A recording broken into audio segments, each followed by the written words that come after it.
problem, nuisance. Who's with anybody not me? They losing, I'm proof that even when you down, keep it moving. The movement is never gonna stop, man, I do this. Go and line them up. 2, that's fine with us. 3, come and line them up. 4, 5, fine with us. 1, go and line them up. 2, yeah, that's fine with us. 3, go and line them up. 4, 5, that's fine with us. Go and line up. I said go and line up. That's fine with us. I said go and line up. Whoever got next is fine with us. Line up. I said whoever got next is fine with us.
Let me tell them one time, I've been on the grind, this my prime.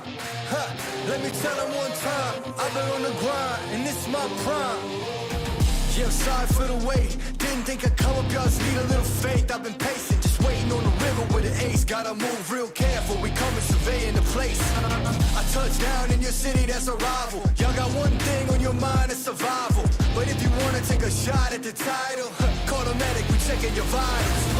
Let me tell them one time, I've been on the grind, this my prime. Let me tell them one time, I've been on the grind, and this my prime. Let me tell them one time. Said I'm all in my prime.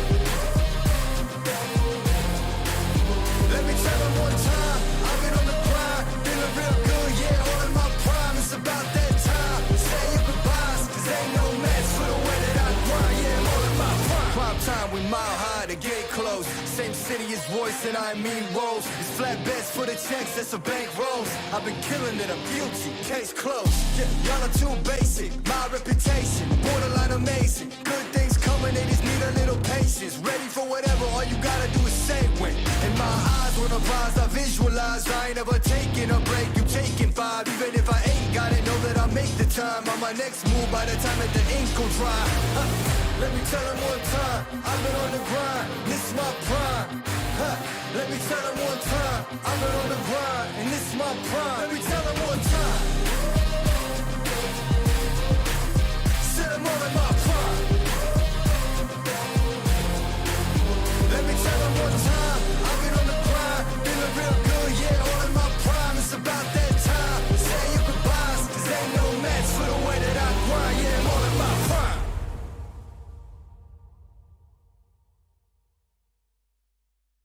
I said go and line up. Whoever got next is fine with us. Line up. I said whoever got next is fine with us. I ain't gonna let that slide. Think you fly, huh? Me and stay wheels up, it's a ride off. Ain't no shortcut, heading to the top floors. Me and too smart to drop costs, and I got two fists of a problem. Nuisance, who's with anybody not me? They losing, I'm proof that. Even when you down, keep it moving. The movement is never gonna stop, man. I do this.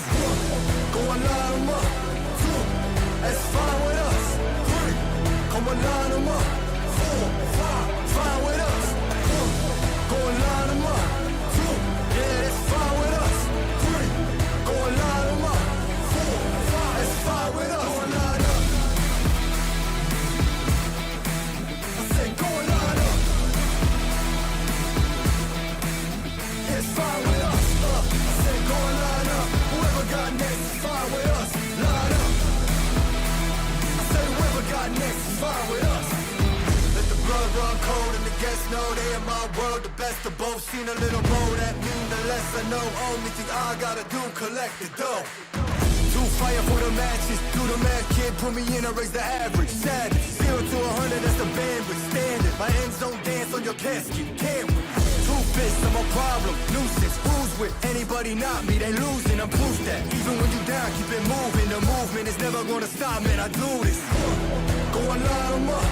Two, that's fine with us. Three, come and line them up.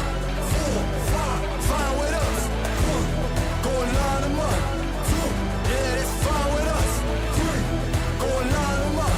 Four, five, that's fine with us. Go and line up. I said go and line up. Yeah, it's fine with us. I said go and line up. Whoever got next is fine with us. Line up. I said whoever got next is fine with us.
prime. Ha, let me tell them one time, I've been on the grind, and this my prime. Yeah, I'm sorry for the wait. Didn't think I'd come up, y'all just need a little faith. I've been patient, just waiting on the river with an ace. Gotta move real careful, we coming surveying the place. I touch down in your city, that's a rival. Y'all got one thing on your mind, it's survival. But if you wanna take a shot at the title, call the medic, we checking your vitals. Let me tell them one time, I've been on the grind, this is my prime. Let me tell them one time, I've been on the grind, and this is my prime. Let me tell them one time. Said I'm all in my prime.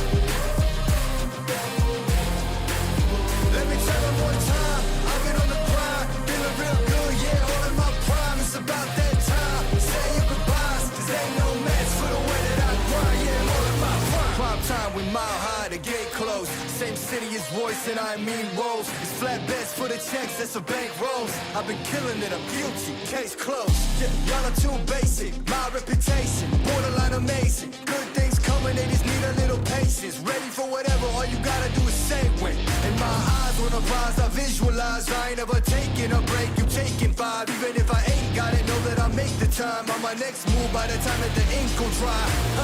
Let me tell them one time, I've been on the grind, this is my prime. Let me tell them one time, I've been on the grind, and this is my prime. Let me tell them one time. Said I'm all in my prime. Let me tell them one time, I've been on the grind, feeling real good, yeah, all in my prime. It's about that time, say your goodbyes, cause ain't no match for the way that I grind, yeah, I'm all in my prime.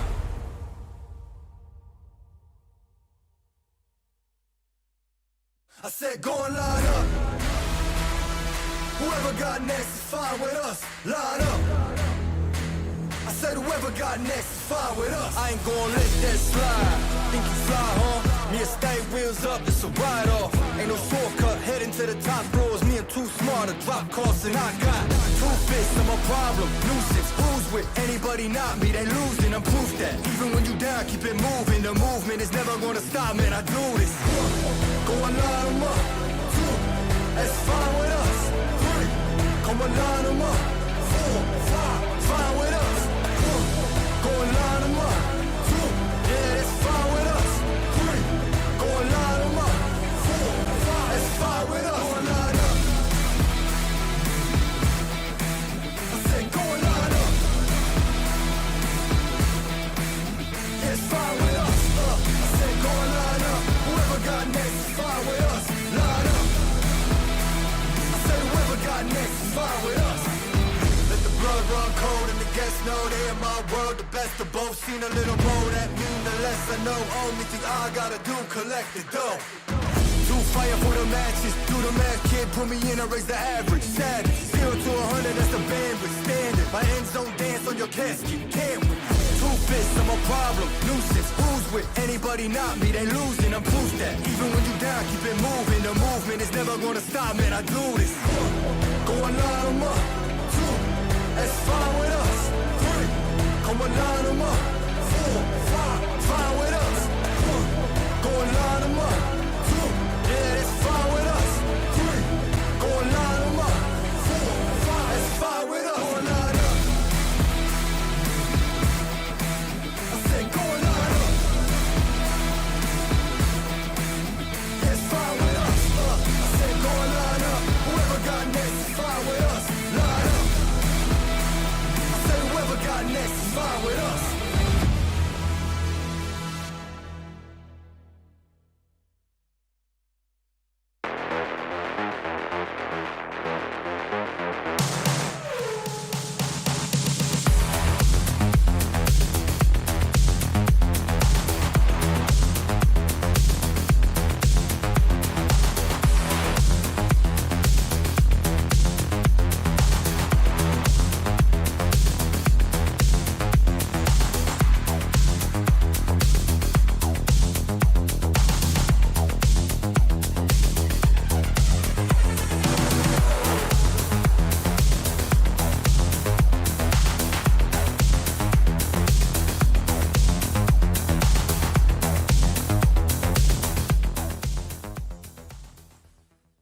BMPS 2026 semifinals day 2।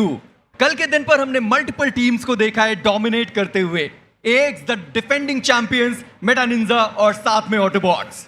And of course, while these names did well, there are a few others also inside of the top 6 that we're waiting for today. I'm talking about teams like Reckoning Esports and Genesis, who have 6 matches lined up. देखिए, अपने 6 matches की बात करिए तो आज के दिन पर ग्रुप ए जिनको अपने 6 मैचेस खेलने हैं, वर्सेटाइल क्या वो 6 मैचेस के बाद अपने आप को बॉटम 5 से निकाल सकते हैं? It's a big question, but they aren't the only ones that are going to be fighting for that position, right? You have a few big names that are still lacking, and of course, today it becomes very important to find a spot closer to the top 6. पर Johnny, team TAG, team apex gaming और उनके साथ-साथ true reapers जो 15 और 13 points के साथ बैठे हैं, आज भी उन्हें अपने 3 मैचेस कंप्लीट करने हैं। क्या लगता है आपको, कर पाएंगे वो? Well, I don't know what's going to happen, but we need to find out how the story unfolds, ladies and gentlemen. And for that, it is finally time to kick off day number 2 of BMPS 2026.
Welcome to the day 2 of the BMPS 2026 semifinals, where I'm going to be a host of Cast Necro. John alongside with me on the panel is going to be Salty and Icy Baby 1-2.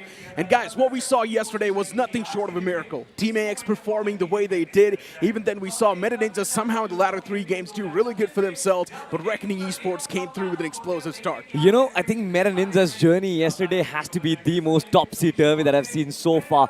No team has actually managed to do that. 3 points in the first 3 games, and in the next 3 games, they just exploded. What happened? Hands down, right? For Meta Ninja, it feels like Group A is currently the kryptonite, huh? Yeah, I definitely agree. At the same time, so we also have to talk about other teams who did really well as well. In particular, I want to talk about is going to be Reckoning Esports and also Genesis.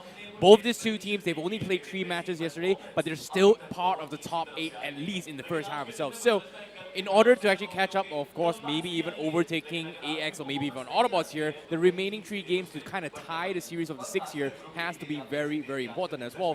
And considering the fact that today we are going to be reaching that 9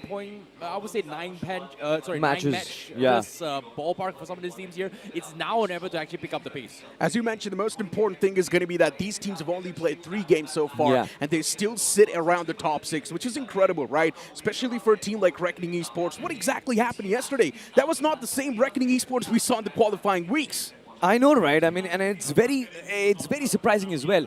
Reckoning Esports in the online stages were a completely different lineup, and then inside of the LAN stages, something happens to Roman because he knows it. There's some big stakes in hand, isn't it? And you know what? Maybe he knew that the prize pool has now been pushed all the way towards 4CR, and that's sort of like the extra bit of motivational factor for Reckoning Esports. The champions directly get 1 crore rupees, and the second placing team will get 60 lakh. The third one will be getting 40 lakh, and it's just going to keep on descending. But the best part is everyone gets a lot of money in their hands. And you know, I just want to thank the audience out there because it is because of their contribution the prize pool is finally now 4 crore rupees. Now, of course, that's pretty much what they are going to be fighting on the line here, but let's take a look at the teams that have been performing well thus far. AX Meta Ninja sitting at the tippity top here, as well with Autobots as the top 3, but all 3 teams has played all 6 matches. However, like I said, Reckoning and Genesis, part of this top 6, without playing this full 6 matches. So they have a 3-game advantage, and it all comes down to today's performance. Well, can they actually pull the lead to try and give chase for the number 1 spot? Of course, it's not even a question, right? If they've been able to perform so well just in the span of 3 games, getting to that first spot, I don't think it's going to be that big of a challenge for a team like Reckoning Esports. But on the latter half of the board, you will see a few more surprising names. Even Revan and X-Park, 3 games, 28 points. That's a great average to have. You look at Mysterious 4, they've played 6 games so far, but in the span of 6 games, only 27 points. Now, that's not too great. Zero Arc, God's Reign, WinGod Esports, even Rapid Chaos Esports, Wyld Fangs, all of these teams have a chance to move on easily inside of the top 6. You know, I'm just looking at Group A teams right now. If they can land that big money performance on Rondo, they are going to be going massive. Of course, Nebula Esports is going to be a point of conversation. Even Higg Boson as well. 6 matches played, just 15 points.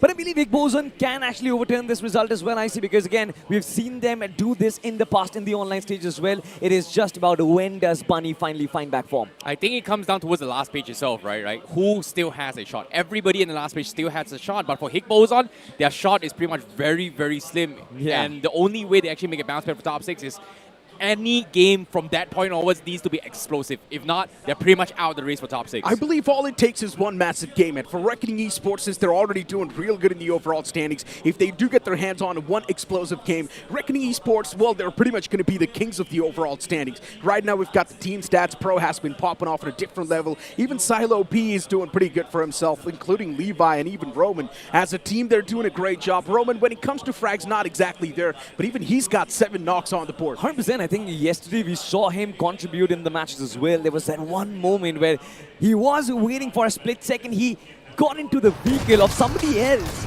and then, of course, found a knock over there as well. So these are the funny moments, and these are, of course, the moments where Roman showcases his class, I see. Agreed, but at the same time as well, we also have to talk about the MVP out of this team so far. Pro is the one that has been stepping up big time here, coming from Reckoning Esports. And to throw back a little bit of nostalgia for those who were watching last year's BMPS, this was the old non-X roster. A little bit of tweaks and change here with Levi and Roman being the core teams, but that was the team that almost represented the country and winning last year's BMPS.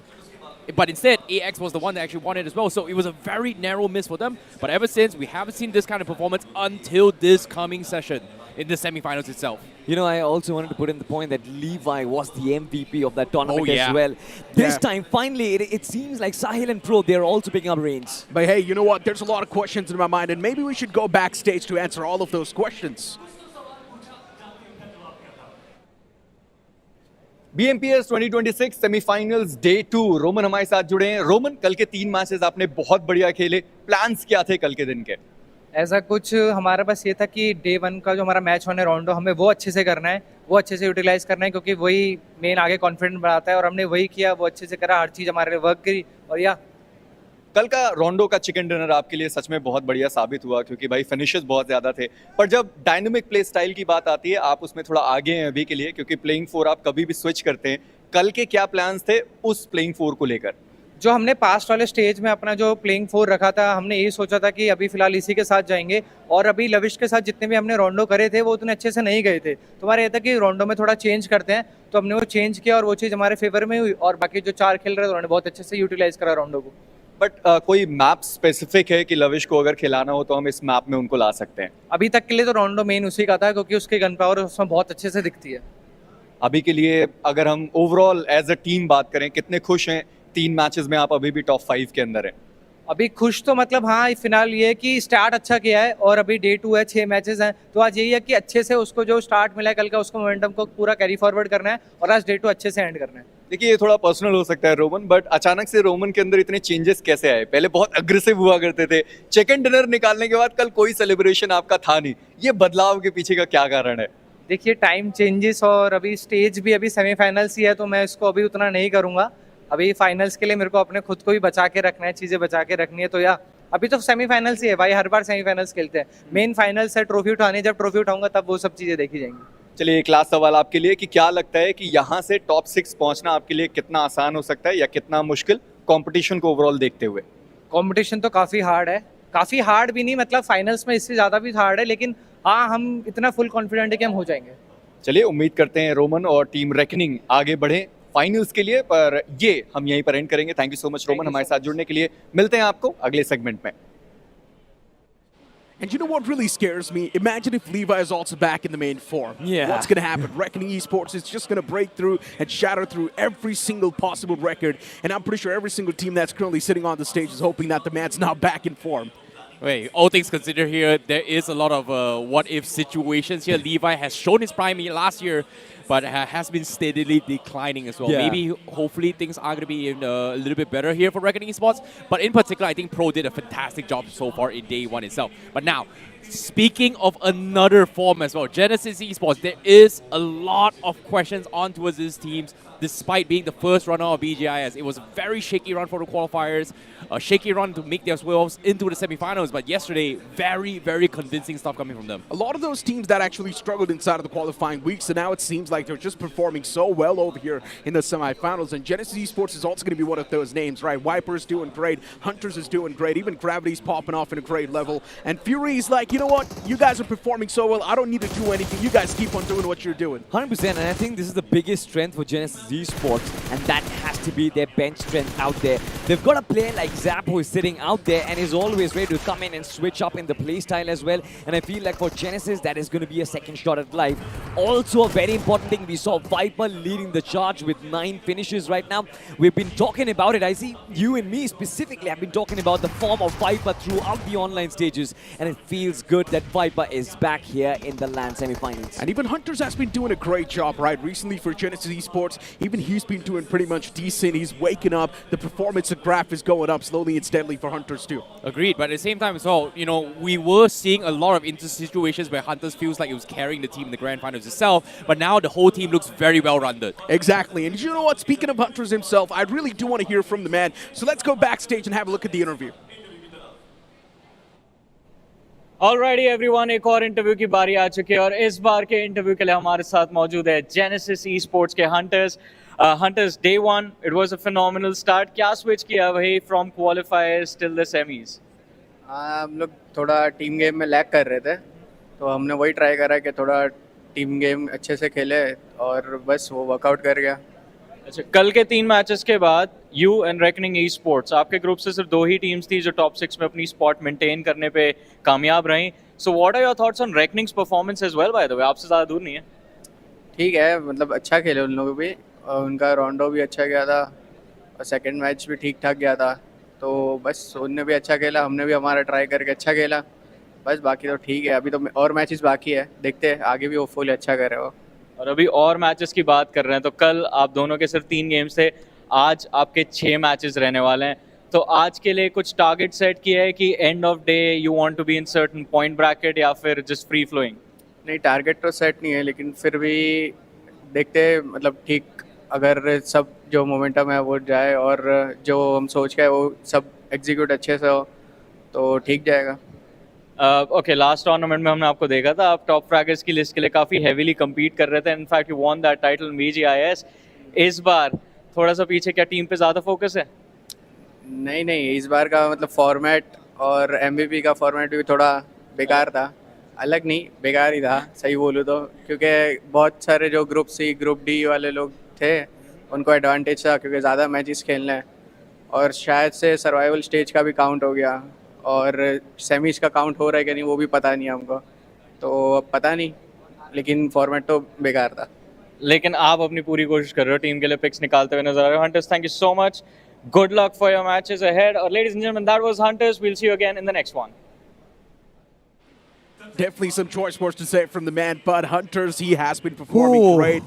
And you know what, Salty? I mean, since he's doing great for Genesis Esports, I'm not really too worried about Genesis Esports' performance today. You know what? I think that man was very salty about the fact that he might not win the Eliminator down there. I think he was very angry with the format. What is going wrong? Exactly. He feels like there was a little bit of advantage here for him as well. But again, you know, he's still in the race here. As long as he's still alive here and he makes it to grand finals, he could make it. You know, he could make it. You know what? Moving on the conversation towards Meta Ninja, since we have been talking about this team for a while now. We mentioned the first half of the games that they played yesterday, the performance wasn't too great. But then the latter half of the games they played against the other groups, somehow Meta Ninja was popping off on a different level. Just look at that. First half, they only had 0 finishes and totaled 3 points in 3 games. And then after that, somehow things switched. They managed to acquire 52 points in only 3 games. I think now most of us do not realize the gravity of the situation or what Meta Ninja actually pulled off yesterday itself here, because what they did is they played 6 games back-to-back with the first 3 games flopping. Normally, in any circumstances, most teams will feel down, tilted, or whatever, right? But what was really impressive was that they actually got a mental reset after game 3 and then pull off banger performance and 2 back-to-back chicken dinners. And I think that is what makes a team very, very impressive, because you have to make every single match count despite having bad games. I mean, you know what? For now, we've also got the Eliminator on the screen, and we all know he's going to be from the team VXT. Smoker has been doing great, but then if you cannot really overshadow the fact that even from the side of AX, there's going to be Cyrax now slowly and steadily creeping up to take over that first spot. And AX's performance yesterday was just phenomenal. On a different level, AX was popping off. No matter who stood against them, AX was just striking everyone down. 100%, and I think from this list, it is only Cyrax and Devotee who kind of took further steps on the elimination leaders. You look at the rest of the teams, their day 1 of the semi-finals wasn't really good. You look at Versatile, Smoker was shut down. You look at DAG, Johnny was shut down yet again. Dhruv did try from Rapid Chaos, but still nothing major was found. Exactly, but at the same time as well, here's a little bit of interesting fact as well. On the bottom as well, we do have matches played. Cyrax is pretty much caught up. However, he is 3 games ahead of Jonathan, ahead of Dhruv as well. And for Smoker, he's 3 games technically behind him, but he's still on top. So I think what Smoker did was already very impressive here coming from VXT. And again, none of us actually expected it as well, but out of nowhere, during the final week of qualifiers where things did not matter, VXT started to pop off and we were like, hey, is this a fluke? Is this a joke? But they carry on their momentum into the semifinals, and they seem really, really strong as well. Of course, as of now, they're looking pretty great, but things can change as time keeps on passing by. Right now, we've also got the schedule popping on the screen. Rondo is, of course, going to be the map to kick things off with, and inside of Rondo, we've got Group A and C playing. Now, we all know, for Group A, things are looking great. There's so many teams who are looking real solid, and I just want to look what C has in store against Group A. You know, 100%, but I interacted with a lot of players out there in the backstage, and majority of them had an opinion that Group C might not be that competitive as of yet. I was trying to say at this point as well, Meta Ninja, when they played against their matches against Group C, they had that real advantage. Of course, we do have the predictions as well in front of us, and majority of them have been going ahead with Versatile. I went ahead with Wyld Fangs, but you guys had some other picks. What's wrong? I went with AX. I do believe that AX is going to be maintaining that first spot in the overall standings. Even though they're take risks, my man. You have to learn to take risks. I have taken risks throughout the entirety of the online phase. Have you guys looked at my predictions? You know, calm yourself down here. You know what? Genesis is going to pull a big one here. They're going to make a grand finals, and that's my prediction, baby. Wyld Fangs is playing 6 matches tonight. Boys, watch out for y'all. Well, I really do hope that these two teams do great, because right now, it's time for us to move on towards the most chaotic map, which is going to be the map of Rondo. And I guess we are going to be in the skies in a wee while. Yes, we are. The big cheers from the crowd, and we kick off semi-finals day number 2. This is going to be a match between groups A and C. And of course, it is going to be match number 7. By the way, since it's day number 2, I see, it seems like the BGMI gods, they've blessed us with 2 flight paths. Yep, agreed. And now, obviously, things are going to get a little bit messy here, especially coming from New York's factory, one of the more popular spots. But I think Yulin is also going to be very popular as well here, considering they said that there is 2 different flight paths here. So for the flight paths on the left side here, they are going to get to Yulin faster. So teams on the right side is probably going to go for test track instead. So it is going to be a little bit of split here in terms of overall aggression between the 2 usual hotspots, but I do see early drops as well for some of these teams. In particular, Reckoning Esports seems like they don't really want to be encountering those early skirmishes, so they are going to try and loot up early and then hope to try and potentially rotate early into the zone, but it seems like they're very close onto his jelly as well. I think Reckoning Esports might be able to actually catch TAG off guard by taking out the respawner before the team can actually take advantage of the situation. That is very true, by the way. Jelly all by himself, as you can see, is completely surrounded with players from Reckoning Esports as well. And that's not the only fight. We've got Kotrin versus Versatile. We talked about Versatile and what this game, this day could mean for this team out there. But this time, Smoke at the Eliminator gets shut down once again. Justin, beautiful. Beautiful shots coming in. JS9 just shredding down every single player out there. GDR, what a start. 3 eliminations, I see, right off the bat. Beautiful start for them for VXT. They are in shambles, forced to go for the recall there out of the city. It should be A-OK. Meanwhile, On towards Danjing as well. We do see a little bit of stalemate here. Rapid Chaos having a little bit of a combo for themselves, but Fragger is down low. Not enough meds. Wyld is looking to try and flush them, while at the other end we have TAG, we have Wyld Fangs, and we have Cheyenne from True Rippers going to be lurking around this skirmish as well. So Wyld and Rapid Chaos, they're not going to be contested anytime soon here until the other teams on the other side pretty much wraps up their fight. But it's all about a game of patience here. They have to wrap things up. Meanwhile, seems like SprayGod may have naded himself, and now TAG may have found the opener. This is going to be a big blunder for Wyld Fangs as yet another player gets taken down. Team Apex Gaming, they're doing wonders in this one. Harsh still moving ahead, does find the frag for himself. 2 finishes for Apex Gaming to start things up. But what was that from Wyld Fangs, I see? Oh, what a blunder from SprayGod. Like, how could he nade himself as well? And I think TAG, as soon as they saw that finish feed, boom. Instant rush, instant capitalization here. Great push coming from TAG, but they're not exactly out of the clear yet. So we're going to put in a little bit of pit stop for now for that scenario. But let's take a look at what's happening inside the circle. Wingod, God's Reign, and also White Walkers on the minimap themselves, circling around Yulin itself. And guess what? Yulin is inside the smack middle of the circle. So there are only a few options to do. Wrap this up quickly, and then recall, and then come back in, or just stay here to the end of time, because this is potentially going to be part of the end game zones. Yeah. But on the far fray, seems like Nebula is also chiming in. They found White Walkers. They certainly have, but before we move on to the Nebula fight, have a look at this. Right at the smack center, there's going to be Wingod as well. Nebula's Phoenix does find the better of Beast, but White Walkers, they shouldn't really mind that, in my opinion. Still have got those 4 recalls available for them, but the point is, Nebula Esports, they're not just coming for Beast, they're coming for the entire team out there. Phoenix, couple of shots to push back White Walkers from that position, yet nothing need to follow it up. He's going to find no one on the other side, I see. Yeah, but Nebula, with the timing here, actually messed up White Walker's game plan completely.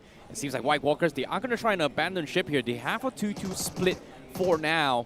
Recalled one the other player on the other side of the map, but Nebula, they can actually press the issue. Seems like they are going to try and go on a hunt here to try and take space away. But a majority of loot has been looted up as well. Wingod laying low, God's Reign also laying low here for Justin, trying to reposition away from Wingod to try and scout out the situation here. Nebula, one of the biggest wildcards coming in towards this vicinity itself, and may look to try and stir things up, so they have to be a little bit careful here. But TAG still continuing on the hunt here. It seems like they are going to go in for a slam with Rapid Chaos.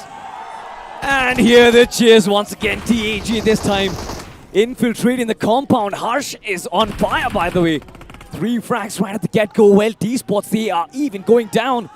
There's Wingod in the back lines. You've got to be careful. Rapid Chaos Esports, can they find the opening? Not anymore, from the back lines.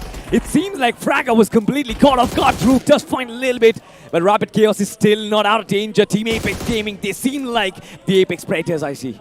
Boy, it's going to be a stalemate here, but Harsh, nice little chip damage, swings wide, and guess what? The other guy ran out of ammunition. He was able to retrace that, and Harsh takes him down. But it's not exactly over. Third parties are coming in. It's going to be Wyld that comes in for Slom as well. Harsh sees the pre-fires coming in. Jiggles his way through, needs another knock, finds one, but eventually he goes down. But it's outnumbered. What Wyld Esports will play cleanup as of yet. When this man gets in the zone, the eliminations, the deaths handed to him by him, they certainly are going to be quite harsh. But as of yet, Team TAG, they will have to go back to their plan B. That is, of course, to commit to their recalls and bring back their fallen comrades. Versatile on the other side. This is going to be a nice frag found by Keshu. Did find the opening against True Rippers, but this is going to be a cause of concern, I see. We haven't really seen True Rippers in those early fights. Yeah, True Rippers has been laying low for quite some time, but seems like Punk was taken out of commission from this fight here. Do not know if these still have recalls in this situation. Not exactly a great start here for True Rippers, considering it is now traversing into the mid-game. White Walkers still trying to wrap up this fight in Yulin. Finally goes in, push. Wingod still surviving to the longest of the end here. Weiron sees Nebula Esports as well. Nice nade here from Kratos, but they haven't made a noise. Weiron now finally picks here, doesn't get the knock here, gets a couple chip damage away instead. That was a nice nade, by the way. Nebula Esports still trying to put up pressure. Weiron does have got the height advantage, but these utility showers, it's just keeping him on his toes right now. Weiron finally is going to face them, face these players face to face, and head-on battle being won by Nebula Esports. A little bit of a fumble did come in through, I guess, from Weiron. Couldn't really connect that first shot. They're still going to be fine, I guess. White Walkers, they do have the recalls available. On the other side, I'm looking at Nebula right now. I see slowly but steadily. They for sure are getting that aggressive side of theirs back, right? That is what I feel, in my opinion. Well, it's going to be a little bit of a slow pace here, at least coming from VXG for now. But it seems like on the finish feed, we did see True Rippers getting one of the players getting knocked out again here from Reckoning Esports. And Myth Official, this is a team that has going to be a little bit of a concerning factor just because of the fact that yesterday they didn't do really too well here, but today itself, this opening game, they found themselves 7 elimination right from the get-go, and Harshil was the one that actually gets 5 eliminations. So not sure exactly how it happened, but still a great start here for Myth to try and make a comeback. I did have a little bit of a word with Myth Official in the backstage, and they mention it very clearly. They are trying to go big on the map of Rondo because they love momentum being on their side, and Rondo seems to be the perfect place for them to try and go aggressive. Harshil has been in super form, by the way, lately. It's mean that top fragger for Myth Official. But can he lead the team to a big chicken dinner is going to be a question for now. The Reckoning Esports, big man going down pro from the flank has been shut down. True Rippers doing everything in their power to try and defend this place for themselves, and Punk jumps down. That is going to be a nice knock. Be found as well. Returns back 180 to land on Roman. Dishes out a lot of damage, but yet to find the knock. Punk finally swings around the corner, goes in wide. Can he finally find the knock? Roman, the knife. True Rippers getting eliminated. Reckoning Esports prevail yet again, I see. Oh my goodness, True Rippers, they could not get a break at all. Reckoning Esports on the hunt 24/7. They put up the pressure and they came up on top. What an unfortunate start here for True Rippers, and Punk even eventually ran out of bullets. Meanwhile, on the bottom right here, Myth Official, they do find a loose straggler. That's going to be Dreams from White Walkers getting taken out. But I see They will try and go for a little bit of pressure, but like you said, the circle is going to shift up north, so Myth Official, they're a pretty okay spot for now to gatekeep the teams in south. You know, for now, for sure, they are going to be a little okay, but then you've got the likes of Wingod, you've got the likes of Versatile as well, who's going to come in and challenge Myth Official for their compound, for their positions, and I'm pretty sure these are the smokes up for a precautionary measure, trying to hide their presence as well. But is there going to be other threats? Is Versatile going to chime in on them? Is Wingod going to fight through them as well? A lot of questions are going to be asked, but right at the smack center of the circle, I see there's going to be Revenant X-Spark, who's been rather quiet, by the way. Just 1 finish point. They've utilized 3 of their recalls, and now they're trying to play in from the center of the circle. Well, it seems like a Wyld Fangs on screen now is going to try and chime in on towards the compounds itself. Nebula Esports has been holding those compounds for the longest time. One of the earliest pushes through. They have defended, but still one of the toughest compounds to defend, considering how spacious it is. So Wyld Fangs did scout things out, so they are going to try and breach past them as well, because that is going to be center for them. But on screen, Wingod finds Myth. Daddy, who's trying to rotate further north from the zone, gets picked off mid-rotation, but a nade here from Sensei, maybe the opener here for Wyld Fangs to push up Nebula. That was a nice nade, by the way, from Wyld Fangs. Sensei just wants to double it up. Finally find the frag on Phoenix, but couldn't really land it on the money. On the flip side, it seems like Versatile versus White Walkers is still going forward. Smoker has a lot of responsibility on his shoulders. Can this man finally showcase what he's capable of? It's going to be a big question. Does find the first one. That is good. Needs to patch himself up. Veyron, the pre-fire does not connect. Needs to fall back, but Smoker needs to heal up as soon as he possibly can, I see.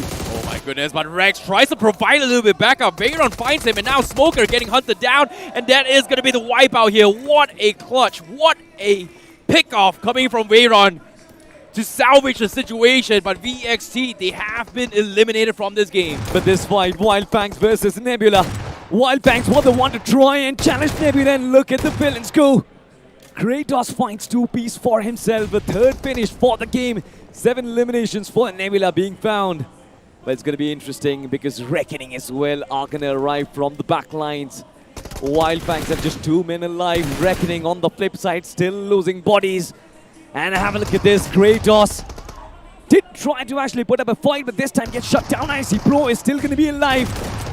The Maleficent of this team also thought there is no hope of survival. Nebula is back on the top. Oh my goodness, they even got the reset as well. What a ricochet nade from Adi to find the second pick as well.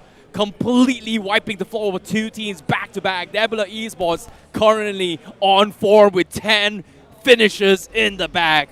What a comeback in day number 2. But can they continue with this pressure? Because Circle still somewhat favoring them. They've got the compound for themselves. And cleaning out these two teams back-to-back so quickly gives them so much time and so much space to check out the surrounding here.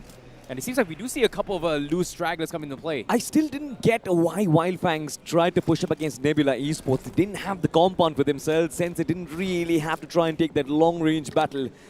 And Nebula on the other side, they came out of their compound, they took the fight to Wyld Fangs and still won it away. Yeah, they caught them in a choke spot as well, considering the fact that they were trying to hold the angle. And but then Reckoning also in the back lines. Exactly. It was just very, very unfortunate as well, because Wyld Fangs needed to push in the zone, and the only safest approach was this compounds. And I think Nebula understood that guarding the south side was the key component as well, because north side, there's no point capitalizing on the situation as well. Yes, you can allow them to kind of sneak in here. You can see even Team Apex Gaming, Wyld Fangs, who pretty much only Kanha remains somehow in this vicinity, is forced to try and sneak into those compounds, trying to rat their way through. Meanwhile, of course, on the DOA on the right side as well, Wyld Fangs may have lost that fight, but they still had recall, so they are back in action. But considering how late into the game, I think when it comes to resources here, it is going to be a tricky situation here, at least for Wyld Fangs. It certainly will be. And right now, have a look at this. I mean, them and White Walkers are going to be the only teams who have utilized all of their recall so far.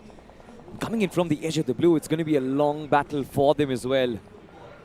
A lot of miles to cover for Wyld Fangs before they reach the play zone. But have a look at this now. Wyld Esports.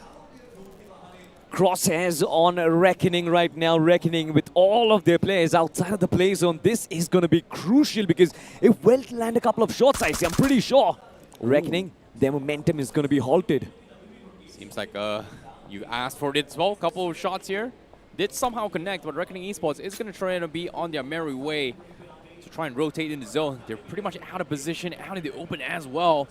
It seems like the first two leading the pack here was clear. They are going to call in the entire cavalry to try and push up as well.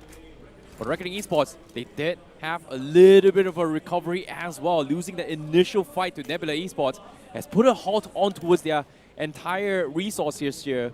But a very, very quick reset for them as well. Yeah. Interesting enough. And guess what? They did all this prior to Circle 4 as well. So they took advantage of timing perfectly well. But can they restock is going to be my question right here. The team right now who is the furthest away from the circle has to be Wyld Fangs. They will have to go through Reckoning, will have to go through Nebula yet again to try and push themselves up inside of the final circle. And look at your prediction, man. You talked about Yulin at the start. It seems like the final circle is taking us to Yulin itself. It's a nice little coincidence that we have in front of us with Nebula Esports. Kratos is still shooting down at Roman. Smokes are going to be displayed, but I don't really think that's going to stop Nebula anytime soon. 12 frags already. We talked about day one not really being ideal. Nebula Esports Rondo has kind of changed that perspective, hasn't it? Well, they played the macro really well here, but every single team is now gathered on the north side of Yulin. What? And they are exposed to multiple teams here, but seems like on DOA status, Lestadi was able to pick off Wingard Esports just like that.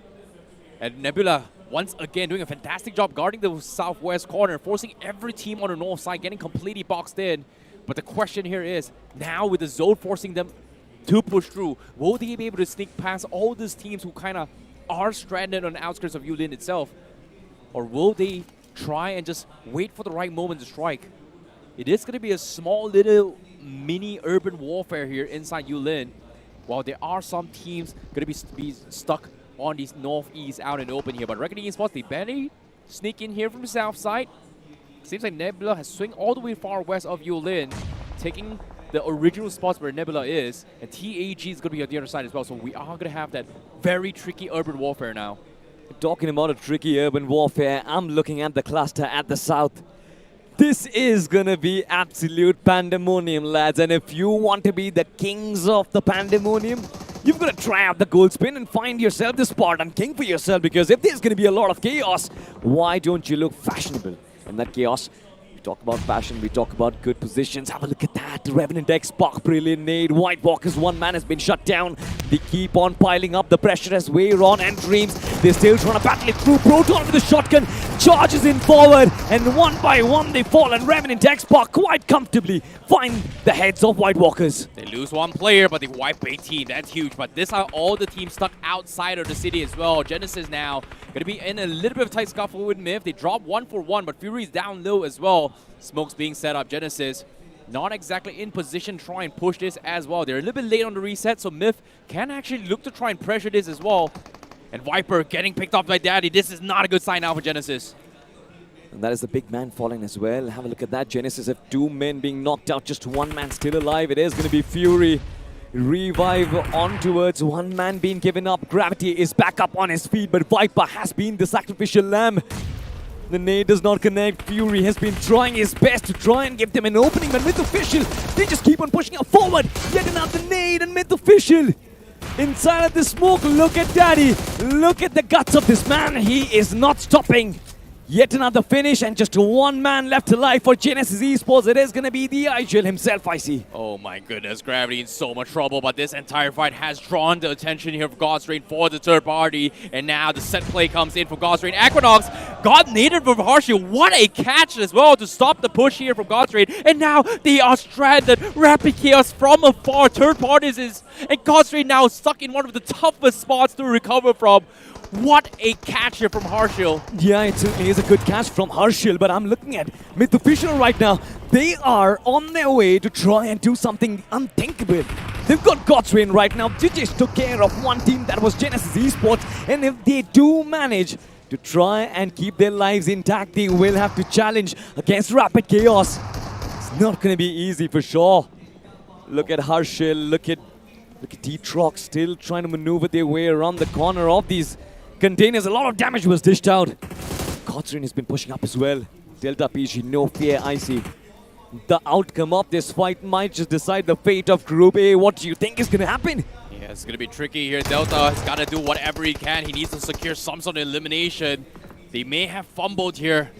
It could have been a lucky nade onto his Equinox, but disaster strikes here for God's Reign. Now Delta trying to chip away while third parties are looking through. This is going to be a last-ditch effort here for Delta to try and win this fight and then hopefully pray that they do get a decent amount of points. But Rico from the far fray with the third parties.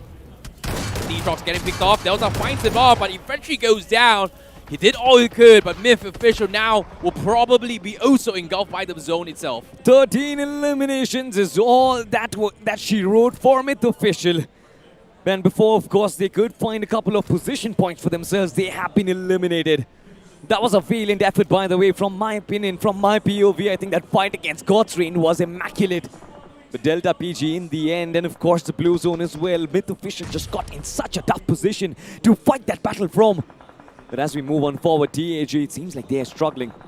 Harsh is down on his knees. Reckoning Esports coming in from the back lines. Look at Levi. Still trying to peek out, maybe get a little bit of information. Meanwhile, can Apex Gaming get Harsh back up is going to be my question, I see. Yeah, seems like Harsh does have the info as well. He's going to try and draw in a little bit of attention as well. Levi repositioning, but Jonathan, he is going to try and nade Levi before going for the reset, but Harsh giving as much information as he can. Will not be able to deliver more, but he will eventually go down. Levi, however, knows exactly where those nades come from. Doesn't want to take the risk as well, knowing that Reckoning Esports is down towards his last man. He is going to try and get some sort of placement points for the team. Nades are still piling up. TAG, they need to clean up the backs here, but the circle is going to force everyone from the city out in the open as well, so it is going to be a tricky spot to be in. You know what? One team, or rather let's just say 2 teams who has really pivoted away from that cluster has to be Rapid Chaos and Wyld right now.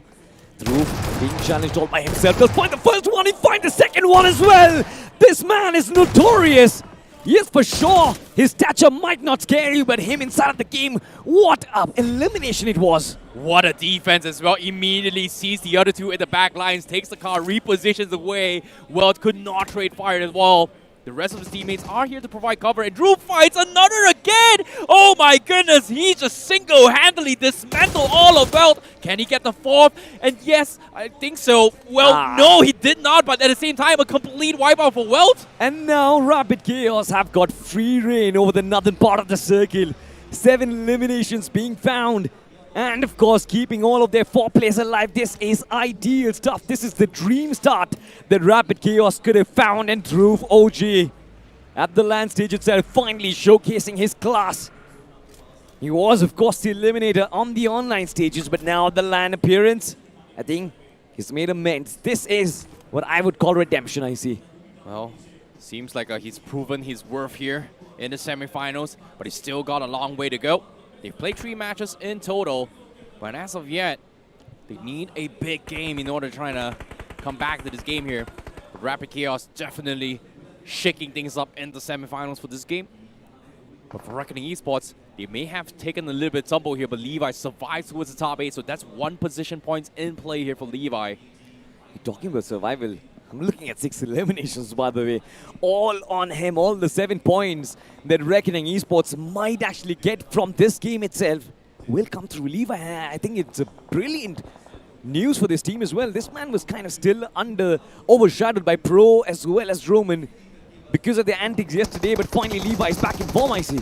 Yeah, it is going to be a tricky situation here, but Nebula Esports, they have been ducking low despite the initial fights. They've gotten themselves into his endgame. Seems like they are going to try and set up shop first priority preemptively here to try and push out those compounds. It seems like they've got Revenant X-Pac dead to rights as well. Needs to be a little bit careful here. The counter nades are here to scare off Kratos. But again, a lot of deploy brooks comes in, but Rapid Chaos from the far north scouts out Revenant X-Pac, and now they are the ones that get pinned. This is the worst position to be in if you are Revenant X-Pac, by the way. On the flip side, even TAG has been finished off in that fight against Reckoning and Wyld Fangs. Kana still keeps himself alive. Pain is going to be the last man to stay alive, and Levi from Reckoning Esports. These are going to be those loose stranglers trying to maneuver their way around the circle. But look at Pain, by the way. Don't really think he's going to stay alive for long, and finally Phoenix shuts him down. Brilliant stuff coming in from Nebula. The entirety of the eastern periphery opens up for Nebula, and they can try and move past, away from the cluster, away from all the teams out there who seems to challenge them, I see. Yeah, it's going to be so tough though. Zero Arc is the one that actually pressured them to begin with. But it seems like Rapid Chaos, they do have a little bit pin on Zero Arc. They themselves get pins off as well. Rapid Chaos sees Zero Arc. Nebula looking to try and chime in, but even Nebula themselves are hurting. They're getting shot from all directions, just off from Rapid Chaos. And look at the split from Rapid Chaos. Free line of sight. Nebula, you guys are sitting ducks right now. You're talking about sitting ducks. It seems like they just popping eggs right now. 14 eliminations being found inside of the game for Nebula. This is going to be a big performance, but the same can't really be said for Rapid Chaos. They descended forward against Zero Arc and lost all of their lives. What are you doing right there? Flash goes down, even Psycho is knocked down as well. And now Dhruv comes in, the final man, the man with the golden armor. Can he finally shut down Zero Arc is going to be a question. Yes, he does. Yet again being successful, 7 eliminations being found, and Rapid Chaos, they are ripping things apart on the map of Rondo, I see. Oh my goodness, Rapid Chaos, they almost dropped the ball right there. Psycho, fortunate for them, was saved from Drew, but now Kalan, he's looking to try and get cheeky with his nades here to try and take him out. But can they get the reset? Kalan doesn't seem to be in range here. He's trying to bounce his way through, but seems like he is going to try and smoke up, try and go in for the push here. Shadow is very close, but he is looking in the wrong direction here. Nebula is the one going to be the target for them instead. That was a brilliant fight back coming in from Nebula, by the way. Moving out of the fight sidelines, Rapid Chaos as well can pose potential threats. 3 men still alive, all because of Dhruv. On the other side, Lastade as well. Look at the way they are split up for Nebula Esports. I still believe the fact that they are hunkered down that one corner can be detrimental to them, I see. Oh my goodness, in a blink of an eye, out of nowhere, we're down towards the final 3 teams. It's just absolute pandemonium here in the map Rondo. Rapid Chaos now closing the distance. They still have Fragger on the back lines, but Lastade, look at this, Evil. He is going to try and find an opening. He's only got 1 nade. He's got to make it count, but the counter nade scouts him out, almost drops him, gets out to safety to reset, and it's going to be A-OK. But Rapid Chaos, they know exactly where Evo is as well. Yeah. Needs to be a little bit careful on where he is going to be looking here. Kalan actually sees Psycho from far away. I'm surprised Psycho is still alive from this. You know, I love this bait and switch from Lastade as well. Might just be able to win the game because of it. Evil in the front lines, Garland from the back lines. Lastade are doing a fantastic job keeping themselves alive against the final three. And now it's all down to Psycho. Can Rapid Chaos keep on extend their lead from up top? Not really anymore.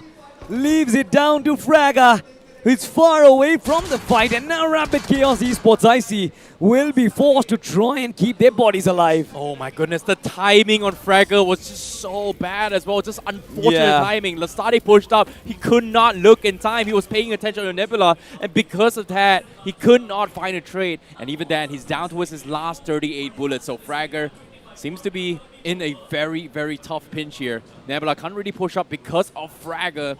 And I think he's done his job well to keep Nebula in check. But it's just too much for the rest of his teammates to handle as well, as Lastade will engulf his teammates. But now, with the circle forcing Fragger to push up, his vehicle is still intact. But where does he push up is going to be the question here. There's just no space in the next phase for him. And Lastade has pretty much the free line of sight on towards Fragger. They certainly have. That one piece of cover for Fragger is going to be his only saving grace, by the way. As he's looking to create those dips, have a look at that.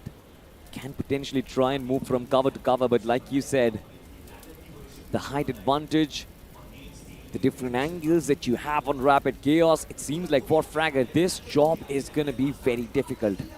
Try and move off that little bit of cover. On the other side, Nebula Esports, they've got a lot of nades in their arsenal. 2 men left alive. Their biggest challenge to the chicken dinner has to be Lastade, and I want to find out how do they plan on dealing with this lineup.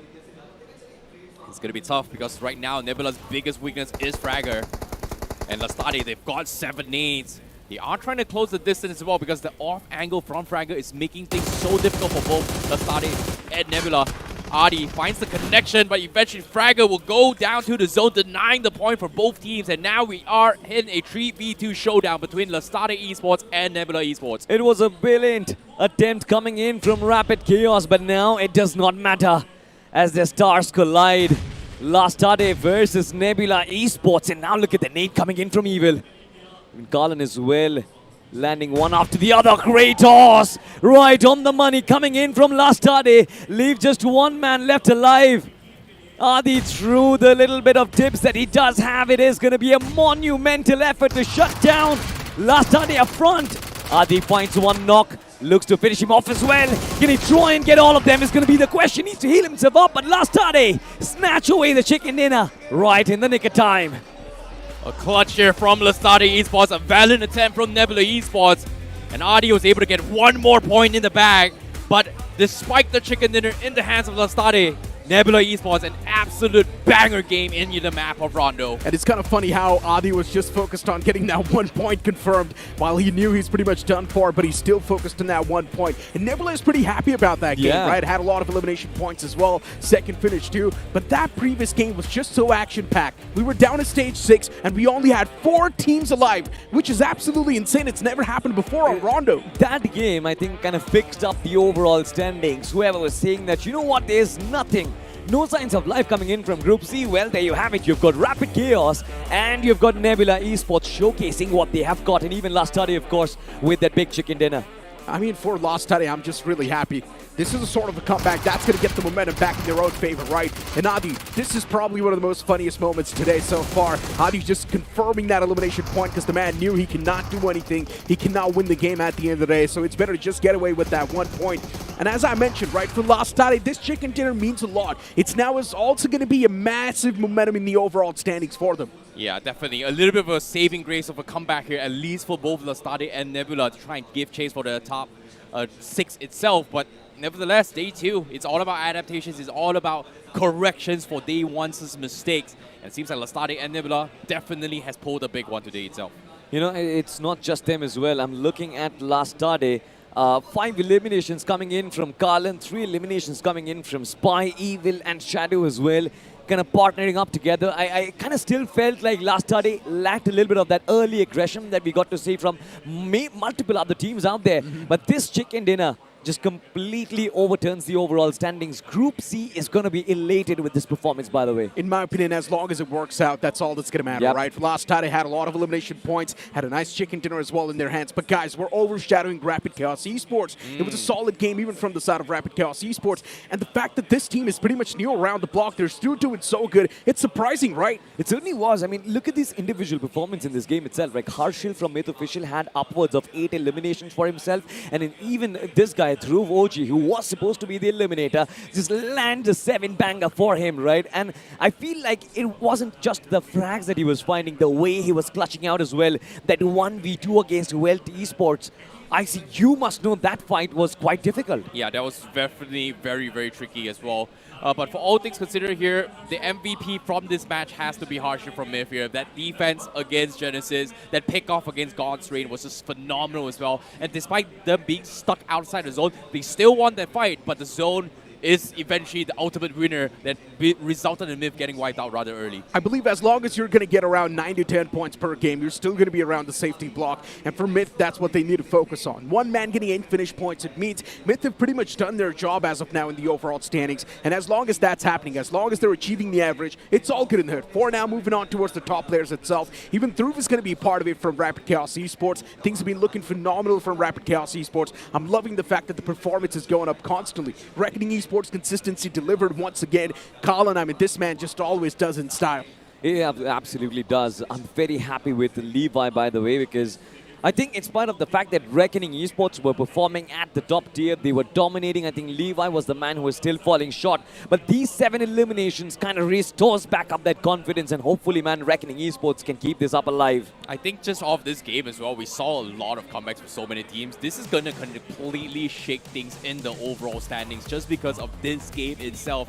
Teams that we expected to do well completely flopped the table, and teams we did not really expect to do well making a comeback from this game. And I'm talking about Rapid Chaos, I'm talking about Nebula, I'm talking about Myth Official out of nowhere. I'm talking about, well, maybe Reckoning is still doing okay, but still a very, very impressive start. I'm surprised Howie did not mention TAG because man, I'm they pretty got sure wiped he out was rather hoping. early. Yeah, you were hoping, Yeah. right? TAG would have been doing great for themselves, but TAG unfortunately got wiped out pretty early. But off the rip, TAG were able to secure a decent Yeah. bit of elimination points, right? I think Harsh was quite fantastic, especially in his 1v1s, but then the trivial errors that we were talking about for TAG at the start, right? Those team comms errors, and of course a little bit of Positioning. coordination as well, positioning like you mentioned. And all of these things combined, I think, kind of put TAG on the back foot. It was just Harsh, who I believe had a fantastic game. And the main concern is that TAG is a heavily team that's driven by momentum. And if Yeah. the momentum is not going to be on their side, TAG is going to be struggling for a long time. So right now, TAG is probably searching for that momentum. And if you look at the final few moments as well, even expectations were through the roof from Revenant X-Bar. But Revenant X-Bar, things are looking pretty shaky for them as well. Yeah, but at the same time, though, this game already started off with Nebula Esports setting up the tempo by getting units right from the start of the game as well. And I wasn't expecting much about it, but I think in this entire BGMI history, this is my first game that I've seen that this lobby has been out macroed in the sense of just rotations and strategy as well. Nebula set up the pacing for all the teams to get stuck on the south side, forced them into awkward situations, repositioned, and somehow made it into the top 2 here. I felt like Nebula could have gotten more, but Rapid Chaos was the one that actually took advantage of what Nebula set up and found a lot of free space on the north side. I'm completely agreeing with that because this was definitely a unique game of Rondo. We were down to say stage 6 only, and there were only 4 teams alive, which is insane. It's never happened before. Match rankings popping up on the screen. Nebula Esports getting 22 points, and then even you've got Last Tata Esports getting 21, Rapid Chaos Esports as well getting 17 points. Myth, Reckoning Esports having decent performances, but improvement is needed from 0R, TAG, and God's Reign. 100%. I think for TAG right now, they need a big chicken dinner on board because otherwise they slowly are slipping down on the overall standings. I mean, we did talk about the fact that Group C kind of made amends. You've got the top 3 teams from Group C itself, and Myth and Reckoning Esports have been just keep on carrying forward the legacy from their groups as well. It is just TAG, God's Reign, a little bit of those crowd favorites who need to step up because the regression is on point. 7 points is not really too bad, but then when you can't really convert that start to a finish, that is where problems arise. Yeah, I think God's Reign did pretty okay, considering the fact that the way they got taken out, I don't know if it's just unlucky or what. Harshield landed one of the sickest nade. Standard protocol is to, oh no, guys got knocked, we have to stop fighting, and then they got third party. If not, I think they would have pushed through a Smith and then just wiped them. And I still remember before the start of this game, IC mentioned that Genesis Esports for the win. Genesis is going to do a lot of good. And there we go. The moment the game starts, we already know what's happening to Genesis Esports. Not even a good performance at all. I mean, they're still going to be maintaining that same spot, so that's a good thing. Genesis Esports on the 5th spot. But now you can't say that the lead, the cushion that they had, it's faded away. Anyone else can now instantly topple over Genesis Esports in the upcoming game. There's no cushion anymore. I think there's going to be an axe dangling on top of their necks right now, because any more slip-ups, the next game, I'm potentially thinking there's going to be somebody else who will try and jump into their position. Top 6 is still very close, by the way. Rapid Chaos, look at them on position 9, 35 points for them.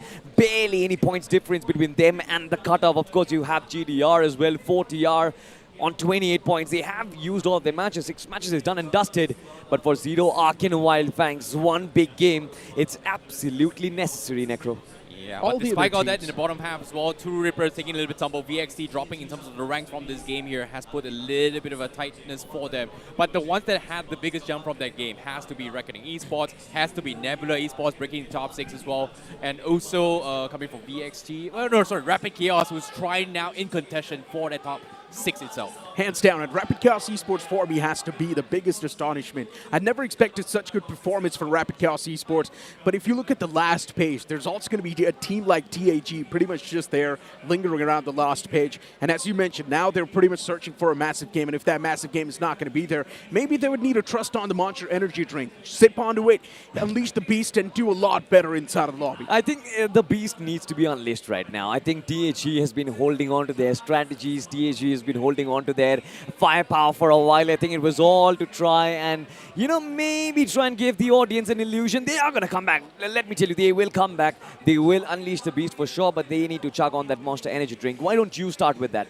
I'm going to save it for later here. It is going to be a long day. I'm going to wait for the moment where the monster actually comes out on top. I'm telling you, man, this is just signs of old age, Necro. Yeah, I'm not going to lie. I kind of agree with you this time. But you know what? Moving on the conversation towards the upcoming game itself, it's also going to be the map of Erangel, and probably the most important Erangel for teams like Genesis Esports, even TAG, and even Zero Arc. If these teams are not going to be performing, we will see them keep on fading away in the overall standings. I'm looking at Versatile right now. Look at the pressure on their faces right now. I see Smoker, in spite of being the eliminator, no smiles on him. Rex, the IGL, no smiles on him. And of course, the rest of the teams, they are going to be chilling. Wingod is going to be chilling as well. But for VXT, somebody who had set expectations so high, come down to the LAN stage and get absolutely pummeled down. That is something that might not be coming in their deepest nightmares. Yeah, it could be. But at the same time, even for Reverend and X-Park here, I'm not liking the looks coming in. The pressure is starting to kick in as well. The tensions definitely messing them up as well.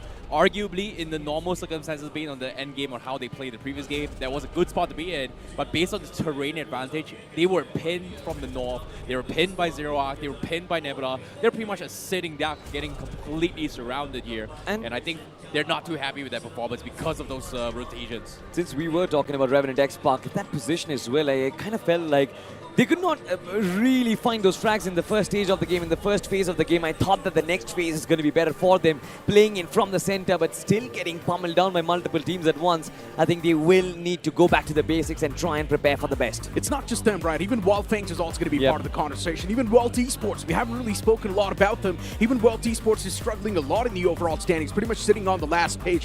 What's going to happen? Are we going to see some insane comebacks once again in this map of Erangel? Well, we'll find out in a bit. Oh boy, oh boy, oh boy. Erangel is going to be the reset for some of these teams. Can they shrug it off, or will we see an absolute dominating performance here once again from both Nebula as well as Rapid Chaos, and maybe even Lastari as well, who's looking to try to make a huge bounce back in today's performance thus far. But nevertheless, the flight path seems to be coming in from the southeast corner. A pretty weird sound and shift here. And of course, it is going to pivot all the way towards the southwest corner. A pretty southeastern shift. But for the teams heading towards northwest here, it's going to be a tricky one. But I've seen flight paths like this here, Necro. Yeah. I've seen it happen. Oh, looks great. Circle shifts all the way to Zarki. Okay, this is going to be a very rush early phase. Not just that, right? Even yesterday, we saw some of the most weird circles, especially on that map of Miramar. The circle was just constantly shifting in some of the most weird ways. It was probably the most curveballing shift, right? We all thought that the circle was going to be around Los Leones and then just scams everyone and shifts towards the left. That was probably one of the most funniest zone shifts I've seen so far because everyone was just banking upon that fact. And right now, if you look at the entire playing flat path as well, I think the circle's going to be around military base. What do you think? It could happen here. Godstrain's going to be very happy, and I think it might be the first time that Godstrain get it if the circle shifts down south. But we know for a fact that every single time, for some reason, especially in this BMPS as well, when a Godstrain actually goes to Zarki, circle shifts down south, and no, they finally got it. They finally got it. They finally got it. This is home grounds here for Godstrain now. Well, my prediction this time is just insane. Maybe I should go and buy a lottery ticket. I'm just kidding. I'm not going to do it. You know what? This semifinals has been really, really weird so far. We've got so many weird circles. Yesterday, we've had circles all the way to Zmilta itself here. We've seen Erangel going for a big scam, and now we've seen a circle like this. But based on this circle, based on the tendencies of occurrence of what will happen for the past qualifiers and everything, the circle meets and right on the western bridge, south side once again. It happened twice now during the entire journey of BMPS. I'm just loving this one, man. Just imagine all the chaos that's going to be happening pretty soon. You've already got a few names like True Rippers, Zero Arc trying to make that entrance around the southern side. And for True Rippers, it's going to be an easy sailing. But Zero Arc, they actually do want to hunt that man down from True Rippers. Termi's on the right, and for some reason, Termi, I highly doubt he can actually stand a chance against these two men.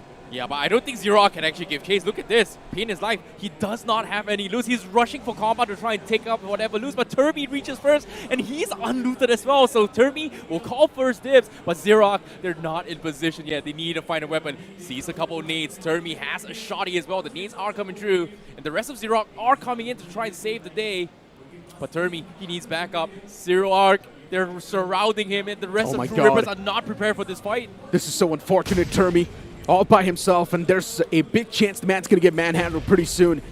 But luckily enough, the man's also got his hands on the shotgun, and that is probably one of the best possible weapons he can get his hands on. And Offangel trying to be creative from the side of Zero Arc, and I guess Termi, he's got no idea that what's happening around the block. Oh no. Check the window, my friend. Soon you're going to be peeked from that window. And Termi's also getting surrounded from the staircases. Eventually turns around, shuts down a man right next to him. Termi still has things under control, but he's also getting chipped away constantly, and eventually he gets knocked out. What a flick from Termi. He's buying a lot of time, but the rest of True Rippers has rolled up. But at the same time, they've lost a few players themselves. Now it comes down to its 2v2. Cheyenne confirms that knock. And now it is going to be Omega that's still stranded outside. Punk and also Cheyenne is got Xerox surrounded in the barn house itself.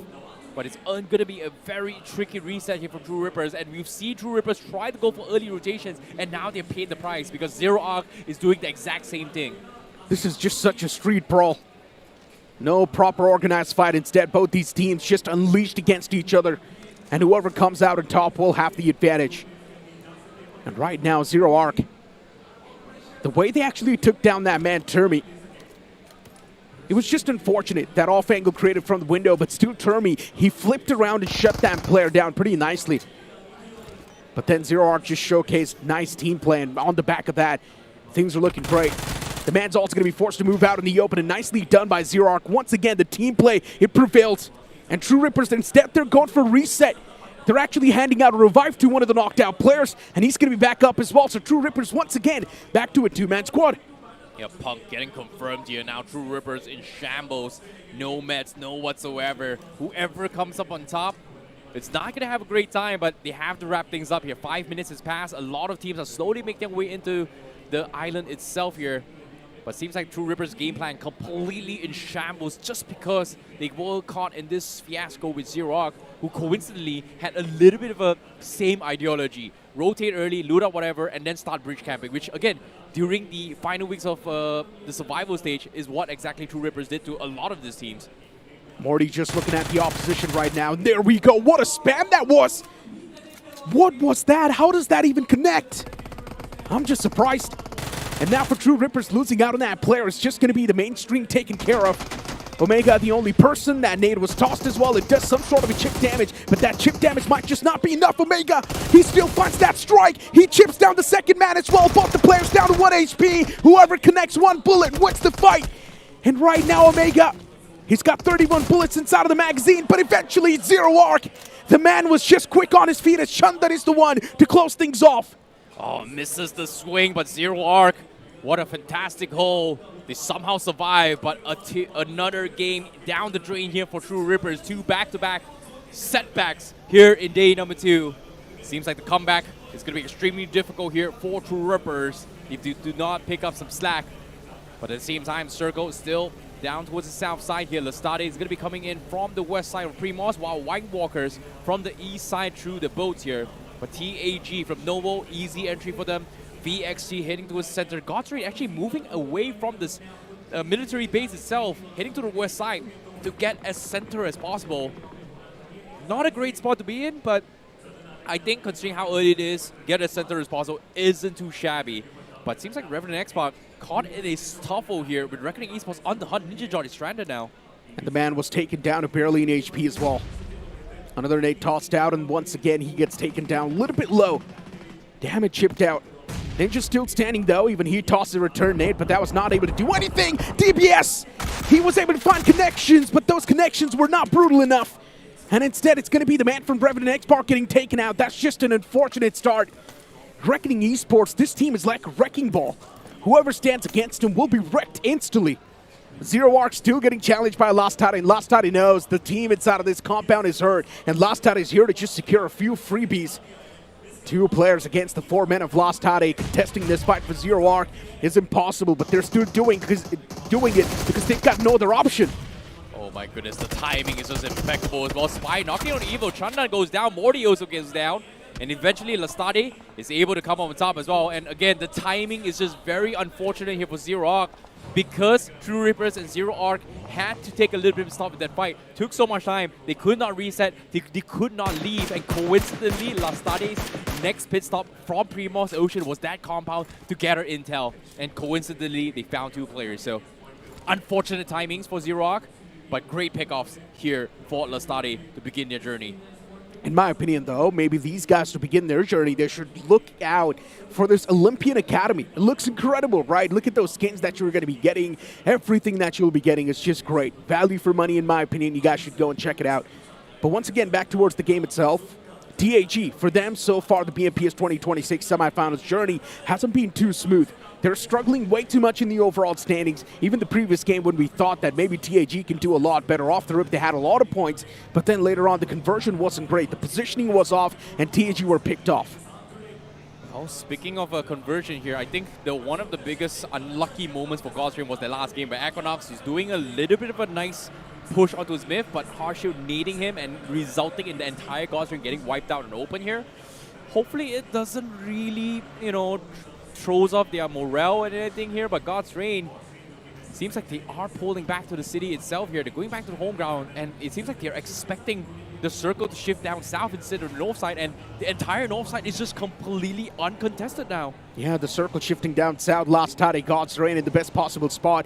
You've also got TAG around that same block, and even Myth is around the southern side. This is just going to be chaos unfolding pretty soon. There's still a few teams around the northern side, including Reckoning Esports and even Rapid Chaos Esports. And for those teams, the bridge around Milta is completely free. They can actually just go to that bridge, tank a bit of that blue, and make that rotation down south. So it can be all good in the hood, but once again, we know it's not them.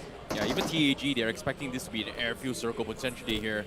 A little bit too far off to actually rotate to the north side, but considering that there are still more than 6 teams outside the zone, it seems like the fear in the semifinals implemented by True Rippers for a potential bridge camp has resulted in all of them going for late rotations here. And it is a little bit tricky, but it has stirred up in terms of the overall gameplay for this lobby. But TAG now, Hydro getting dropped here. Wyld Fangs going to be on the radio tower themselves. Gostrain has pretty much heard those commotions. They have to be in a standstill. They have no reason to fight this as of yet. But it seems like almost half the lobby is thinking get as center as possible is going to be the way to go. And the other half of the lobby is going to be thinking get as late as possible before rotating, because we are going to be expecting bridge camp. But this time it's not going to be True Rippers. It's going to be Nebula on the west side of the bridge instead. Indeed. Genesis Esports as well. Oh no. All the way back in the blue, there's also going to be Revenant X-Pac around the same proximity. And Revenant X-Pac, you can see in the minimap in the green. That's Revenant X-Pac. And I'm pretty sure soon Genesis Esports, they might just collide against him. Genesis Esports is trying to head towards the bridge on the left, but there's already too many teams stacked around it. There's also Wingard Esports, Wyld Esports, and Nebula Esports camping that bridge, so it's impossible to cross that bridge right now. Yeah, it's going to be a little bit of a tough fiasco here. But seems like the fear coming from True Rippers before coming to the semifinals has messed up this lobby in general. Half the lobby decided to cram outside, and because of this, there is going to be a huge cluster around stage 4, and I'm thinking half the lobby just might get taken out just because of this adaptation switch that True Rippers has caused prior to this. In terms of the mental aspect, in terms of the planning, in terms of macro rotations, they just might have messed things up a little bit. All these adaptations has shifted up the overall game plan for a lot of these teams. Oh and my now, God. with the circle shifting onto the east side of the military base, goodness me, all these teams outside is going to be having an absolute nightmare now. Circle shifting on top of military base, and right now, if you look at Rapid Chaos Esports, they've got some evil plans cooking up in their brains. Reckoning Esports against Rapid Chaos. Roman is isolated all by himself, and he's taken down to 1 HP, and even he gets struck down. Rapid Chaos Esports starting the fight off in a good trade. Now they've got the man advantage inside of the entire scuffle, while Reckoning Esports, they're stuck. And I highly doubt Reckoning Esports can make a bounce back in the fight anymore. What is now going to be the secondary game plan for Reckoning Esports? That's my question. Maybe to retreat and back away to play it safe. Tricky spot. Zone's pressured here. Rapid Chaos from the far fray. Levi finds a pick. Like I said, everyone stuck outside the zone trying to dodge potential bridge camps has formed a coalition to take each other out. As the circle forced through, desperation calls for desperate measures. Sahil swinging wide, tries to find a pick, but eventually Fragger goes down. Look at them all, dropping like flies, dropping like dominoes. Such a back and forth going on. Once Reckoning Esports finds a trade, then instantly it's going to be Rapid Chaos Esports replying back. The fight's just going back and forth constantly. Who's going to come out on top? Well, it seems like Rapid Chaos Esports, they've been eliminated from this game successfully, and there's also going to be Revenant Next Spark around the same block now. Wingard Esports around Nebula Esports, and Nebula Esports has already crossed on towards the opposite side of the military base.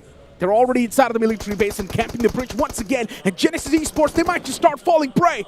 First man knocked out. The remaining players from Genesis Esports, they straight up send it. They don't even care what's happening around them. Genesis Esports, sometimes ignorance isn't the best policy. You need to keep on answering your opponents, and Genesis, they're down to just one man. Oh boy, Genesis tried to salvage the situation. It's a little bit too late. They were running out of mats as well. Nebula Esports did them so dirty. Seems like Nebula, given the chance, given the opportunity, they are going to pull a true ripper in this situation. It seems like teams are very aware of what's happening for Nebula, but it seems like Nebula, they are going to try and camp stage 4 as well. Very interesting approach. We know for that Autobots do tank the circle a little bit late, but again, they're not in the lobby, but Nebula Esports, they're prepping for this setup as well. So, in case you do not know, Autobots may have, if they're observing this match, they might expect this from Nebula in the future. Oh, but Reckoning Esports, they might have just found themselves in a tricky spot, but there we go. He still strikes that player down. Revenant X-Spark, for them, the blows continue. Bad games after bad games, and Revenant X-Spark, they've just found themselves in a pickly spot. One man knocked out. Reckoning Esports constantly just ripping through the flesh. And Revenant X-Spark, they just want to drive away. They want to escape this death grip. But maybe no is going to be the answer. Trace, instead he comes back in that Mustang. That was quite heroic, but in the end, even Trace gets taken care of. So many teams getting eliminated within an instant. Oh my goodness, they're still outside the zone. Stage 4 has already begun. It's shifting onto the military base itself. Wingard, they're still stuck outside. Well, Rico is running out of mats. He's down to his last 3 first aid kits. Nades are coming through. Eventually, a stray bullet connects and Wingard will wipe him out. But desperation again calls for desperate measures. Look at this, Ryzen, he's out of mats. He's using bandages. They have to go for a mad dash. And little did they know, Nebula, and I mean Nebula, is still camping outside the zone, Negro. The Blue's now going to be doing too much damage, so Ryzen, he needs to be a little bit quicker. Pedal to the metal, the man is just straight up sending it towards the circle. Nebula as well doing the same thing. They want to rotate inside of the circle, and maybe Nebula is now going to be camping the edge of the zone. They're not going to be camping the bridge anymore, so Wingard Esports, they straight up send it towards the safety lines, but they might just clash against Last Tata Esports. The timing though, the timing. Nebula just coincidentally backed off as the timing for Wingard to push through, and they missed each other, and now Wingard finds an opener into the zone. a temporary sanctuary, but they're not exactly inside the inner zone. Lastade did scout things out, but Wingard, they need to patch themselves up. They need to find some sort of loot, but they do not have time. They do not have space, and they have to find some way to recoup those supplies. Meanwhile, Reckoning Levi is forced to hunker down as a solo warrior, finds the bunkers on the outskirts. But it seems like Tech has scouted things out, but Levi will find temporary sanctuary in those situations. Wingard Esports, they're taking too many shots upon themselves, and that's going to be the players of Lastade just pouring it on them. Lastade, even they've got a nice spot to play with. The complete top left is clear for Lastade. They can situate themselves around the spot for a decent while. But soon they would need to move if the circle does take a shift away from them, and that's when Lastade might just struggle. But right now they can stay in that spot. The circle, it seems like it's going to be centering on up inside of the military base itself. Even Nebula Esports, Myth, and even White Walkers will be in a lot of trouble if that does happen. Well, we are going to see our first military base of BMPS here into the urban warfares. It is going to be a little bit of a slow start now. Things got a little bit crazy in the early stages, but teams still struggling to push through here. As you can see, Myth, they don't really want to try and commit into the base. They may have forced White Walker with not much option to actually push up. But it seems like White Walkers, they're going to try and challenge the mountain again here. Daddy is still around to try and scare him off. No noise made, but White Walkers, they're trying to bait some sort of reactions here. 2-2 split here from White Walkers. Sees Daddy, sees the hovercraft, and realizes that, you know what, that's not magazine dump that thing. There's no way we're going to be able to take him down, considering that the amount of ammunition we have to play for the late game. A lot of hesitancy here coming from White Walkers, but Myth, do they need to push up? Detrox has kind of walked up. I think he's going to try and set up Nate here for a lineup as well. Oh my god, Lastade, what was this? An awkward run-in against Nebula Esports, and Nebula is striking every single one. 3 men already done it. Dust the shadows on the run from Lastade. And within the blink of an eye, it seems like Lastade, they've just lost the entire manpower they had. Nebula Esports, what a quick dismantle that was. But the circle as well, now shifting once again inside of the base. A little bit of that portion of the circle is still on top of Nebula Esports, Lastade, White Walkers, and even Myth Official. Oh my goodness, this is such a tricky circle to play. Normally, I would like the positions from Nebula and Myth Official, but considering the majority still relies onto his military base, them standing on those positions, finding awkward angles is great. But they are exposed to every single team because the end games are most likely not going to be on the outside as well. So teams inside, is all they do is play the camping game. And VXC now currently getting challenged here by Shadow. Shadow finds the first pick, still relatively healthy, gets chipped down. Cashew now on the push, needs to win the fight, and he will trade off. He almost got dropped, but VXC, they will hold on towards the C compounds. All it took was one bullet. And VXT right now seems good and dandy and healthy. All the 4 players up and alive, looking decent. God's Reign right now pushed around the edge since the circle has been centered on up once again. And right now, even Wyld Fangs is around those compounds. Looking pretty decent. It's not the best spot for Genesis Esports. That one man, even he's around the edge, and soon maybe God's Reign is going to be locking horns against him. But for Versatile Esports, this is probably the best possible situation they could have found themselves in. Yeah, this C apartments is just so strong. Just because, again, many off angles to work with. You can play a little bit around to try and catch people off. But I'm surprised VXT, they're not looking outside. They're looking inside, means that there are a couple of shots coming through, but they need to find a way to look outside here because eventually the teams that are struggling the most are going to be teams outside. And TAG now needs to make a breakthrough from the south side. Wingard getting eliminated from the zone itself. No shot there for Wingard to try and push through. TAG still creeping by. Wyld Fangs already making their way down towards the inner parts of the circle. And based on this circle as well, the C apartments is the center alongside with where Wyld Fangs is. One of the god spots of the end games as of now, while everybody else needs to find a way to break through. And TAG coincidentally finds space down to the southeast corner. Yeah, they have been playing a passive game so far. Real defensive, letting the course of the action take over and see where it really takes them. And right now, TAG is surviving with only 1 elimination point secured. Slow pace, but now Nebula Esports, they decided to take a fight up close and personal against Myth. Nebula Esports, like a wave, just mopping the floor constantly. Whoever stands against him, Nebula Esports will eliminate them from the game. And right now, it's going to be in the name of Myth Official. Can they really overcome this storm? That's my question. Can they mop Myth out from this game? I think Nebula have to as well. Like both Myth and Nebula has no choice but to wrap things up just because of the fact that if anywhere the circle shifts, they still have alternative options here. And right now, sharing those high grounds is not great, but Levi finding 2 pick against White Walkers. They weren't expecting this push. Eventually, Anush is able to take him out, but he's dropped down low. And White Walkers, what a blunder. Blunder after blunders, and White Walkers somehow having 3-man squad now down to just 2. Anush OP, the only person who was able to get that trade, but eventually those 2 men who dropped down, it's just unfortunate. Challenging Levi 1 after 1 is not the way you were supposed to take that fight, and you instantly paid the price for that as well. White Walkers now. I mean, for Anush OP, he knows. Survival now seems like impossible. He just needs to get away with as many points as he can. Yeah, they were boxed in by Myth as well, but it seems like the circle is going to shift up north. Nebula, once again, having a little bit of good spots, but most of the cover spots of the mountain terrain is going to force Nebula out in the open here.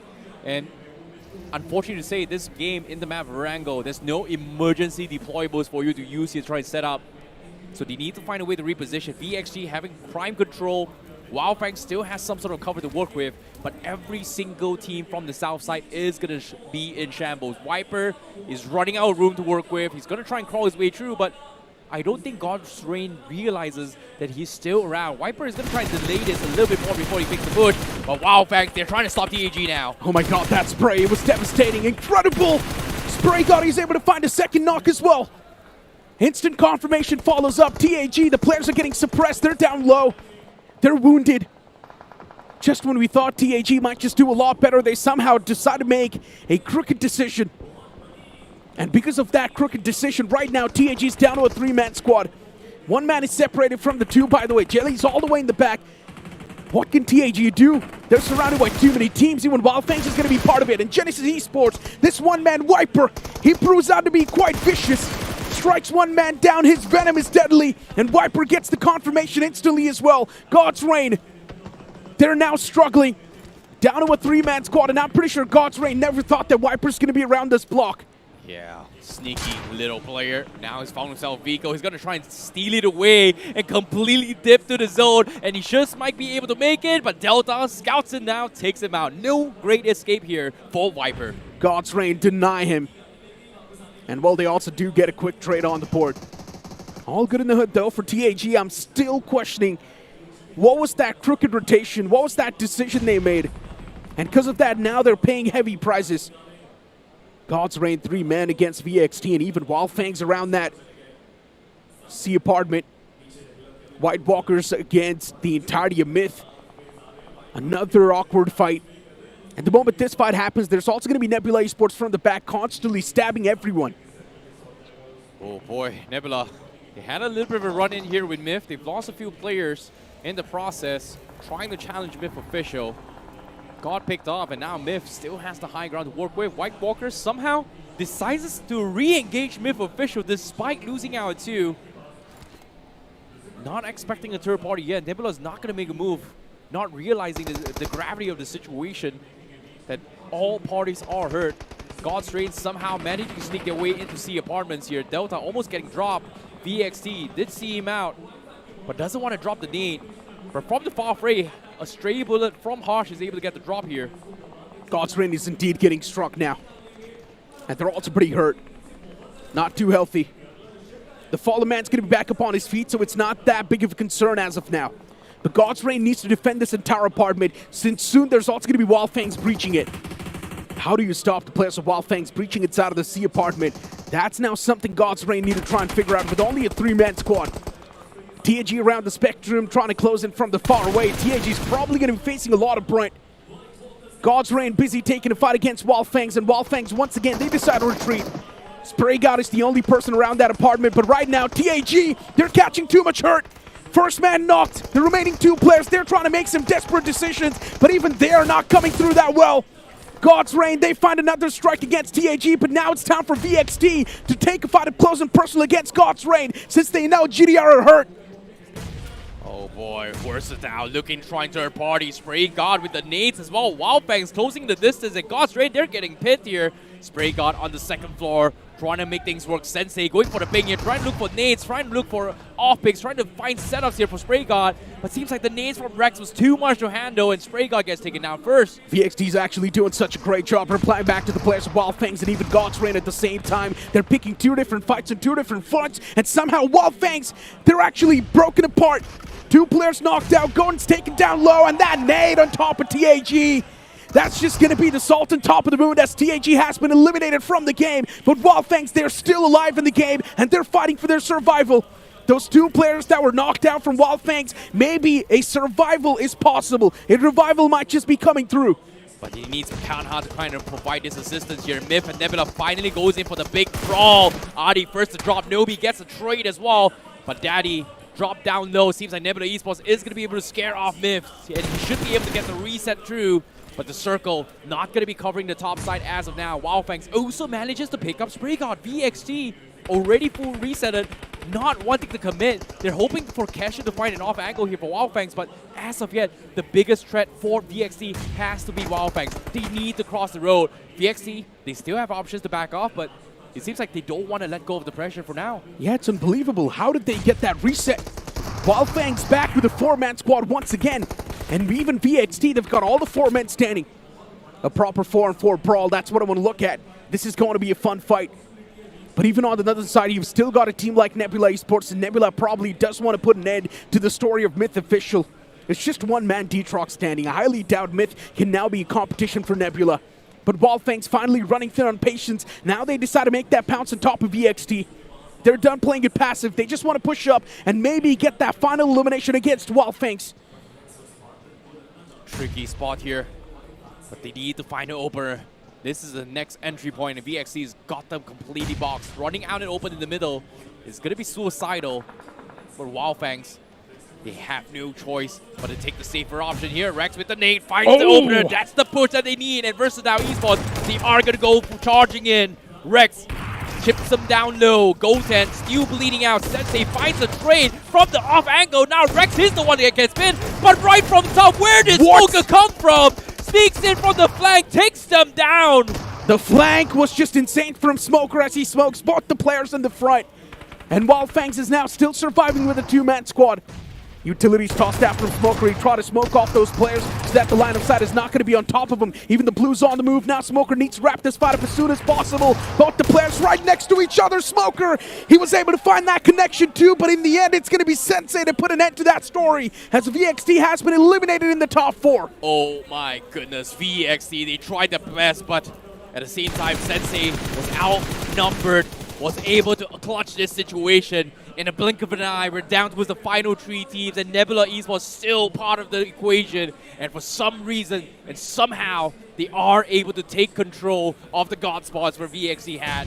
Detrock still stuck out in the open. Nebula knows there is still one player outside. It's going to give Hun, but Wyld Fangs now in a potentially 2v2 situation with Nebula, unless Detrock puts a dent here. Chip damage comes through. Nebula still looking, trying to gun him down. Detrock somehow crosses the road out in the open, and he's got the safety nets off the railing as of now. Nebula actually wants to pull off a back-to-back solid game. The previous game of Rondo, Nebula had a lot of points, but not the chicken dinner. This game, maybe they want to fill out that vacancy. And as of now, Wyld Fangs, even they're starting to make a few moves against Nebula Esports. A man on top of that roof, trying to look around him. Detrock still not spotted. He's right behind this fence. Prone behind this little concrete cover that's inside of him. Seems like Spray God might just be able to spot him out as well. Sticky bomb comes through. May force a reaction, but I don't think Spray God is looking in as well. Detrock is going to slowly throw it away, and he dodges with minimal effort. So Spray God is still unaware there is a player. But now with this nades coming through, he should maybe able to claw through as well. The nades comes in. Spray God finally spots him out. Small little pixel gets picked off. His arm was showing while he's pulling the grenade. Now he definitely knows. Detrock's pinned behind that little spot. Little cubby. Wyld Fangs, man, gets knocked out. That's going to be Sensei, the big player, taken out. Nebula now with the biggest man advantage inside of the final few moments, and Nebula knows this game is almost theirs. Blue on the move, even Detrox is going to be forced to make a move out in the open. Detrox, he's catching too much hurt. That nade finds a perfect connection. Nebula, they're going to put an end to the story of Myth, but now Nebula knows the last man of Wyld Fangs, he's on top of the roof. Spray God patches himself up at the last nick of time. Oh! Spray God, he almost finds that knock, but it doesn't even matter. Nebula, they close out the game back-to-back. Crazy games in their hands. This chicken dinner was needed for Nebula, and now that vacancy's finally filled up. What a move coming in from Spragon right at the end. To put an end to the from Nebula Esports. It seems like it's carrying forward the story tonight in day number 2 of semi-finals. I see. What are your thoughts on the first 2 games so far? Well, Nebula. Nebula Esports had a very dominating game in the first round here. This time they didn't have a high fragging game, but a chicken dinner is still equally good despite their overall performance here. But Wyld Fangs, you can see, they're not too happy with how the ending happened as well. Spray God almost pulled an impossible clutch. That jump drop shot, taking the first one, I thought for a second he might have gotten the second one too. You know, the last few frames did give us a little bit of what is exactly going on inside of the teams right there. Nebula knows exactly this is what was needed.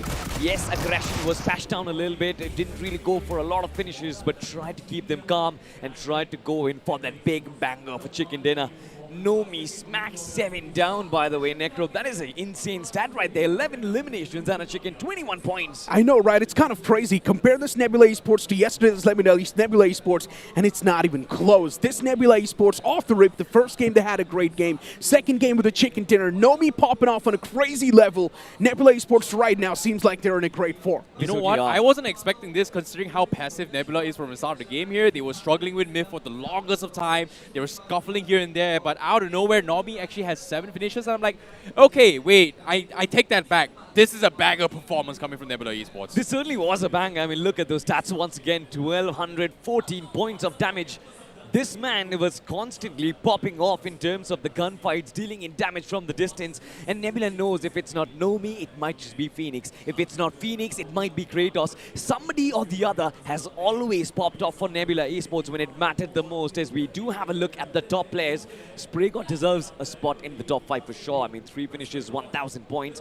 Levi with yet another banger performance, 7 eliminations. Yeah, the funny part is at the start of the day we were saying that Levi is not exactly in a top-notch form. But there we go, back-to-back 2 games, solid performances even from Levi.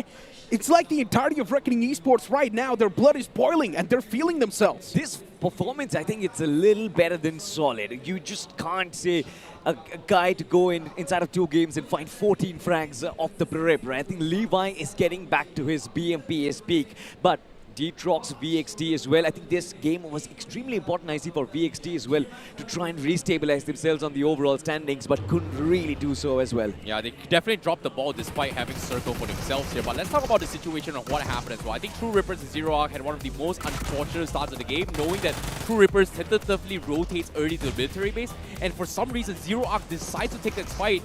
And because of that, both teams get pretty much stranded here and get picked off completely. But I like the thinking from Zero Arc. I do understand what they wanted to do because they knew that the man is isolated.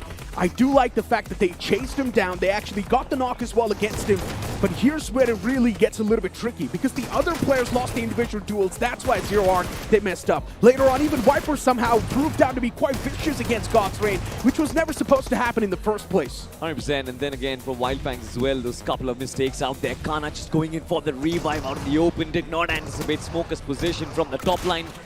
I think Myth Official have been doing a decent job so far, in my opinion. I think still keeping themselves alive in the top 5, getting those average number of finishes every single game out there. Oh, yeah. Do you see momentum rising? I think it just comes down to how they approach this game in general, right? Like for both Myth and Nebula, this were the only 2 teams that clearly did not want to be engaged in this urban warfare right from the start, because we know when it comes to urban warfare, it is unpredictable. There's unexpected windows, unexpected circle shifts as well. We saw TAG struggle. We saw Wyld Fangs also kind of struggling as well. We saw VXT, I think, arguably had one of the biggest blunders despite having circle control. But deciding third party and losing their fight against Wyld Fangs was just detrimental towards what they try to set up.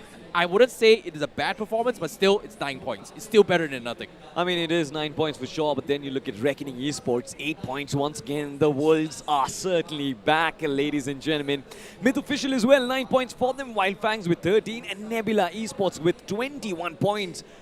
Necro, I think after this performance, Nebula might just be contesting for the top. Hands down, and that's what I mentioned right a while ago. If you compare this Nebula Esports to the Nebula Esports that we saw yesterday, it's not even close. It seems like a completely different team. I really do want to know what happened behind the scenes when they went back to their hotel rooms, because I'm pretty sure the discussion was intense. And if you move on towards the overall standings, I mean, still right now, Reckoning Esports is going to be on the first, AX is going to be on the second. Nebula Esports finally breaching inside of the top 3. Now, this is a phenomenal breach coming through from Nebula Esports, and I don't think breaking this lead is now going to be possible by the other teams. You know, you're talking of lead, I see. I'm looking at Reckoning Esports, by the way. They still have got a game in hand and 60 points already. We always keep on talking about a 10-point average. This team has toppled that, by the way. Yeah, Reckoning Esports has still maintained the biggest consistency so far. And in 5 games, taking the table topper. And one more game coming through. I feel like Reckoning Esports, if they maintain this again in this next coming game, oh boy, Reckoning Esports is going to shake things up here. It seems like this is going to be BMPS 2025 all over again. Yeah, right. And it's very possible as well. On the flip side, God's Reign, 5 matches played, 37 points. They are still trying to make amends. But I believe form is taking a downshift. This was supposed to be a southern circle. This was a military-based circle, and God's Reign should have popped that, by the way. Why are you guys even surprised? Whenever the circle is popping on top of military base, God's Reign never performs. Oh, it's a fact. boy. It's a statistical fact. It's always happened. Whenever the circle is on top of God's Reign, they've never performed. It's a fact. Yeah. I mean, The trend understandably so continues. as well. Yeah. The trend continues. And speaking of trends, by the way, as well, you've got Myth Official, you've got Wingod, but one team that is still struggling yet to come out of their shackles. I know. Necro with that big smile. The synergy on the desk is insane. Just go ahead. Let's just... I know you want to talk about TAG. Yeah. They're struggling Oh, too boy. much. Yeah. And I do understand, right, why are we shedding so much light on this team? It's because they're also the fan favorite team even on the LAN over here. So many people cheering for them. And still, for some reason, I don't understand that decision of making that rotation down south when you already know that's filled up with too many teams. Instead, you could have just pushed straight up in the front. 100%, I completely agree with you. But I see being fan favorites is one thing, but topping survival stage against 24 other teams is something else as well. It kind of speaks volumes that you've got the quality in you as well. And these players down there who are still playing, they are LAN veterans. They're not new to the stage as well. What is still going wrong? I think it just comes down to circumstances of the competition as well. In terms of macro is one thing, but setting up is something that TAG is very lacking as well. They did not smoke up to actually go in for the push, and which resulted in them just getting completely shut down. And unfortunate to say, as much as I want TAG to do well, if they don't start thinking macro gameplays, or either this case, overthink too much, they're going to get completely messed up. We'll talk about how messed up they can get, but for now, I think this is going to be the last game for the day as well. TAG needs to make amends, try and make a big bounce back. I'm pretty sure the fans out there are going to be waiting. You can see those placards as well. A little bit of Wyld Fangs support in there. The man is going to be pretty happy with the performance that came in last. But even for Wyld Fangs, Necro, I still believe that Big Chicken Dinner is yet to be coming in. They're going to be playing 6 matches today. Hands down. For Wyld Fangs, though, the previous game was not too bad, right? Yeah. They were surviving inside of the top 3. Actually, in the top 2, SprayGuard was still standing on top of that building. So for Wyld Fangs, it was still quite a decent game. And if you look at the overall standings as well, they're definitely slowly and steadily peaking up in the overall board, too. So you can't say for Wyld Fangs, it's not any concern that they're struggling right now. They're going to be making a comeback. The performance is going up. Hopefully, man. I mean, we did get to see SprayGuard being in there. Man was sort of in immortal form. Yes, slight mistakes are still going to be there, but Wyld Fangs, they slowly are getting in the groove, and we know it. This team is momentum heavy. Can they carry it on? The next game, it is going to be the map of Erangel. The map of Erangel now booting up on the screen as the plane as well. It's going to be in the skies, and this plane flight path, it's going to be pretty important, I'm not going to lie. Starting all the way from the Sosnoka military base and heading all the way towards Georgia Pool, this plane flight path, it's tilted way too on the left. And Salty, I'm not going to lie, if the teams do want to move around Yasna Poliana, Kamishki, Lipovka, Milta Power, it's going to be an impossible stretch. 100%, it is going to be a massive stretch for them. But for now, I mean, where are these teams going to drop down to is still going to be a big question. Military base, still going to be in contention. JDR, TAG, Rapid Chaos, they are they might just be contesting in for the military base drop now. Necro, this is where things do get interesting. Troopers, they aren't going to be in this lobby, but had they been here, I mean, they are going to be in this lobby. They are not going to be in the military base, but had they been in this region, I'm pretty sure those bridge camps would have actually been coming through as well. That was some lovely sight that we saw on the survival stages. But for now, Necro, look at the number of teams on the military base. You've got God's Reign, you've got Rapid Chaos, you've got Wyld Fangs, you've got Team Apex Gaming as well. This is going to be a fun stretch on the military base. Of course it's going to be a fun stretch. White Walkers as well is probably going to be heading around the apartment side. And as you mentioned, Rapid Chaos Esports, God's Reign next to each other, even Wyld Fangs TAG around Nova Rupnoy. But I highly doubt Wyld Fangs is going to be stopping around that same block. Instead, they just want to move around Milta, and that's what they do. But the main problem is now going to be that they stole those vehicles away from TAG, and TAG is not going to be too happy about it. 100%. But for them as well, I don't really believe TAG will find themselves in a big discomfort. Just needs to take a couple of steps to move inside of the play zone. But the big question is, where do you try and end up in? If the circle takes a downshift, all of a sudden all the teams in the north, they are going to be in a big pickle. Moving down south to try and take that bridge on towards military base, it's going to be a big challenge for them. But if the circle moves up north, boy oh boy, it's going to be pandemonium. True Rippers, they might just get into form. The bridge camp, the military beach is still going to be up for grabs. There's going to be no threats for True Rippers as of yet. I am excited, Necro, to find out what is going to be the result of this game. Yeah.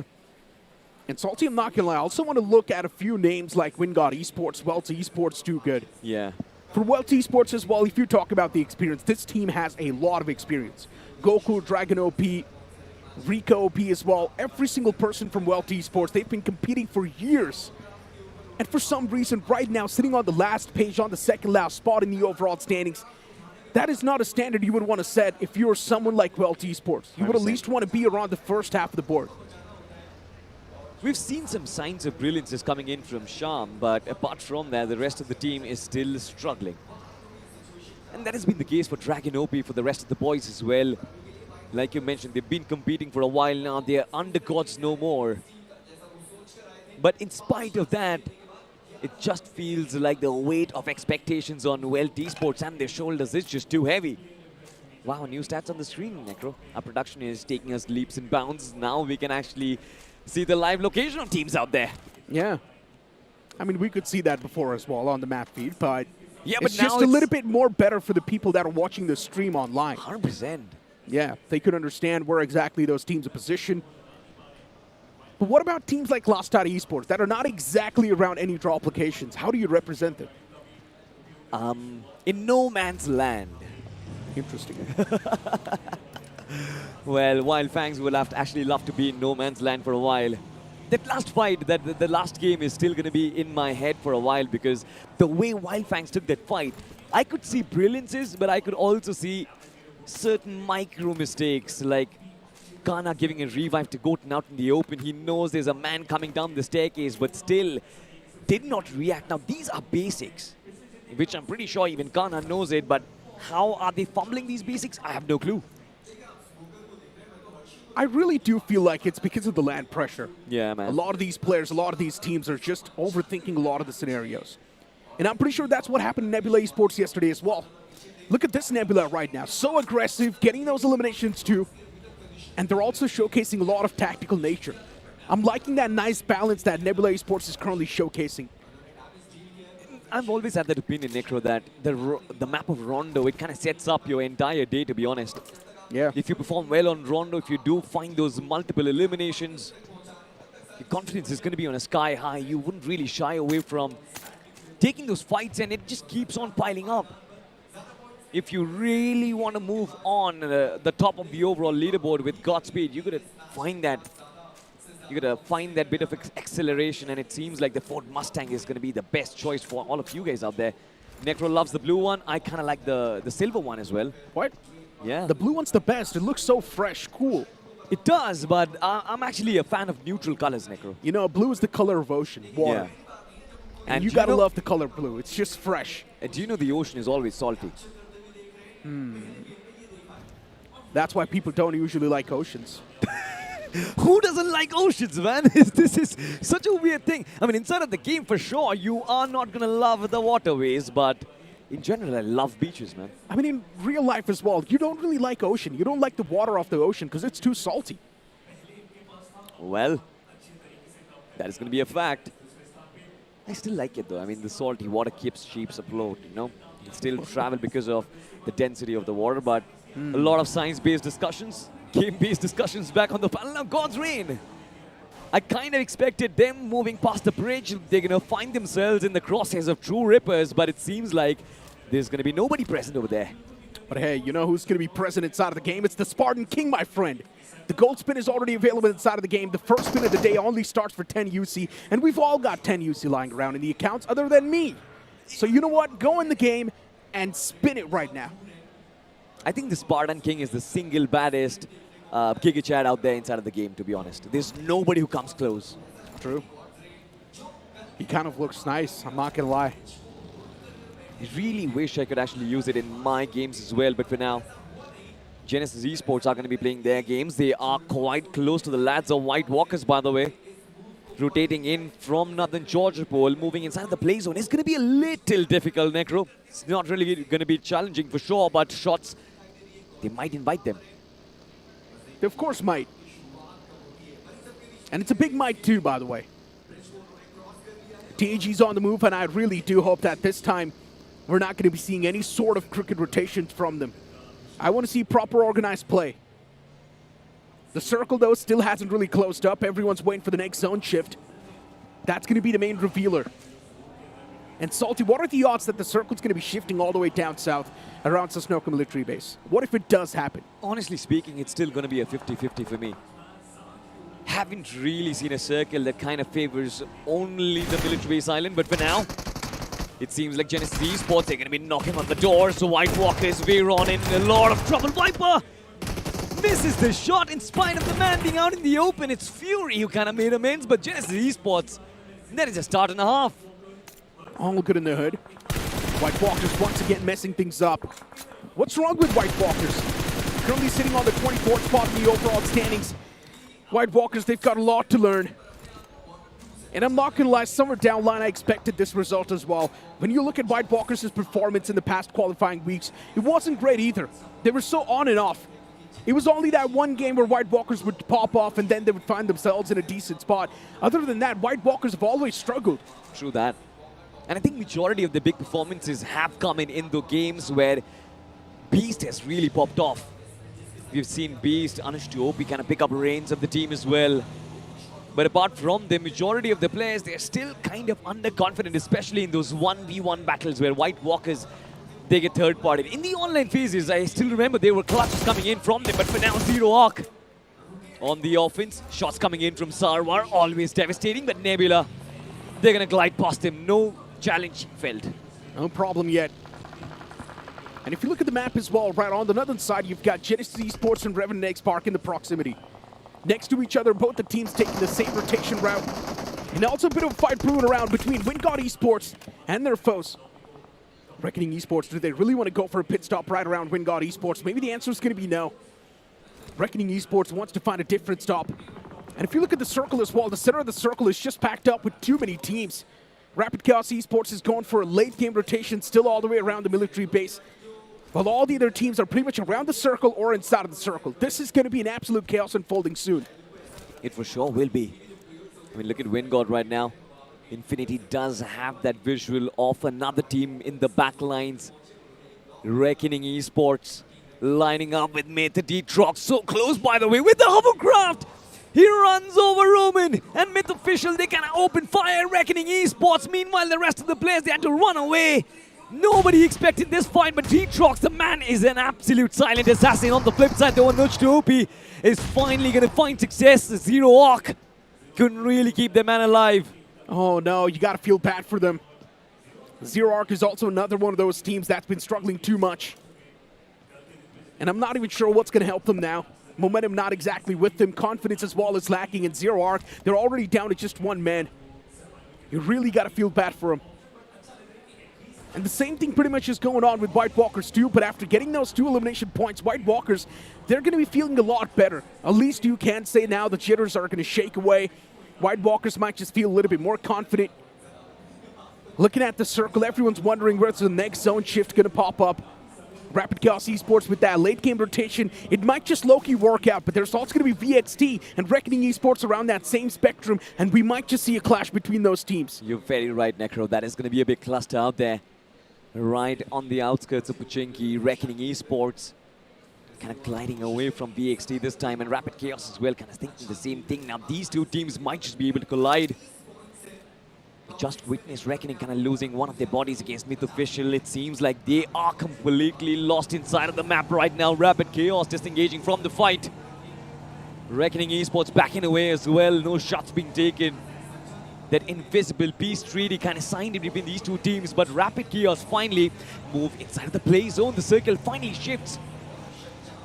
Takes it away from all the teams coming in from the east side, but look at Revenant Xbox, look at Wyld Esports as well. They are going to be in one of the best positions possible. But Salty, I'm not going to lie, I'm not a big fan of such a passive game. We're not seeing a lot of action. So far, it's just Zero Arc and White Walkers under any sort of trouble. All the other teams, they seem all good in the hood. And if you talk about Zero Arc, there's only Survar OG standing right now, and even he's pretty exposed. It's not a good spot to be in. So Survar now pretty much just needs to adjust with whatever he has. Speaking of adjustment, Nebula Esports still on the move in the forest terrain as well. Not really the ideal place where you want to actually head towards, but it seems like there are going to be a couple of more entrances. VXT now around the corner, slowly making their presence felt as well. Shots coming through against Keishu. Nebula Esports from the far fray. Zero Arc as well has got a little bit of that visibility. Versatile, they are in a world of trouble. Look at Keishu, by the way. Extremely low on SP in all of these players. They are getting pummeled in.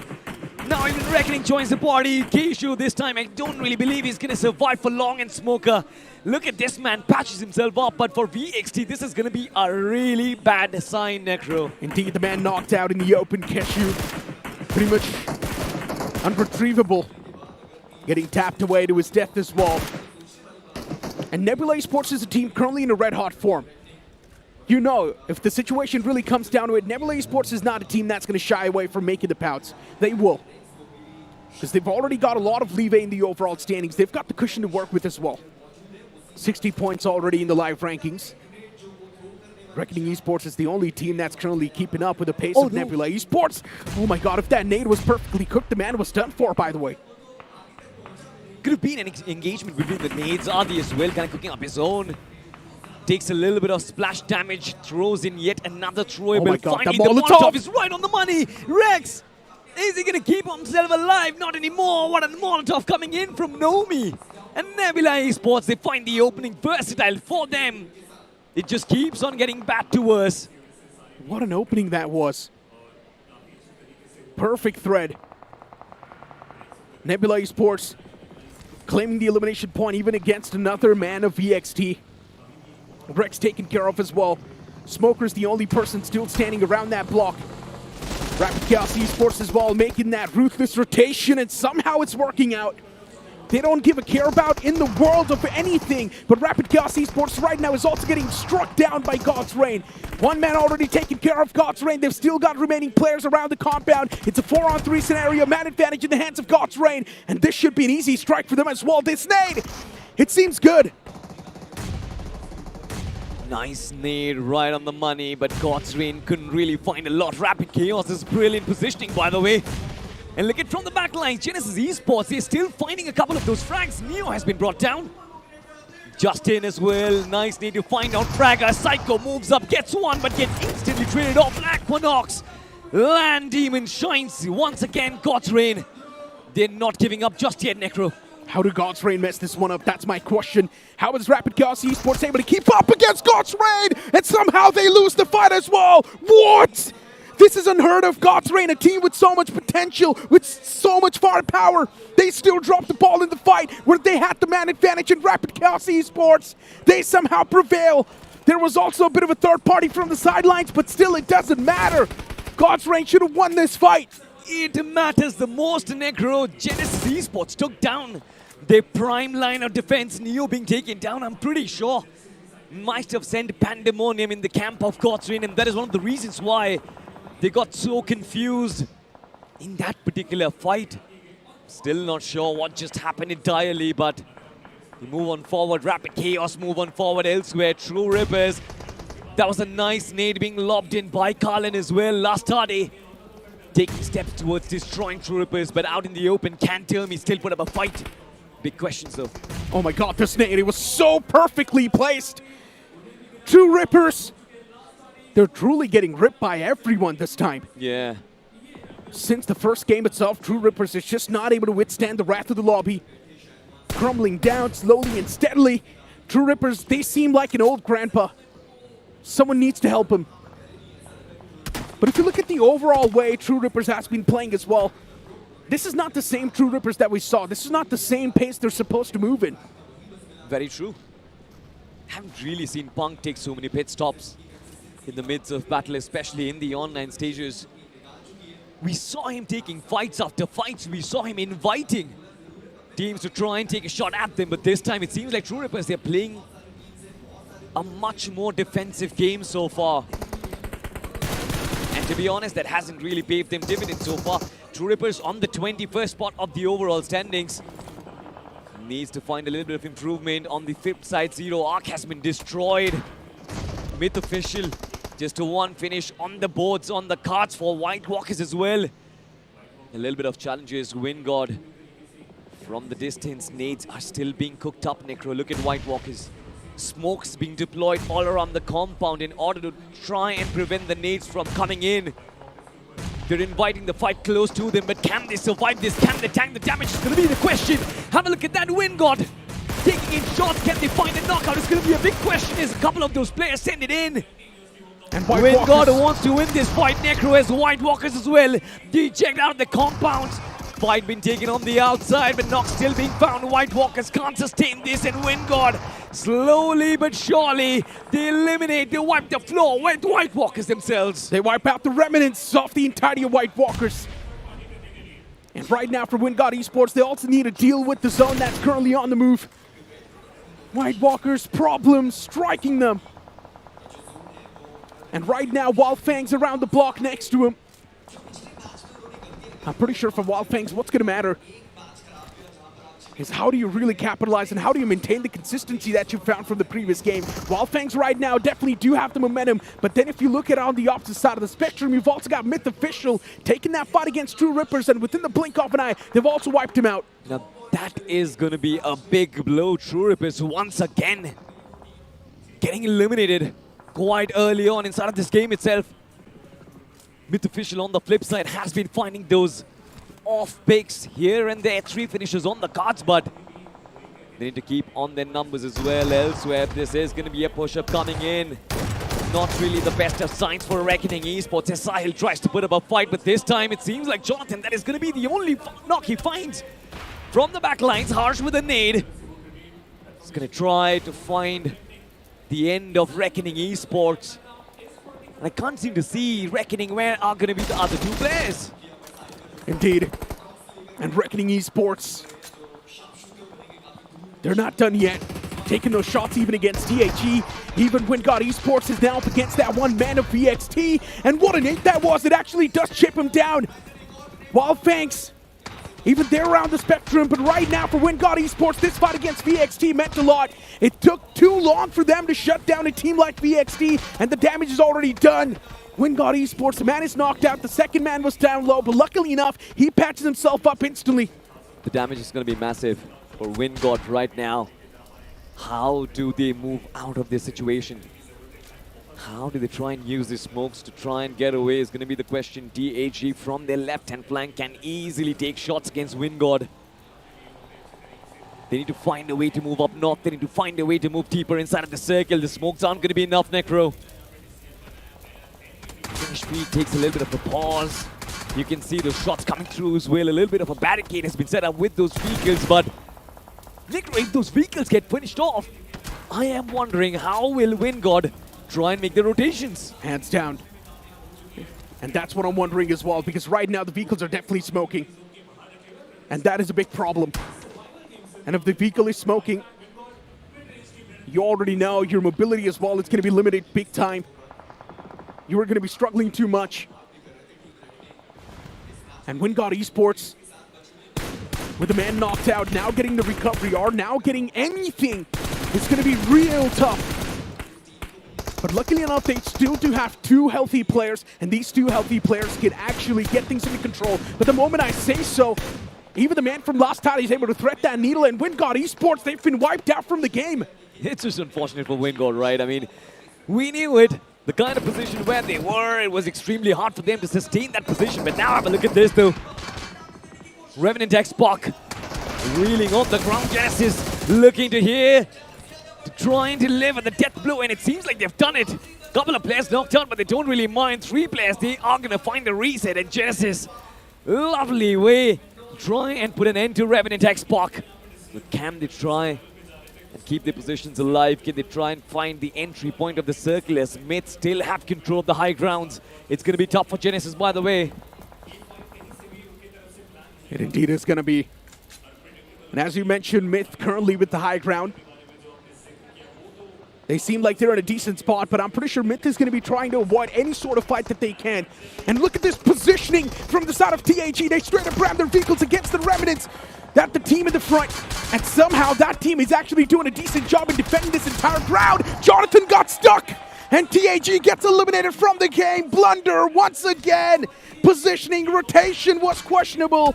And with that, TAG has been put an end to. This certainly have put an end to them. But Reckoning Esports, they're still going to sustain the damage. They're still going to keep themselves alive. It is going to be the last remaining survivor in the form of Levi, who's been an absolute warrior for Reckoning, by the way. 7 eliminations in the first game, 7 eliminations in the second game, and now this man is still trying to keep himself alive, unchecked, away from all the troubles, and he's still going to be at the center of the circle. Not at the center, by the way. On the flip side of the circle itself, it is also going to be Wyld Fangs trying to make an entry. You've got Last Tade as well in those compounds. Spray got out in the open spot. Did try to shut him down, but it's going to be of no use as Spray got forced to the play zone for Wyld Fangs. It's going to be a big blow, Necro. It indeed will be. And Myth Official right now, just looking around them. Myth Official, they've got the prime spot to play with. Last Tide Esports as well around that same spectrum as a man is knocked out as well. And Last Tide is just going for a reset. They just want to get the fallen man back up on their feet. Myth Official, 6 eliminations already on the board with the best possible spot. All the 4 players standing. It seems like they're also destined to win this game, my friend. They certainly are. I mean, look at Myth Official and their positioning, by the way. High grounds advantage. This is basically the king seed inside of the final play zone. Let's have a look at the final fight between TAG and Reckoning Esports as well. Sahil on those close quarters is doing brilliantly. But the nade from the backlines was just enough to shut him down as well. 6 eliminations being found for Reckoning Esports. On the flip side, Harshil as well taking shots. Last Tade out in the open. Necro, this can be a blunder coming in from Last Tade. They're out in the open. How they are still surviving. Last Tade do not care about anything in the world right now. They just want to place themselves inside of the circle, and that is the only goal. And these players from the side of Last Tide Esports, they are slowly and steadily placing themselves around that spot. Utilities tossed out against Last Tide Esports, but still those utils not exactly on the mark. Myth, it seems like they're just tossing every single piece of utility they've got against Last Tide Esports. Those utils are definitely doing damage, but is that damage enough? But Necro, look at that. Sensei from the back lines is also cooking up a nade, and I'm pretty sure Myth Official have no idea about this presence. It can be massive for Wyld Fangs if they do find an end to Myth Official and snatch this position away from them. Will of course depend on whether or not can Sensei find that first frag. He needs to find an opening. Myth Official, the defenses, it seems like an absolute fortress. All 4 players keep themselves alive, and this high ground, the play zone as well. It kind of helps Myth Official. I wonder there are going to be very few possibilities where Myth Official, they're going to miss out on the chicken dinner. Myth Official. Oh, look at them actually just driving around. They're done waiting. straight up send it against the remaining players of Genesis Esports, but Genesis, they're not going to be your regular opponent. They still do reply back. But that reply was not strong enough as Myth Official, they've got more men, and they get overwhelmed. This is going to be a big fat blunder coming in from Myth Official as Wyld Fangs. They start chiming in with the nades itself, but Sensei has a man completely out in the open, catching him off guard. He's going to find the knock for sure. But now instantly switches focus, moves towards Myth Official. There are going to be those 2 frags remain to be claimed so far as Harshil and Detrox, they are here to save the day, but can Wyld Fangs take it all away? They've got the fangs. They've got the wilderness as well. They've got the venom to strike Myth Official hard. Look at Sensei go by the way. Harshil is still going to be in the corner, but he's got no support. Shots coming in. Sensei falls back, and Myth Official, they do find the reset. The man's got guts of steel to make a pounce like that. Myth Official still opting for reset. They've got 2 players standing, 2 players knocked out. Lucifer's out in the open as well, but Sensei gets struck. That's an important knock against him, but look at this flank from Kanha. He finds an important knock against Myth Official, but even Lost Tide is now creeping up from the back, and Wyld Fangs, it's going to be a big surprise delivered to them. Lost Tide at the moment, they get the line of sight against the players of Wyld Fangs. It's just going to be an unpleasant surprise. Lost Tide, though, still, they do not really have the line of sight against Wyld Fangs, and they're just slowly and steadily trying to make that line of sight against the opponents. Daddy spawning out the man from Wyld Fangs in the open, and that's going to be the nail in the coffin. As Myth Official, they do officially wipe out Wyld Fangs, but the fight's not done yet. Lost Tide, they're here with a quick third party, and they're here to claim all the elimination points. Spy and Karlan, they are absolutely ripping things apart right now. Last 2 men standing in front of an entire army in the form of Wyld Esports. It's going to be absolutely fantastic. It's going to be tough as well to try and keep yourself alive. Look at Karlan, look at Spy. They were forced to bring down the smokes as well to try and keep those soft covers in position. As well, Esports, they prepare for the last dance. This is going to be their biggest opportunity.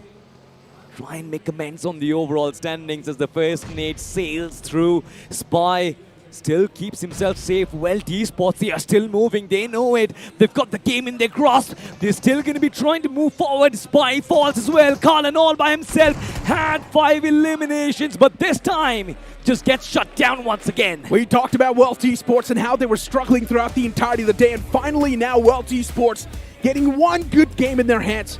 But this might just be the revival in the overall standings as well. This might just be a start for the greater future. If Wyld Esports, they've gotten a chicken dinner, and if they're a team that is driven by momentum, this is the momentum they're exactly searching for, and with this pace, they can actually keep on moving up in the overall board. I just love the way they played that end. Waited for all the other teams to eliminate each other, and then in the end, they pounced on top of Lost Tide and eliminated that team out of existence as well. Exactly. It was clinical. They knew they had the upper hand, and they just kept the pressure on the players of Lost Tide. And Necro, as you mentioned, this might just be where we see Wyld Esports bounce back. And I'm happy it happened midway day 2 as well. Otherwise, I was starting to get worried for your good friend, Dragon, over there. I mean, you had to be worried about him. I mean, Wyld Esports, the way they have been playing their game so far inside the tournament, I really felt like maybe, you know, they might just never recover from the situation they were in. But this game, I hope it kind of really boosts their confidence, because they need a lot of it, by the way. Of course, they do need a lot of confidence boost. And that's what I said, right? With this game win, Wyld Esports might just have the momentum they were searching for. But once again, we cannot really say anything, man. Wyld just have been such a hit or miss, right? Yeah. In one of the games, Wyld Esports can get a massive chicken dinner. The other game, you will instantly see something completely opposite, and Wyld Esports will be instantly eliminated from the game. Pretty much, and that could have happened in this game as well, especially considering the early positions that they had. A lot of pressure out into the open fields. We saw what happened to the players of Reckoning Esports and TAG. Both the squads getting stuck in that shack, and also Wyld were the ones who actually claimed the rewards of that awkward positioning. But now, with this match done and dusted, we again are going to have that group swap. Group C, yeah. There was a lot of pressure on these names. And now for the next few matches, they just get to sit back, relax, and watch what happens, how the rest of the story unfolds. But are we satisfied with the performances majorly from the teams of Group C today? Of course. I really do believe that Group C stepped up by a mile compared to yesterday, right? We saw so many teams doing good. Off the rip in the first game itself, we saw great performances. And even if you talk about Lost Tide in that previous game, man, what a game that was. Yeah. Something is happening to Lost Tide Esports. It's like they're evolving on the fly. Last Tide, for them, the first game was also pretty good. This match was a fantastic occasion qualification for them as well. And I'm pretty sure last day they have kind of restabilized the position on the overall standings, Johnny. But the question is this an evolution of Rastade, or are we seeing them roll back to the same play style that we saw from them during BGIS 2026 when they were playing under the banner of Ewoks? I think this is definitely an evolution because they're doing a lot better, I think. I look at them and I'm seeing glimpses of LHS, by the way. Los Hermanos. Hey. I mean, Los Hermanos wasn't even able to qualify till the finals. So I do believe that this team right now, with the track they're moving, they can easily qualify. At least their playstyle still had some confidence, which was lacking, by the way, in the early stages of the semi-finals, at least the matches yesterday, and of course, the survival stage as well. But here we have it, the highlights of this game. And of course, this was an action-packed match. From the mid stages till the extreme late stages, that circle just kept everyone on their toes. But one team, you know, who's going to be very unhappy with their performance today has to be Apex Gaming. Yep. Because they had the chances to try and prove themselves. They had the opportunity to try and build up on the back of a big win. We saw that in that second game where the circle was a military base, by the way. Necro really wants to say something to add to this. I mean, when I saw Apex Gaming in that fight, right, Jonathan ejects outside of a vehicle and then he instantly gets stuck between two vehicles. Yeah. And he's just not able to do anything. He can spot every single opponent in front of him and he's just getting gunned down by every single team around him. It was kind of a heartbreak, because as Necro said, from that POV, you could see him getting stuck. There's a man on top of the hill towards the right. There's Wyld Esports towards the left. And of course, he knows that the man from Reckoning Esports is still inside that shack. It was funny. It was a gone situation, basically. But yeah, we have the match rankings, because the match is gone, it's done and dusted. Wyld Esports ending the game with 20 points. Myth on the second with 15. We have Rastade finishing third with 12. And also, I'm glad you said wow, because it's not just Wyld. Myth also have kind of initiated a comeback with this performance. Kind of. Even the previous game, Myth was there in the top 3. And right now as well, Myth with 15 points. This is not an initiation. The comeback is already done. I think Myth is now going to be really in a comfortable spot around the top 8. They're going to be very happy, by the way. 3 back-to-back games, Myth official. They came close to getting a chicken dinner, but in every single one of those games, they managed to find those high fragging numbers. 10 finishes at least is what Myth official have managed across the 3 matches, and I'm pretty sure, I think if they carry on the momentum, maybe adding a little bit of chicken dinners tomorrow, this is going to be one of the teams moving ahead to the finals itself. But here's the deal, right? I mean, at the start of the day, we were also talking about Group A in particular, a group that was supposed to have a lot of matches today. And in those groups, Reckoning Esports and Genesis were the ones going toe-to-toe. Yesterday, both the teams just played 3 games, and both of them still found a way to stay inside of that top 6 bracket. Today, Genesis, there has been a little bit of a slip-up. Necro, they've lost some momentum, but with this game, they still find themselves around in that middle pack. What I believe, as long as you're there inside of the top 6, that's all that's matter. That's all that's going to matter, right? And especially Genesis Esports, they're going to be playing all the 6 games today, from which 3 games are done and dusted, 3 more games do remain. So I do believe that let's have some patience and let's see what Genesis Esports can accomplish in the upcoming 3 games, because we saw what exactly Meta Ninja did yesterday. In the remaining 3 games, Meta Ninja just completely flipped the odds, and they managed to acquire 52 points. So maybe Genesis Esports can do a lot better, get a lot more points. If they can manage to secure a number close enough to Meta Ninja, that is just going to propel them to the first position. It's also not just Genesis and Reckoning, by the way. There's also one more team that is slowly making climbs, and that is known as Wyld Fangs, by the way. Oh, yes. 3 matches, they definitely have done the hard work. The second game, it was almost chicken dinner coming in from Sprague. This match as well, they did find those elimination points.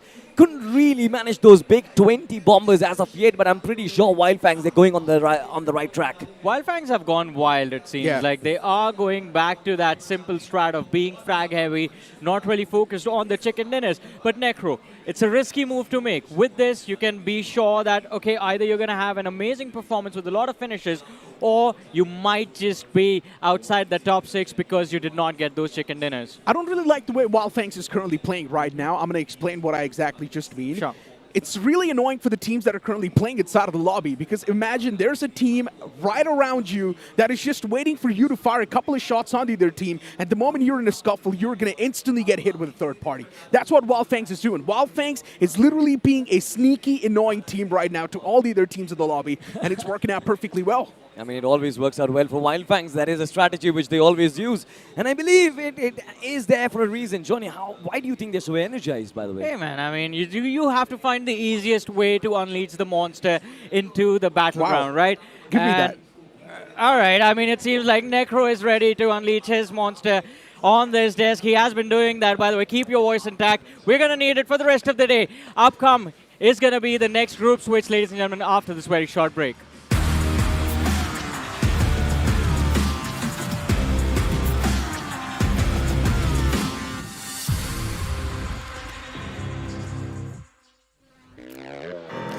Please do not get in my way. You cannot drop in my lane. Tires is burning the pain. You don't have nothing to say. This is how legends are made. I know I got what it takes. And I'm not popping the brakes. And I'm not popping the brakes. I'm too competitive. I like the narrative. I don't know best in the league. Who you comparing with? That is competitive. Top of the throne, it is me. How you moving so on his feet? I just been bringing the heat. I just been bringing the fire. Bringing the fire.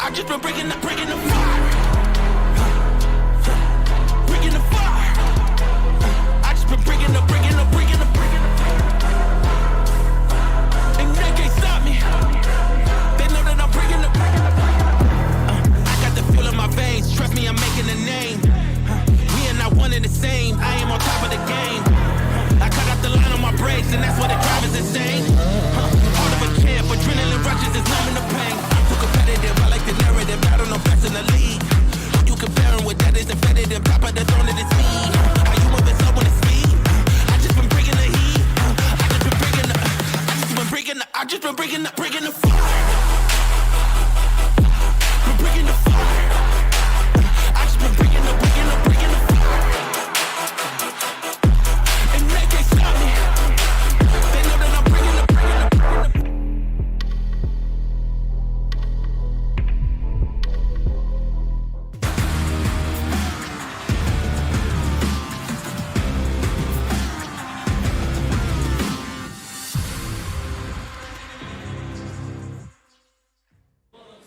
Welcome back after that short break, and now I've got Icy and Johnny with me on the panel. And guys, after teams pulling off such incredible comebacks, Wyld Fangs doing great, even Myth officially doing great, we're still waiting on Genesis Esports to pop off the same way. Yeah, it's a little bit unfortunate for Genesis here. They had a great start yesterday, but today has been a little bit of setback for them. But all things considered, I think Nebula did pretty okay. The last game wasn't a great performance, but I think consistency-wise, in terms of overall match per ratio kind of capita situation, Nebula is doing okay. Myth is also making a little bit of comeback, which is kind of surprising.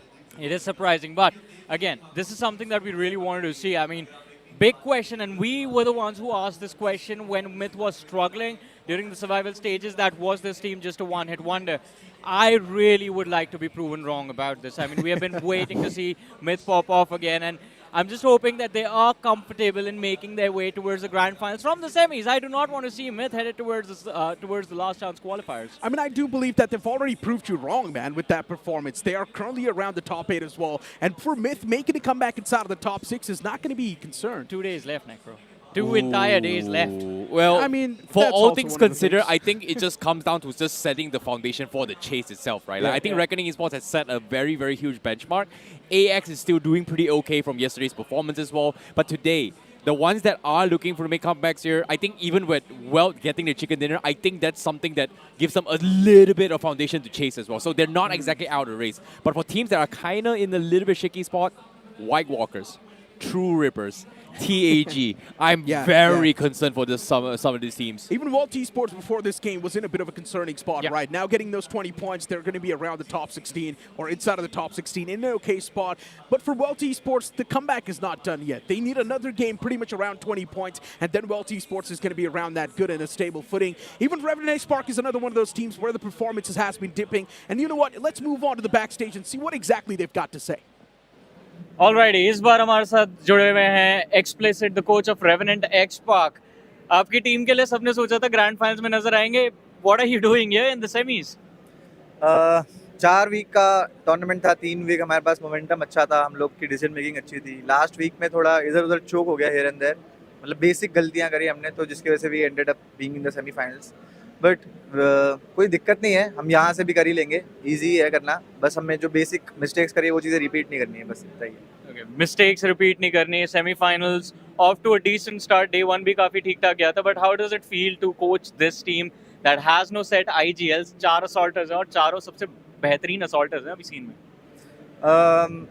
Initially it was difficult कि starting में सबको समझाना कि मतलब ऐसा कोई नहीं होता डेजिग्नेटेड कि ये बंदा ये करेगा, ये बंदा वो करेगा. मतलब you have to take accountability. मतलब 3 बंदे एक बंदे पे रिलाई नहीं कर सकते कि वो तुम्हारे लिए डिसीजन ले कि कहाँ जोन लेना है, कौन सी फाइट लेनी है. तो ये चीज़ें सबको खुद से लेना पड़ता है. मतलब रिस्पॉन्सिबिलिटी लेना इंपॉर्टेंट होता है. तो स्टार्टिंग में इनिशियली थोड़ा डिफिकल्ट था, तो अभी थोड़ी अंडरस्टैंडिंग बेटर हो गई है, तो अब थोड़ा बेटर ईजी लग रहा है चीज़ें. I mean, I think over time आपको भी एडजस्ट हो रहा है कि इस टीम के साथ कैसे खेलना है. बट आज डे नंबर 2 है हमारे सेमीफाइनल्स का. आज के लिए आपने कुछ टारगेट सेट किया है कि कोई पॉइंट एवरेज आपको मेंटेन करने चल रहा है? At the end of the day you want to be between 80 to 90 और मे बी टचिंग 100. कोई पॉइंट टारगेट तो नहीं है, बस एज सच तो हमारा तो ऐसा है कि मतलब जो भी हम मैच खेल रहे हैं उसमें हम बेस्ट आउटकम निकालने का कोशिश करेंगे. कि जितना भी बेस्ट पॉसिबल रिजल्ट हो सकता है वो निकालने की कोशिश करेंगे, और उसमें जितने पॉइंट निकल सकते हैं निकलेंगे. ऐसा कोई टारगेट नहीं है. मतलब वी खुद से एक्सपेक्टेशन रख के अगर कोई चीज़ें लेफ्ट राइट होती है तो खुद पे प्रेशर डालने का कोई पॉइंट नहीं है, मेरा ऐसा मानना है. Well, that was a lot of great insights. Thank you so much. What the hell? How are you there and here at the same time, Johnny? I've been telling you for a long time, Necro. You refuse to believe me. I'm a god. I'm an absolute god. Okay, maybe that's a bit of an over-exaggeration, but you know what? Back towards the conversation of Revan and X-Park. Now, recently, their form, you can say, is slowly and steadily dipping. Yesterday, Revan and X-Park was doing a lot better. They were consistent in the 3 games that they played. But today, so far, we haven't really seen that explosive game yet. Hey, man, can I be fair about one thing to explicit? That interview happened while the game was going on, so we expected the team to do a little bit better. Yeah, things didn't really work the way here coming from Revan and Xbox as well. But I think one of the biggest change here, it comes down to just timing, right? Yesterday, it was survival for Group B because they have to play 6 games. Yes. Today, it's not just survival for teams in the Group A. It's also teams that has done a little bit of homework from yesterday's performance. We saw interesting shifts as well. I think True Rippers was one of the biggest blunders just because, oh no, military-based circle. People kind of expected True Rippers to kind of gatekeep. Zero Arc messed them up, and then Nebula kind of took up the mantle with it with True Rippers left off, and everybody got messed up outside the zone. I mean, overall, if you talk about Zero Arc as well, since you really brought them up, right, today's day has been terrible for Zero Arc as well. I mean, we have seen them play so far in the 3 games, and Zero Arc, on every single one of those games, I don't think they've even gotten more than 5 points, which is a major concern now, Johnny. It is, and again, I think if you go back all the way towards how this BMPS 2026 started, it was just the first 2 weeks where we actually saw Zero Arc dominate the competition. And in its reality, if you're going down to the actual numbers, I think it was just week 1 where Zero Arc were looking like a potential top contender for moving towards the grand finals, and could be one of those teams that had that Cinderella story, I see, that you were looking for in the qualifiers. But that didn't happen. Week 3 onwards, teams started to lose momentum. They somehow recovered in the 4th week of qualifiers and the survival stages, and barely were able to squeeze their way into the semis. But here, things are not going great. 3 games done and dusted. Group C is now going to be taking a backseat, and Group B is now going to be back, which means teams like AX is also going to be back on the floor, including 4TR as well. And I'm super excited to see these teams because AX was dominating yesterday. Are we going to be seeing that same run of form continue? Hey, it could happen as well, but for all things considered here, this is also the halfway point for day number 2 as well. We've seen teams reset yesterday, and in particular, I'm talking about Meta Ninja. At the start of the day, Meta Ninja yesterday was a complete flop in the first 3 games, but after the group change, things kind of shifted for some of the teams. Well, hopefully with this group change coming to play here, we might see a little bit of recovery here. In particular, I'm talking about Genesis to make a little bit of bounce back, or maybe even Autobots as well making a little bit of bounce back despite not having a great start yesterday. Hands down, right? And speaking of Autobots Esports, yesterday we've seen some crazy multi-frags from the players. One man was easily able to beat down 2 of the players without even breaking a sweat. Yeah, even Lobster was doing incredibly well. And the same thing can also be said for AX. Yesterday's performance was probably the peak of AX's performance. Yeah. Cyrex just absolutely dominating, being the performer of the day yesterday as well. What, 14 finishes in 6 matches? It was an absolute banger. 17 finishes in total the whole day as well.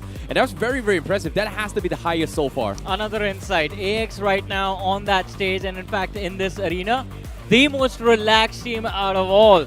I heard the players discuss what went wrong in the first few matches, and they were like, yeah, all right, doesn't matter. We're just going to shoot everyone and make sure that we are the last one standing. You know, Spiro wanted to have a private interview with Cyrex in particular, but Cyrex just completely dodged the interview, doesn't want to do the interview, and just let's focus on the game instead. Yeah. I mean, it makes a lot of sense as well, right? Some of those distractions can actually get to you sometimes in your brain. You're and that calling can actually Spiro a distraction. Oh! Sparrow sometimes can be a distraction, let's be honest, right? He feels like he's got ADHD.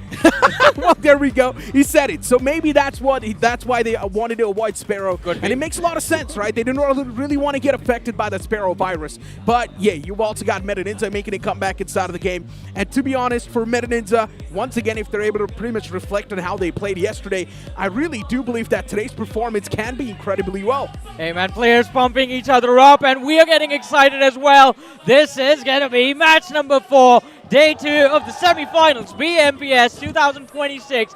The group change has happened. Is the performance going to take a change as well? Time to find it out. Well, let's see as well. We talk about potential kryptonites here. Meta Ninja has not had a good track record in this group itself, and hopefully they will be able to adjust their games accordingly here. But now, with this group interaction as well, this is going to be a group where all these teams are going to be playing one Erangel only. Actually, almost 8 teams is playing Erangel. The other 8 is pretty much played 2 Erangels prior to this as well, and they are pretty much warmed up for this game. And one thing I've realized based on day 1 itself, especially for game 4, teams who have played 3 games seems to be more comfortable on stage compared to teams who are just getting in. But I actually have a question very specific to the maps that were played today. As you mentioned, Group A, they've been playing all the matches today. Isn't this the exact same flight path that we got in the 2 maps for this? Yeah, exactly. The first wrangle of the day. See, I think I was expecting the circle to shift far northwest towards Zarki. Necro predicted this with a military circle once more, and the trend continues here. And one thing about semifinals, I don't know what happened here in BGMI or even BGIS or BMPS. When the time period comes in, we are seeing a lot of frequent circles kind of form. Very, I would say, coincidentally similar from time to time again here. So I wouldn't be surprised to see a military base again. But again, as Necro said as well, whenever the circle shifts onto this military base and God's Reign is there, they never do well.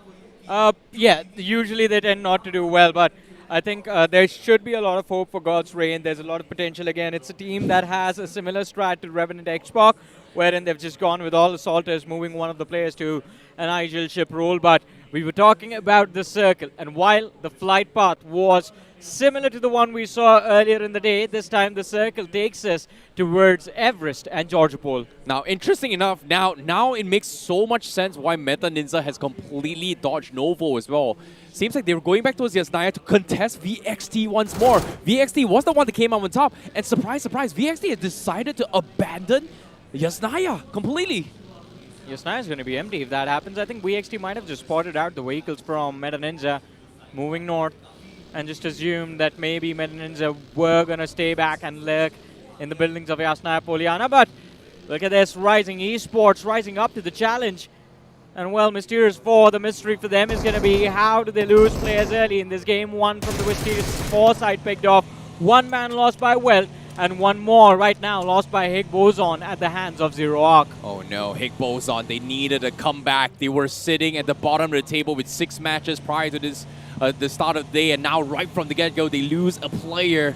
Not a great game here once more from Hig Boson. Yeah. And if this trend continues, Hig Boson might be one of the 2 teams that maybe just eliminated right from the start here from the semifinals itself. This is not what I'm expecting of Hig Boson completely, despite how their journey started in the BMPS. Me neither. I mean, Hig Boson were one of the aggressive teams of the bunch.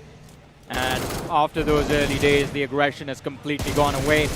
But recap of those early finishes, Zero Arc with a really, really quick rotation, finding themselves on the western edges of Everest. And it seems like their intention might actually be to directly move towards the hospital building and go for the looting stages there.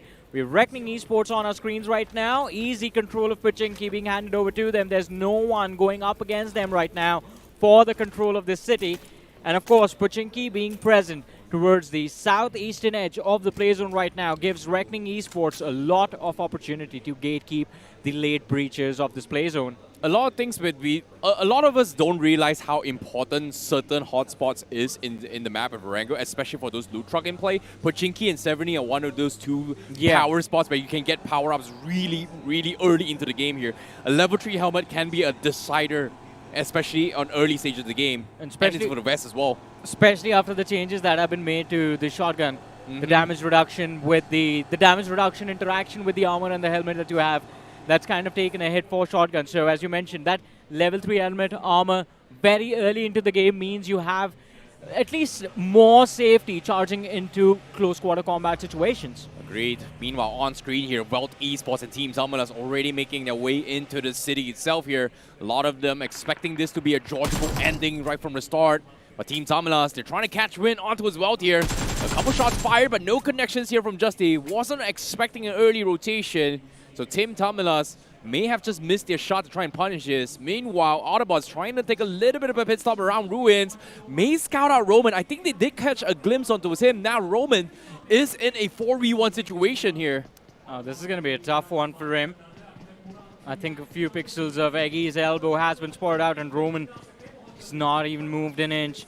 Autobots, I see it seems like Autobots are going to be unaware of this man hiding in a corner, and Reckoning Esports, they've started to circle these houses like vultures, still waiting for an opportunity to strike, still waiting for an opening. But it's going to be Pro from the side of Reckoning Esports that gets dropped down to half his HP by Autobots. Autobots have some edge in this fight. Yeah, but at the same time, they bought enough time here for Roman to actually back off. Autobots just actually decides to back off. They do not want to be caught out in the open here. Decides to be on their merry way. So great call here from Autobots to disengage, but lucky for Roman to completely dodge the bullet in this situation here. That is just talk about timing here. Like, I don't know if it's luck or it's a skill, but still. I think it's skill. I think with how Reckoning Esports was circling them, Autobots for sure felt something was off about that fight. And of course, Reckoning Esports, they have luxury to do these shenanigans, right? 66 points sitting at the top of the leaderboard. But same can't be said for Autobots, who are the ones chasing Genesis right now. Genesis sitting 6th on the overall leaderboard, and Autobots on the 7th. Yeah, at the same time as well, Autobots hasn't been able to go back towards North George for quite some time. And we know for a fact that North George is their hometown. Yep. And considering how the flight path is, it makes a lot of sense. They're not exactly fully stocked up. They're just gearing whatever gear that they carry have right now. It's pretty here. And now Autobots, now they're getting caught out in the open. Oh no, troubles arise. Problems after problems. Autobots has not found safe haven yet. Exactly, and well, they are going to have to pay a price for that as Eggy becomes the first man from the side of Autobots to hit the floor. But we'll see what the end result of that collision is going to be. Inside of Northern Georgia Pool, we have 4TR official going up against the players of VXT. And Anonymous, he's under immense pressure, finds the opening knock, finds the second as well. And Versatile, it seems like, weren't versatile enough into this fight. And 4TR, they are just mowing down the players of VXT. This shield, it hasn't been able to block anything in the entire semi-final so far. Oh, what a blunder. Arthur now is going to chip him away. The pre-fire comes through. They drop another player, and VXT now in shambles. What a bait. What a camp here for 4TR. VXT did not expect this. Spartan now left all by himself. Autobot is going to take advantage of this situation to rotate away around them as well.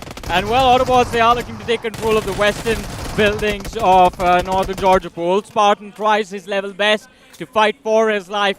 Only was able to secure a knock and finally has to kneel down and bow out to 4TR official. And as you were saying, Icy, what a great strat by 4TR. I think they just assumed they were spotted out, and they knew with how VXT were moving towards them that this is a team that's playing out of desperation. And well, the punish, they made it look easy. Yeah, VXT had a great start here, but now has slowly dwindled out in contention here for the top 6. Very far off, and another bad game like this, it requires a lot of heavy lifting here. God's Reign themselves, however, has had a pretty decent game yesterday, but ever since their Game 3 match where they kind of fumbled, even today as well, in the map of Rondo, things has not been looking good here for God's Reign. And they do need a lot of heavy lifting here, but seems like the circle is going to shift back down south here. We've seen circles like this. Everest is still in play, Reckoning at the tippity top. But Meta Ninja going to be playing on the east side here on the outskirts. And this circle may or may not shift on towards the west side though. And well, if you're talking about teams and how they're moving, did you see Wyld Fangs? That 2-2 split, 2 players north of the river, 2 players south. And Wyld Fangs, they have found a way to breach inside of this play zone. But Team Tamilas, they do spot out the players of Rising Esports mid-rotation. Few shots taken, but the opening yet to be found. And Team Tamilas, they need to be swift about this. There's more teams closing in from those open fields down south.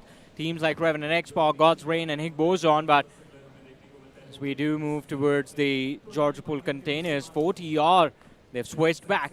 First, they moved towards the northern Georgia Pool city, and now they're back down to the southern side of the river. Yeah, but at the same time, let's take a look at the replay here. What happened to Wyld here? They're driving by onto his hospital, were picked off by Zero Arc. And while the blue stragglers here will try to rotate where they came from, and they ran back into his Team Tumulus, they dodged the initial fight from Team Tumulus, could not find a space in the hospital, decided to run back, and then got picked off. This is a huge blunder here from Wyld Esports. Oh boy, wasn't expecting this, but let's take a look at the circle here. Seems like we may potentially see a containers ending as well. Ooh. And 4TR has a wide spread through, and Zero R is going to be taking the warehouses instead. But 4TR, they are not really in a great position to keep on fighting. Arthur on the flank knocked out. Anonymous, even he has taken a lot of damage to begin with, and Rapido, I think his position could be compromised at any time. Zero Arc, as you mentioned, they are not just inside the warehouses. I see they are everywhere in these containers. And 4TR, unless they find a trade, I think Zero Arc are going to be the ones coming out on top in this fight. That nade from Pain is life finds the second knock, and well, they have the third as well. Anonymous hits the floor, and 4TR, they're down to the last man. It's just Viper who's going to try his level best to fight for his life, fight for the saving grace of his team, finds the knock onto Sarvar, but there's no finish yet. And in fact, there's going to be the finish of 4TR from this game, wiped out super early. This is one of the sickest openers here from Zero Arc. Pain is life, finding 3 knocks just like that off nades. And with this confirmation, this is just impressive stuff here. 7 eliminations off the board, and now Zero Arc. They do have a fighting chance, and this is the comeback game that they need. Just a few moments ago, I was just chatting with a few friends of mine in the audience there. And we were talking about Zero Arc. We were discussing, all right, where's the aggression go? The team is not doing too well. I guess maybe we spoke too soon, I would like to apologize to Zero Arc for not thinking that they would put up a fight over here. They're doing phenomenally well, 7 finishes in this game, and considering the kind of position they have as well, as you mentioned, there is a very big possibility of that containers end game. And if Zero Arc are able to hold on to that ground, they might just end up on a podium in this match. It could be happening here, but Circle still covers Everest as well. Reckoning's doing this thing again, with they are going to gatekeep the teams coming from the Everest itself. Meta Ninja has taken one of the best spots possible in the east side as well. If Circle Ship's there, nobody's going to be able to challenge Meta Ninja unless you go in for a slam. Yeah. And I feel like these 3 teams are going to be one of the core teams to be watching out for. Meanwhile, Autobots, they are going to try and swing up north. Genesis is still going to be stuck on the northern river as well. For everybody from the west side, I do not see a team going to be surviving this, but it would be really impressive if Zero Arc actually cleans out everybody. But look at what is happening in Georgia Pool containers right now. Morty dropping the players of Revan and Xbox. Grace knocked and finished off. Pain in his life claims the finish of Proton as well. And it's not just Revan and Xbox that are being put down in the ground by the players of Zero Arc. It is also Rising Esports. Although from the side of Rising, only a knock was secured, the finish is yet to be claimed. Tricky spot to be in here, Revan and Xbox. Seems like they are going to play a little bit of whack-a-mole. Pain in his life was able to whack the first team, but this time it is going to be his teammate. He's going to be trying to go for those nades instead. Revan and Xbox losing 2 right from the bat. Seems like they are forced to try and get down and under, try and find a rabbit hole to kind of hunker down. Like the ostrich possibly here. Stick their heads down low, keep it low, wait for the right movement to strike, but as of now, they're pretty much stuck with no way out. God's Reign, however, Equinox runs into his Henry. Nice spray there from Henry, almost drops him down low. It seems like Henry is going to try and give chase here from Mysterious 4. This is going to be a very awkward position for God's Reign, Mysterious 4 to fight from. Because look at the radar, there's more teams. There was Higbo's on the southern edge as well, so there will be potential third party. But Team AX, present towards the southeastern edge of the circle right now, have found themselves up against Wyld Fangs, who are trying their level best to defend these houses. But AX, this is a team that, again, just like Reckoning Esports, has full freedom to do whatever they please from here on out. A decent average on the board, about 10 points per game. And considering AX did it so well yesterday, I think the goal again is going to be to stay on the first position when the day comes to an end.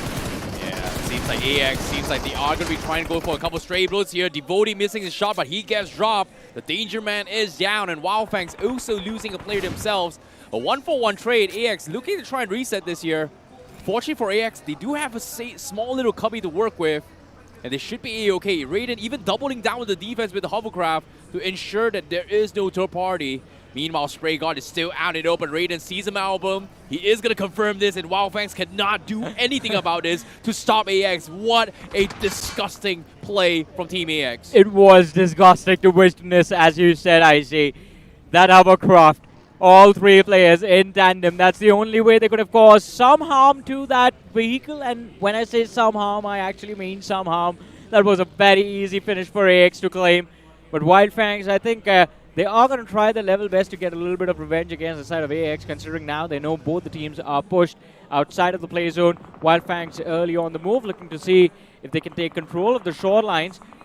It's not going to be easy though. Genesis on the other side and Autobots as well can cause a lot of harm to Wyld Fangs. Yeah, seems like Wyld Fangs are trying to dodge their way through here. The circle may shift up north towards the river side as well. So all these teams in containers, they have to make a move up north.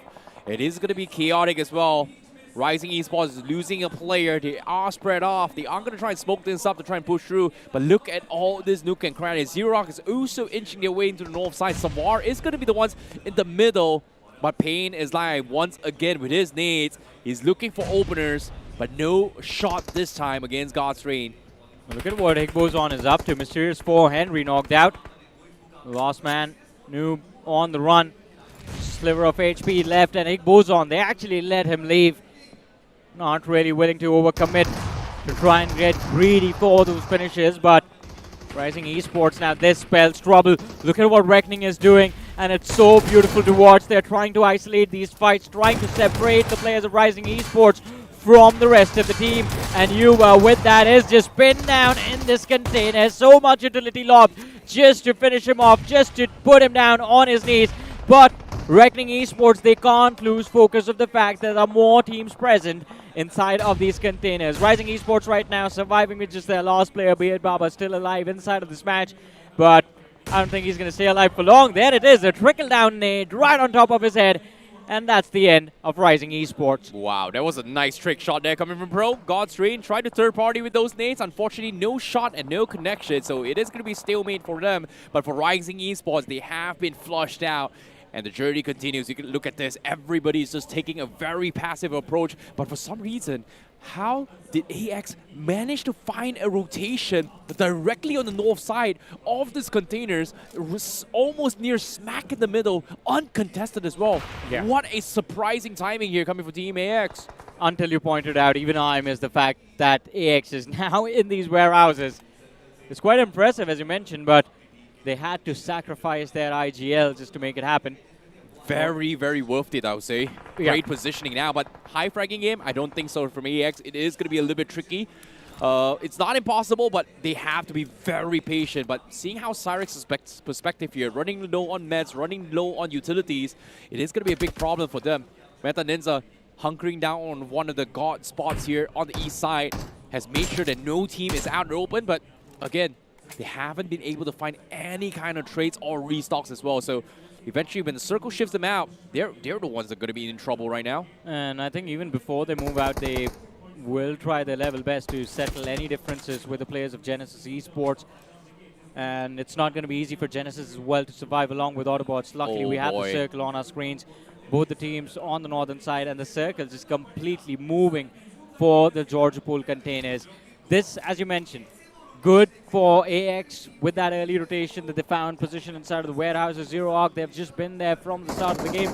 And Zero Arc has been racking up eliminations as well. So this is the match where Zero Arc actually hopes and tries their level best to secure a chicken dinner. Apart from them, God's Reign, they are in a decent spot and they find themselves directly inside of the containers. But I am a little worried, I see, about Reckoning Esports and Team Tamilas, the teams that are playing the southern edge of the containers area. Hey, for all things considered here, teams inside containers are going to be very happy. But for Meta Ninja, they have to be scratching their head. Oh my goodness, how do we rotate into that? Genesis as well, we've got Autobots on the north side. Wyld Fangs actually took a gamble into the river, and guess what? They forced them back down south. Meanwhile, on screen, Mysterious Fall. Oh boy, absolute nightmare. Trying to rat through the trees here. Fortunate for him, he's going to be A-okay, but again, how long can he survive is going to be my question here. Ninja Jord able to scare off a player from the sides here. Team Dominus pretty spread out. Needs to find a way to push up north as well. And this is going to be an urban warfare again, and today itself has been really interesting. Yesterday we have a lot of unexpected circle scams, but today we've had so many urban situations. And building fights, CQC, is one of the trickiest. It's always a 50-50 coin flip in each and every single corner, just because TPP advantage. Yeah. But over here, I think from the POV of Revenant X-Pac in particular, we did see Ninja George set up a long-distance spray with Aim God, but Meta Ninja, they try to book their way towards the squad house. They lose one already. Another player has taken a lot of damage, and even Fierce gets knocked out. Zero Arc doing a phenomenal job finding these finishes, finding these frags. And well, for Meta Ninja, just to make things worse, their back is compromised, and Higbozon have a direct rushing angle for those houses. Yeah, but at the same time, getting knocked here, Higbozon cannot press the matter. Meta Ninja, however, is in the situation where they have only 2 players left. Shadow 7 was the first to be picked off, Fierce next to fall, and they are pretty much isolated and pinned. There's only so much they can do here. And Higbozon, do they want to try to press the matter? But even then, seems like they're not prepared yet. They're getting in vehicles here to try and go in for the push. And White Tiger may be able to have a little bit of scuffle here with his ex-teammates here. Small little rivalry happening. And this might be a good fight to happen, but they have to be very careful. Reckoning is looking at this. Zero Arc is also looking at this. Gonna drop nades to clear the main building, but no shot here. As Meta Ninja is still a little bit afraid on what's to expect out of this fight. Last nade in the hands of White Tiger. Well, White Tiger has 2. Godex had 1 nade on him. And maybe the small top could have been enough to flush out the players of Meta Ninja. Meta Ninja are pinned. Those 2 lads, Apollo and Javin, not going anywhere. I think the best case scenario for them would be to just have a Hail Mary grenade connect on one of the players of Higbozon. And then Higbozon just overcommitting in a fight, going down. Other than that, I think Meta Ninja, too much pressure for them to deal with. But I think, as you mentioned, we are going to have that urban warfare situation in the Georgia Pole containers. Revenant X-Pac, by the skin of their teeth, still alive in this game after losing 2 players super early in this match. Those 2 lads, they are in a decent spot to work with, but Meta Ninja, things are looking worse by the second for them, I see. Exactly, Meta Ninja, they still have an edge as well, but Higbozon, they have no choice but to push up. And Meta Ninja, fortunately enough, the Molotovs are not clipping by unless this nade is good, and it is going to be perfect. Finally finds the perfect one as well, and White Tiger gets a shutdown on his ex-teammates. A complete wipeout here for Meta Ninja in this game. What a brilliant nade, man. What a precise nade from White Tiger over there. Meta Ninja, I think even they forgot to react to that, but Genesis, we are seeing a reaction from them as they try to make that rotation. They get sprayed down by the players of Higbozon and Zero Arc in tandem. Genesis, a move made out of desperation. It's just going to leave them in shambles as Genesis are forced into an early elimination on this map of Erangel with no points secured in this game. How unfortunate do you have to be? Oh boy. Could not do so much here. The circle forcing everybody into the containers. What a brutal pathing here. Everyone from the east side has been shut down, but Autobots somehow was able to find access in as well. This wall of smoke is going to be brilliant. Nobody's looking at them as well. And AX is going to try to force to defend this. Raiden, for some reason, connects the nade on Ralphie, forces him to back off. And this wall of smoke, it is going to be a little bit of whack-a-mole. But Team AX, they've got all those sound cues and they need to find a pick. And Ralphie, not able to dodge it, gets knocked first. And Autobots, they may have missed their timing to push up. As he tried to run back, I believe he gave the sound cues to the players of AX. And Raiden, he knew exactly where Ralphie was. Now, what is the intention from the side of Autobots? Well, they are going for a reset. And I think AX, they just want to check what Autobots would be up to. That reset gives more breathing room for AX to work with. They are going to try the level best to replenish a little bit of utility over here. But Lobster, he got way too close for comfort. And this is the most important thing about close quarter combat situations, especially in urban terrain, I think. You need to be paranoid about your surroundings. And Autobots, they are going to have to pay a heavy price for that. As even Arif gets knocked down. The trade does come through. Ralphie knocking out Raiden, but still, I believe over here the advantage is with the players of AX. Yeah, Autobots, they pretty much lost their entire timing as well. Zero Arc was able to find picks on this. And now with lack of utilities, they still have space for the zone, but they're pretty much stuck there. There's no way in. And unfortunately for them, this is going to be a very tough game here for Autobots. But let's talk about the circles that is going to be happening in this urban warfare here.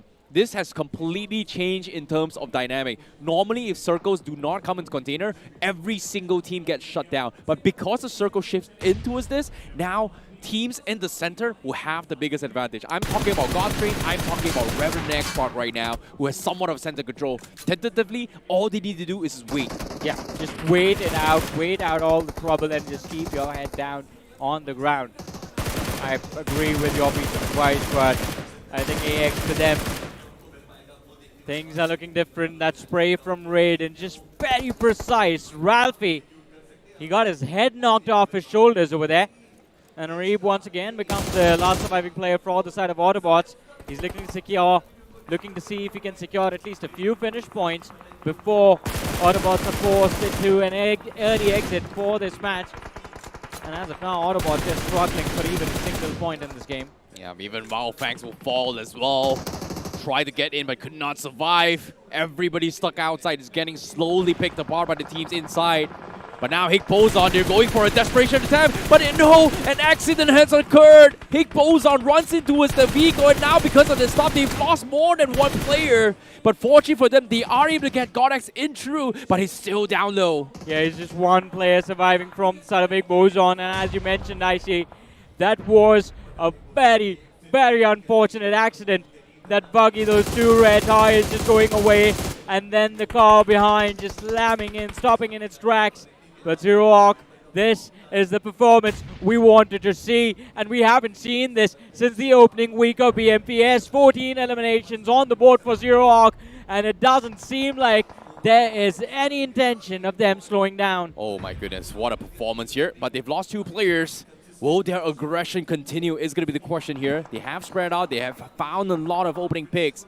But let's talk about things that may happen here. Circle going to the center. Godstrain's got all direction covered here.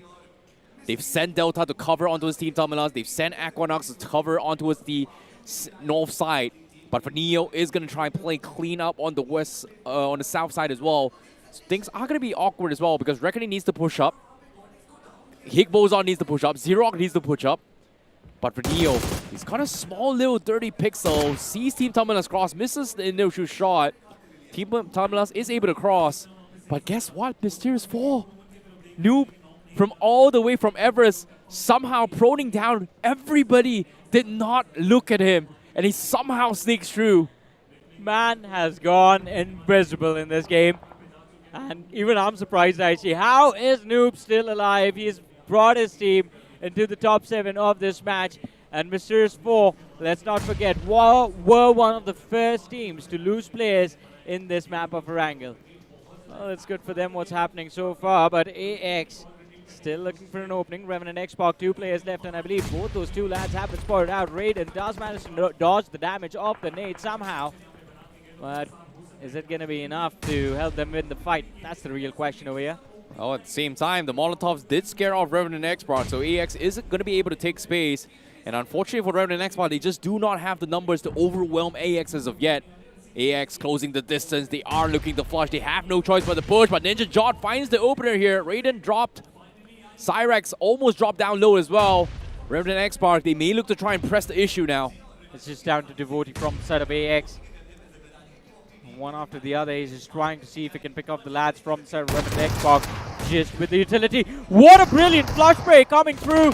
AX, Devotee, he gets knocked out, but somehow AX with a switcheroo. Cyrex, he's there on a run, and Revenant Xbox, I don't think they expected the surprise, but finally, Revenant Xbox, they do make it happen. AX, they get eliminated from this match on the 7th. And, well, they have a decent number of eliminations. AX, they are going to be happy with that play, but Revenant Xbox, I don't think they are going to be surviving for long. On the other side of things, Team Tamilas, they have lost 2 players, as they are getting sandwiched in a fight between God's Reign and Reckoning Esports. Yeah, but at the same time as well, Reckoning Esports trying to go for the third party. Team Dominus, they are hurt. God's Reign's finishes and knocks are getting slowly stolen away. But at the same time, God's Reign needed to go for the reset. Reckoning Esports looks for an off angle through the watchtower. Levi sees Team Dominus, and now with the circle pushing through, Aim God is stuck, and they are getting flushed. But Reckoning Esports, look at this, the aggression, the chase is on, and they will wipe them out. However, the circle's still moving in. The job's not done yet for Reckoning Esports. Adrenaline rush kicking in for the players of Reckoning. And it's 3v3 against God's Reign next. Leading the charge from the top of the leaderboard, Reckoning Esports, the Wolfpack, has found complete freedom inside of this game, and they are going to be the team that will be, well, close to impossible to stop. But just to make things worse for God's Reign, even Zero Arc is lobbing a lot of utility in their faces. We do see that Molotov right behind Delta. Aquanox stuck in the backlines as well. God's Reign. How is he in top 4, by the way? Oh my goodness, Mysterious 4, noob.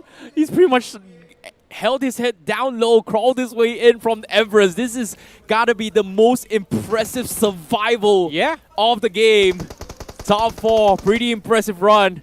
But now with the spokes coming in, he only has one nade. He knows where Reckoning is, and I think Pro spotted him out as well.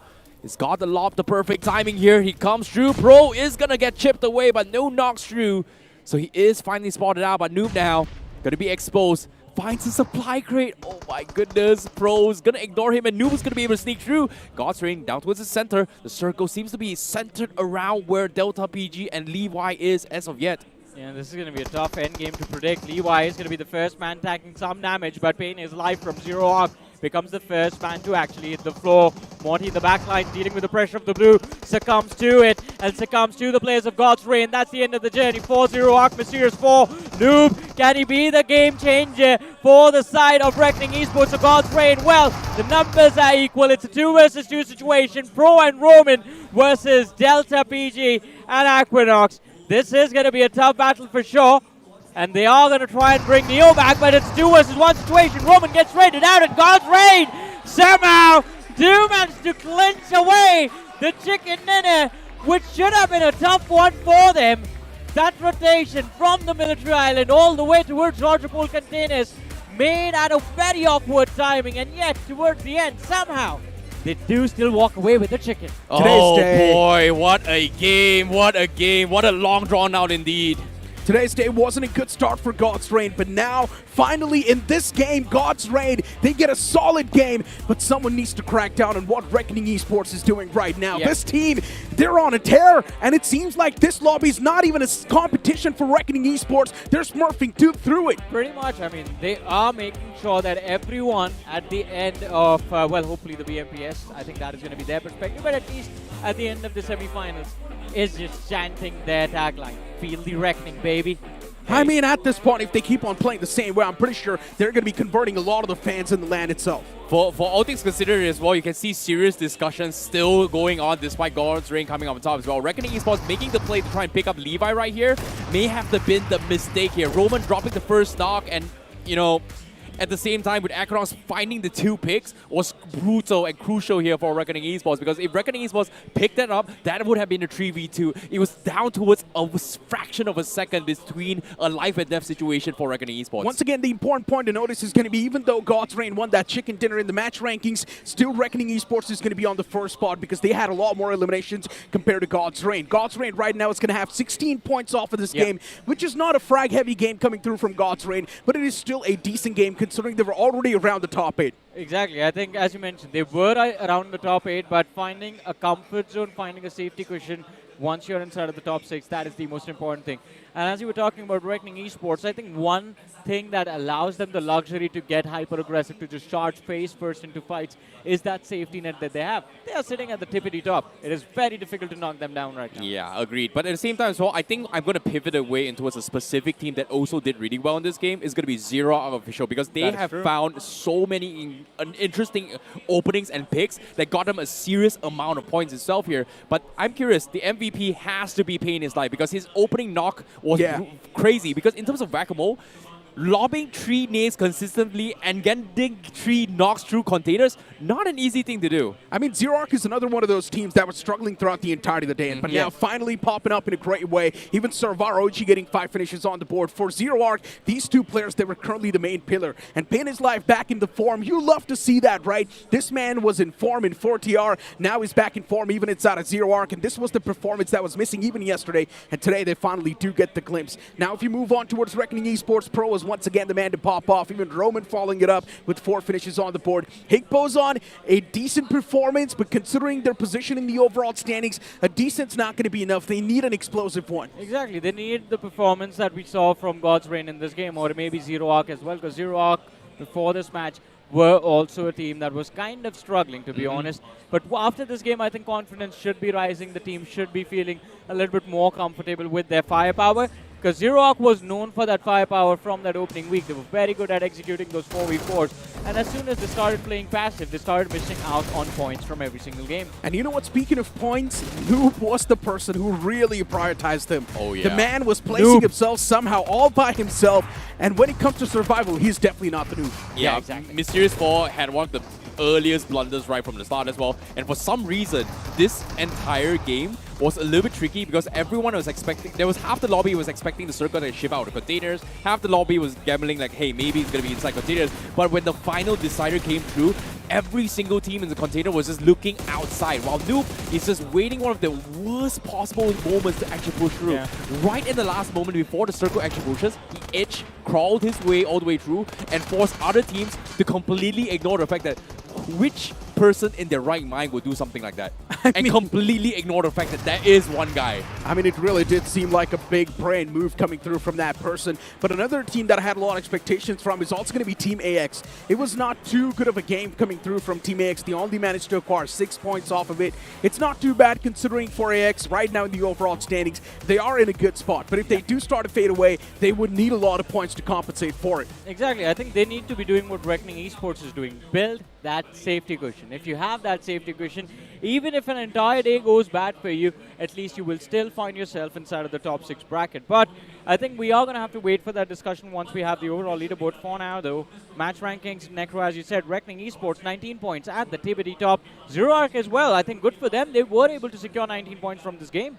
Yeah, at the same time as well, you know, for God's Reign getting chicken dinner, you talked about it, it's not going to be a top spot here. They are actually on number 3. The 2 biggest, hardest hitter in this game is Zero Arc and Reckoning Esports. But let's take a look at towards Noobs' performance. He was able to find 1 finish, but 5 placement points to kind of keep things going. Yeah. Is not a great one, but it's still some points compared to teams in the bottom half, which in this case was stuck outside of containers. Hey man, 1v4 in the BMPS semifinals lobby, 6 points. That is an incredible performance. Yeah, I mean, it could have been a lot worse, right? It could have been a 0 there, but he still at least got away with some points for his teammates. Exactly. Solo versus squad. His entire team wasn't there. The best possible outcome for the man, but once again, if you look at the latter half of the board, concerning names do pop up. Wyld Fangs, Wyld Esports, once again back to the old ways. We were speaking of how good Wyld Fangs were at the start of the day, but now the performance fading away. Wyld Esports, the same thing happens to them. Top 6 on the screen. God's Reign is now going to be placing themselves on the 5th spot, and look at that catapult. 7-position leap in the overall standings from God's Reign. Yeah. A very, very great start here coming from God's Reign. But again, one good game is great, but you still have to give chase because in terms of the gap here, Reckoning Esports is the team to beat as well. And despite Reckoning Esports not clutching the chicken dinner, their expression is something that I wasn't expecting as well. I thought they were going to be happy, but they were like, you know what, they know they messed up. But at the same time as well, Zero Arc crawling up into the top 8 as well. That was a 10-position leap itself. Exactly. Major Big leap catapults. Big leap from Zero Arc. I just want to talk about one thing. Did you see the team sitting on the 8th position? No. Genesis Esports, man. I see. Are you taking the fall for this or should I? I mean, both of us picked Genesis today, right? We cursed them, man. We cursed them. I don't think that's it, man. I mean, Genesis Esports, I feel like it's once again just past demons haunting them. The way they played inside the qualifying week is now just happening to them once again. They were struggling in the qualifying week. Right now as well, they're struggling too much. It could be. I mean, I hope they win this fight against their demons because I don't know what kind of a hunt is going on. They have hunters playing in their team. They should be the ones going out frag heavy. They did that yesterday. Worked out really well for them. But today, Genesis Esports, I think that reset of the entire day just like took away the momentum. And it is definitely going to be difficult for them to fight their way back, especially considering there are a lot of comebacks happening today. Hey man, speaking of comebacks, I think today itself has shakes the leaderboard for sure as well. But for White Walkers on the tippity bottom as well here, this is very, very... I don't know how to say this, man. Like, White Walkers, if they don't start picking up some stack right now, things are not going to look great. Like, you are potentially going to be the first team to be eliminated in semifinals, despite starting in the Woods Group A, somehow crawling to Group A, got kicked down, and then now here is... I don't know, man. I don't want to start there, man. Listen, we wanted to see comeback, and we are seeing a comeback from White Walkers. They are coming back from the overall standings. They're coming back to the elimination bracket. Yeah. They're coming back from the stage to the audience section. All right, you know what? Let's move on to the conversation. It's getting a little bit awkward because God's Reign, after that previous pop-off, now the consistency is something that they need to find to keep on stabilizing things. For AX, the previous game wasn't exactly up to the AX standard that we saw yesterday, but today AX, once again, in the first game, they only managed to acquire 5 points. If in the second game they get around 10 points, that's also going to be compensation for the first game that they played so far. You move on the conversation towards Revenant X Park. We're seeing too many struggles, even from Revenant X Park's side. Yeah, things are going to get very, very tricky itself here. But at the same time, Team AX, they've done their best. And they are continuing to rack up some serious points, but can they continue with the momentum here? Because the target for each and every single team is only one thing only. Stay in the top 6, take the first ticket into the grand finals. Because if you do not take the ticket from here, going into the last chance qualifiers, it is going to be a free-for-all because it's no longer 6 spots, it's top 2 only. Pretty much. I mean, last chance qualifiers is like me trying to 1v1 one of these players inside of the stage. I might get 1 or 2 finish in that game, but it's just going to be out of fluke. 2 out of 16, man. Those odds are horrible. I think I'm going to one-up that. It's not going to be 1v1 anymore. Yeah. Because in the last chance qualifiers, you're looking to fight 1v10 people on stage right there. Yeah, pretty much. It's a nightmare. Let's just say the odds are not balanced there. So it's better to avoid last chance. It's better to just move on towards the grand finals from the semifinals itself. And right now, it seems like Reckoning Esports are definitely on the right path. I think once you reach the last chance qualifiers, the only thing you can just say is life's unfair and move on. Yeah, I know, right? And if you get eliminated, well, that's a great excuse, actually. Exactly. Life's unfair. Well, we weren't able to qualify. But you know what? VXT, I really do want them to do good. The way they were playing inside of the qualifying weeks, it's just given us a lot of hopes. And if VXT is not able to follow up on the same footsteps, they won't be eliminated 100%, but they are going to be moving on towards the last chance. I think that's the problem over here, right? All of these teams that are on this stage right now and playing the semifinals, we have seen those glimpses of genius every now and then, be it in the early rounds of the qualifiers, be it during the survival stages. Like TAG, for example, is going to be the biggest case, right? Played so well in the survival stage, but semifinals, not a great start. Zero Arc, complete opposite. Well, the survival stages started off on a great note. The qualifiers started off on a great note. The survival stages were kind of okay. The semifinals again. Today, at least, they're starting to rebuild the momentum. Yeah, I mean, look, at this point in time, it's just going to be all about momentum, right? For Rising Esports as well, it's another one of those teams that is a heavily momentum-driven team, and if they do not do good in the upcoming one, it's going to be a problem. But for now, let's move on to the backstage because we've got something nice cooking up.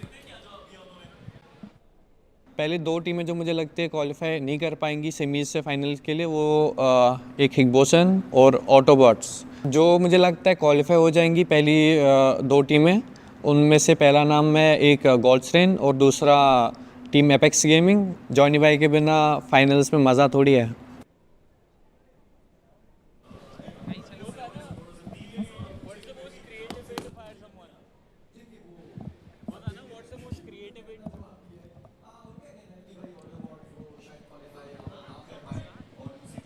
Alrighty. I guess we are ready for the action now, finally.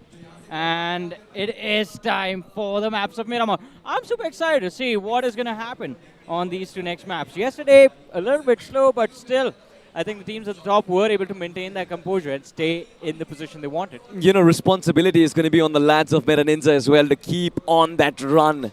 That projected score that they have at the end of 18 matches, of course, is going to be around that 10-point average. You find that 10-point average in every single game, you are going to reach that 150-point mark, in my opinion.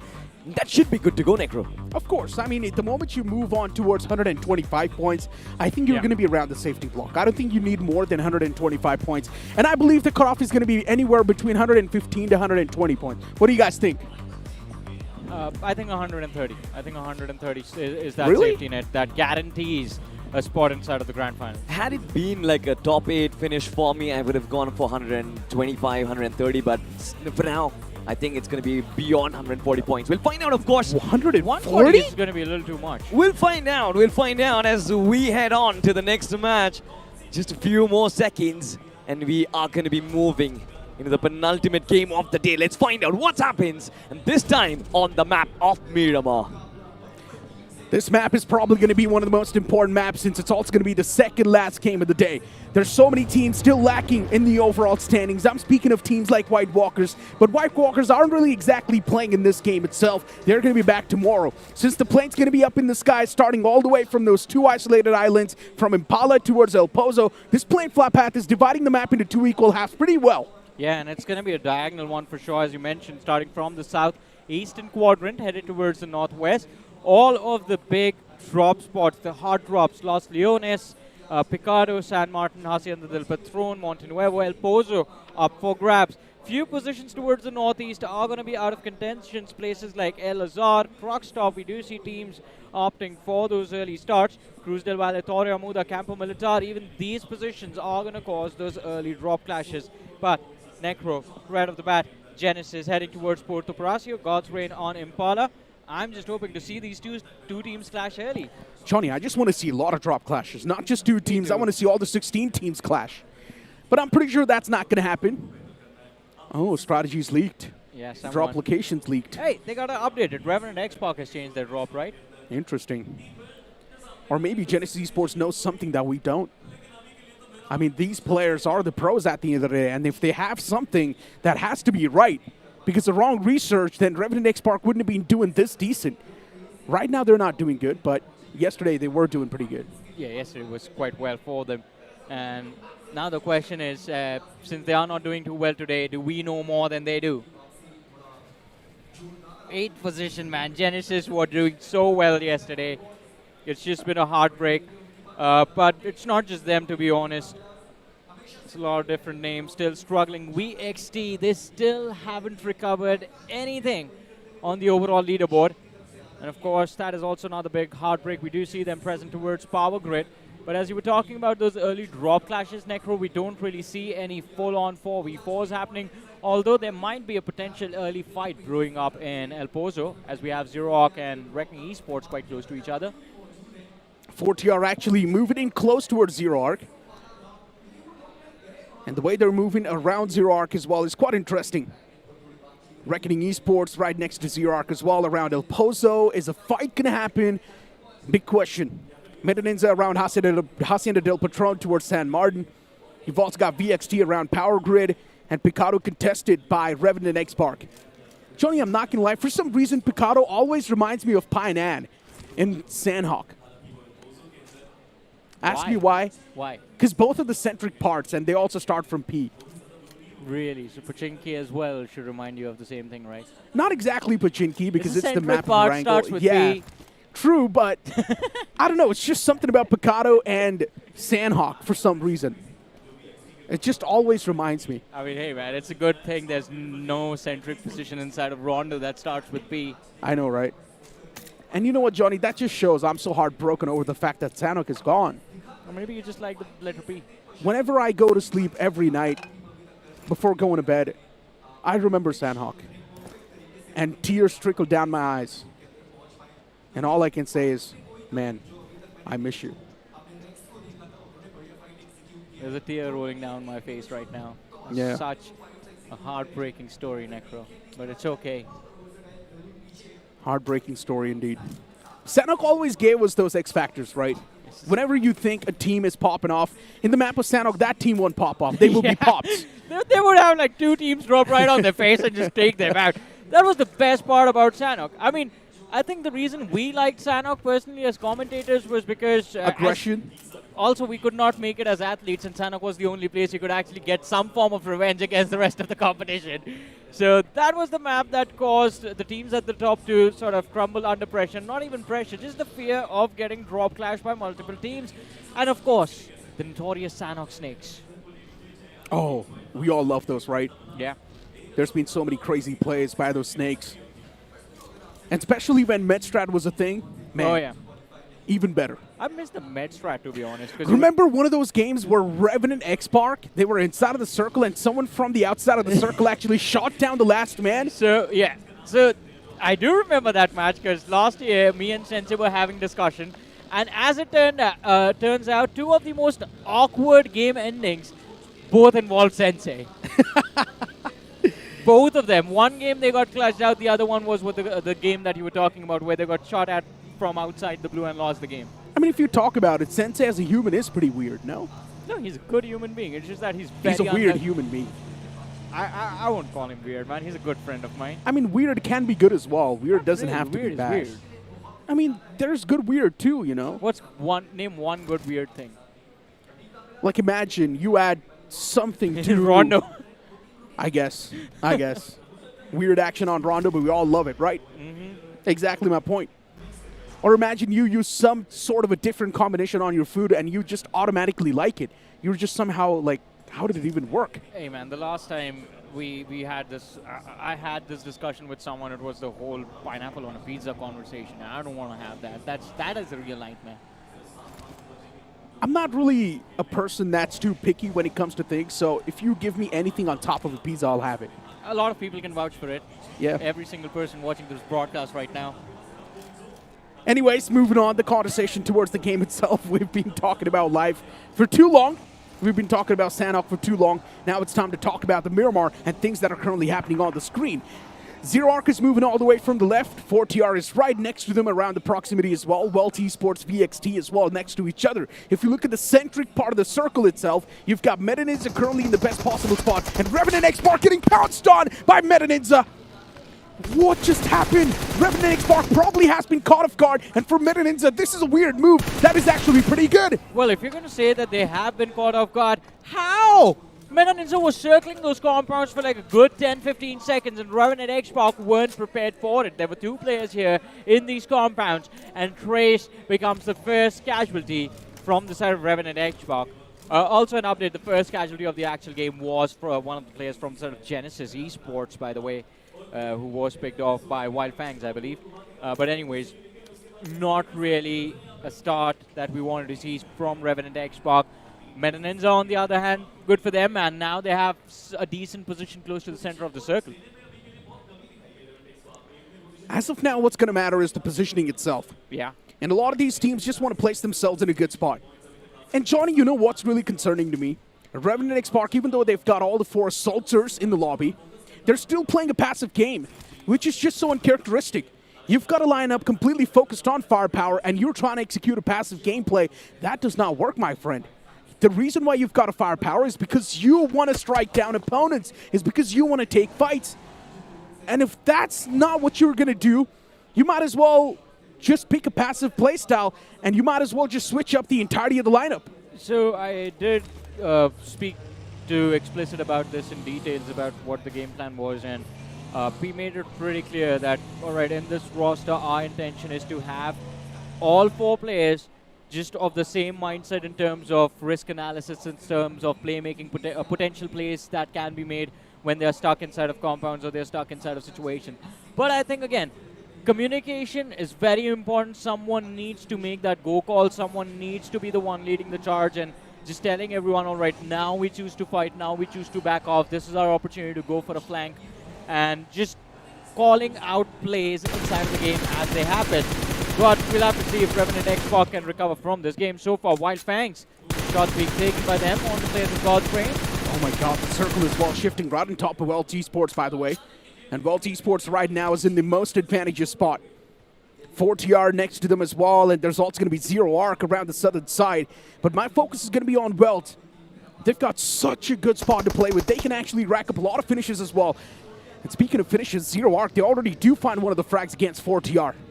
And look at the positioning from the side of Zero Arc as well. Look at where Morty is just a little bit north of the players of Genesis, a little further away from the rest of the squad of Zero Arc, and it can get tricky for him to try and regroup with the rest of the team, especially considering now Zero Arc, they've drawn the attention of 4TR upon themselves. And Necro, as you were talking about Wyld, if Wyld go on to win this match as well, and we might just see them take a comfortable spot inside of the top 6 for the first time. Right now, Wyld, they are sitting 16th on the overall leaderboard with 33 points, and maybe a 20-25 pointer from this game. It's just going to completely change how they are going to look at the semifinals moving forward from here. 4TR currently on the move. Moving on towards the compounds itself, and they've actually found themselves a little bit of that shelter. The damage is also chipping down the players. They're down to critical HP. Man backing away to safety. Once again, the game's pace is just way too passive, right? Yeah. The classic maps of Miramar where action really does not hit the deck for too long. We're seeing a few individual blows, though, on the side of Revenant X-Park, Genesis Esports, and even 4TR. And 2 of those names are supposed to be high-fragging potential names. We're speaking of Genesis Esports and Revenant X-Park, and for some reason, both these teams are pretty much on the same level right now. Pretty much, but look at what is happening over here. It seems like Meta Ninja, once they found the edge against the side of Revenant X-Park, do not want to let RNT slip away. They've closed in the distance, but considering the kind of cluster that has formed around these two sides, it will be difficult for Meta Ninja to just cross that street to try and actually pick a fight, or again pick a fight against the side of Revenant X-Park. They just need to keep their heads down. I mean, for Revenant X-Park, in my opinion, they should stop playing scared. You've got so much firepower. You've got so much potential. I understand you guys are trying to put in some discipline inside of the game, and overcommitment has been your kryptonite in the past, but sometimes you just got to be the alpha males in the lobby. You cannot get suppressed by everyone. That's what they've been doing so far. Whenever Revenant X-Park gets pounced on, they've just been finding ways to back away instead of fighting it. That's what happened in the previous fight as well. Those 2 players got caught off guard, and the other man in that compound just decided to flee away instead of asking for a backup and staying there and fighting those opponents. Pretty much, because I think Trace also kicked things off with a decent amount of damage, but then that vehicle just rammed into him, and he got taken out. And as you mentioned, I think had Revenant X-Park chosen to stick around and fight it out, maybe we could have seen them retaliate better against the side of Meta Ninja, but can't really go back in time and change that anymore. And let's not forget, Meta Ninja is a team that is not completely oriented on the firepower itself. Exactly. It's a more macro-oriented team. Yeah. They're more, their playstyle revolves around moving circle to circle, finding decent position to work with, off-center, and then taking off or picking off those late-rotating teams that are desperate for survival. And that's what I don't get. In my opinion, if Revenant X-Park would have went for that fight, they would have won that fight. Yes, it's a different thing that the damage would have been inflicted on them as well, but at the end of the day, man, you're anyways broken down right now as well.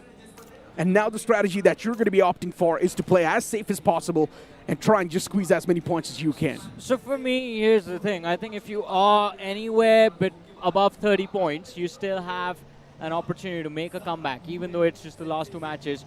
1 chicken dinner gets you over 50, and then if you are consistent enough, 15 points per game, if you are keeping that average, then you will be very comfortable in getting yourself inside of the top 6 at the end of the day. But again, that only works if you're over 30. Revenant X-Park over 30. So I do understand their intention of playing passive and taking things a little bit slow, but then it goes back to what you said a few moments ago, that the roster, the kind of players that they have, they just might get uncomfortable, just completely prone down all the time, just avoiding those fights. These are the lads that are just instincts say to run forward whenever they hear a gun going off in the distance. Rising Esports. Right now, they're right next to Wyld. No. And look at this fight. Oh, Wyld Fangs caught off guard. Once again, the same thing happens. For some reason, the man was literally just stranded between the entirety of DXT, and now I'm just left wondering, what was he doing there? Spray got quite an unfortunate early exit handed to him inside of the game, but it goes on. They are there for the instant third party. We XT, they lose 1, and it goes on. They are going to look to capitalize on this. Smoker completely gets finished off as Genesis are going to be the ones stealing that point away. And I think this might just be the end of WXT in this game, and it is. What an early wipe of the shield. It's like you blink it and you miss it. BXT's just instantly eliminated from the game, but the eliminations, it's not done yet. Wyld Fangs now inflicting a lot of pain and hurt against the team that's in the front as well. The fight's not done yet. It's not concluded. Even the Blue's going to be doing a lot of damage, and now things need to be wrapped up as soon as possible. Genesis Esports from the sidelines too, doing some sort of damage. Hey, Boson, they've been eliminated from the game. What just happened there? A lot of mistakes made from Hank Boson, and they had to pay the price for it. Even yesterday's day wasn't too good for Hank Boson. Today's day as well, it's pretty bad. Hank Boson is another one of those teams I think they're going to be around the bottom 4. Exactly, and it's not just Hank Boson, WXT as well. Both the teams, the first 2 teams to take an exit from this map are both present in that bottom 4, Necro. And I think Hank Boson, of course, the struggles that were visible during those survival stage matches, it seems like they haven't really found an answer to fix those problems. But seeing WXT there, that is a surprise that I will be honest, I wasn't prepared for. Oh, Mysterious 4. Oh my god, around the spectrum, Revenant X Bark. Oh, they're nice. being pounced on, but what a nade. That's going to give them the instant opener. But now for Mysterious 4, they've only got 2 men up close and personal, Noob and Henry. Can these 2 players convert? That's my question. But Revenant X Bark, they dismantled everyone from the side of Mysterious 4.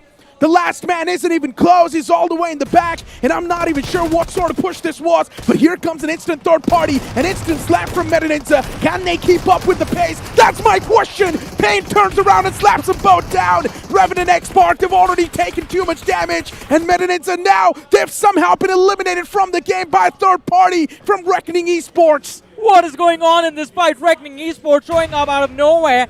And Ninja, he's the last man surviving for the side of Revenant Xbox.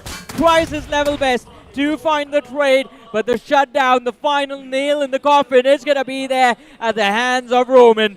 But what a play from Revenant Xbox. In a moment of desperation, they do manage to secure 5 finishes. And man, oh man, Bane, that play, that jump first from the roof, taking off 2, and then that swing, that complete 90-degree flick to find the second knock against Meta Ninja as well. Incredible athlete found by the players. Insane. Found by the side of Revenant Xbox. The fact that he was able to get away with 2 knocks in that scenario is just impossible, unheard of. It should not have been possible. In that entire fight, I think he knocked down 4 players, by the way. 2 earlier on in that early fight, and then 2 from the side of Meta Ninja. Yeah, he definitely had a big hand behind that fight. Behind both those fights that happened, actually. That third party from Meta Ninja was something that was executed perfectly. Yeah. But they just messed up, man. They need to win their one-on-ones. If you're not going to win the 1v1s, you're done. And that's been the main problem for Meta Ninja, right? That's not really a team that's oriented on firepower. Also, what's going on with Mysterious 4, man? It seems like match after match, Mysterious 4 is just hell-bent on just having a solo versus squad fiesta the entire time. This time again, down to the last man they go. But AX up against Zero Arc, and that second nade from Servar puts Raiden down on the floor. AX, they have Devotee up on that high ground, but even he's getting pressed now by the side of Genesis Esports. I think this might just be an early exit on, from this map for the players of AX. But to be fair, 64 points. AX, they're not going to be too worried about this. And AX, there we go. Hey, they are fighting back. Nice. Yeah, nicely done. A bit of a comeback in the fight as well, but there's still a man ticking away to his own death. He's knocked out. Raiden, there we go. Finally stabilized now. Revival being stuck, but if a nade sails in right next to those 2 players, AX is done for. They will be instantly dismantled. But for Zero Arc, they made a big mistake. Sending just that 1 man to commit towards that fight. It's not something you're supposed to do in this sort of a scenario, especially against a team like AX. Yeah, pretty much, man. But I mean, we know it's AX. They don't. I think they might have just figured it out Now, when they were able to knock out Raiden earlier on. Nades going out, still no casualty. Well, no more casualties from the side of Zero Arc, but in this equation, I think the most interesting name is Genesis Esports. What will Genesis do over here? As we spoke about them slowly and steadily from the start of the day till now, they have slipped out of that top 6 bracket, but now this fight against Devotee as he kicks things off, he finds the opening knock, and Genesis could be in a world of pain. Trades back and forth. Genesis Esports down to a two-man squad. AX, they've got the man advantage currently inside of the fight, and Genesis Esports, they might just need a retreat from this one.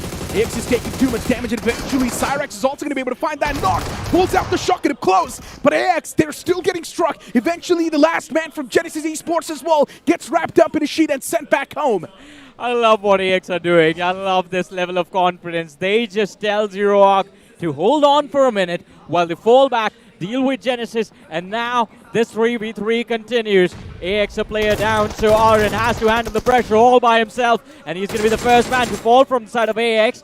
In the back line, Cyrix, he's back, the star player from the side of Team AX. It's him and Raiden. It's a 2 versus 3. It's a fight that is winnable on paper, but are they going to bring it to practicality? Zero Arc official. Oh, third party, by the way. Yeah. Chandan OP as well, he's just tanking a bit of that damage. And right now for Zero Arc, the main priority is going to be to get that revival. Smoke's locked out as well. AX a bit on the back foot. And if AX wants, they can actually press upon the matters even more. Go for the confirmation on the knocked out man. Try and do something else. But instead, AX are just going to back away and retreat. I don't think that's a good option, though.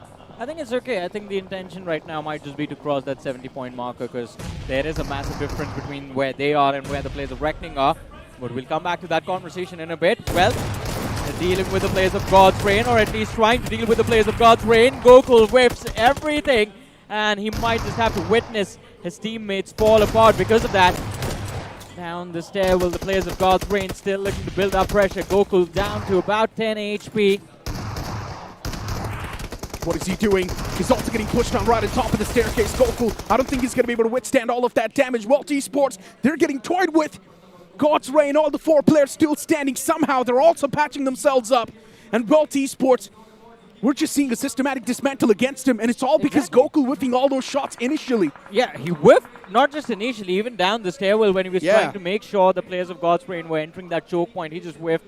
And I do not understand, like, it's a 3 versus 4 situation. There was one more player from the side of Wyld, and he just went Rico. Rico just went to provide backup to Gokul just alone. It worked. They were trying to make a 2 versus 4 sandwich against the players of God's Reign, which, by the way, doesn't even matter if it's God's Reign or not. At this level, it's not going to work out. Yeah, sandwiches aren't really something that tastes good every single time. Sometimes the combination matters a lot. And in here, I'm talking about the synergy itself.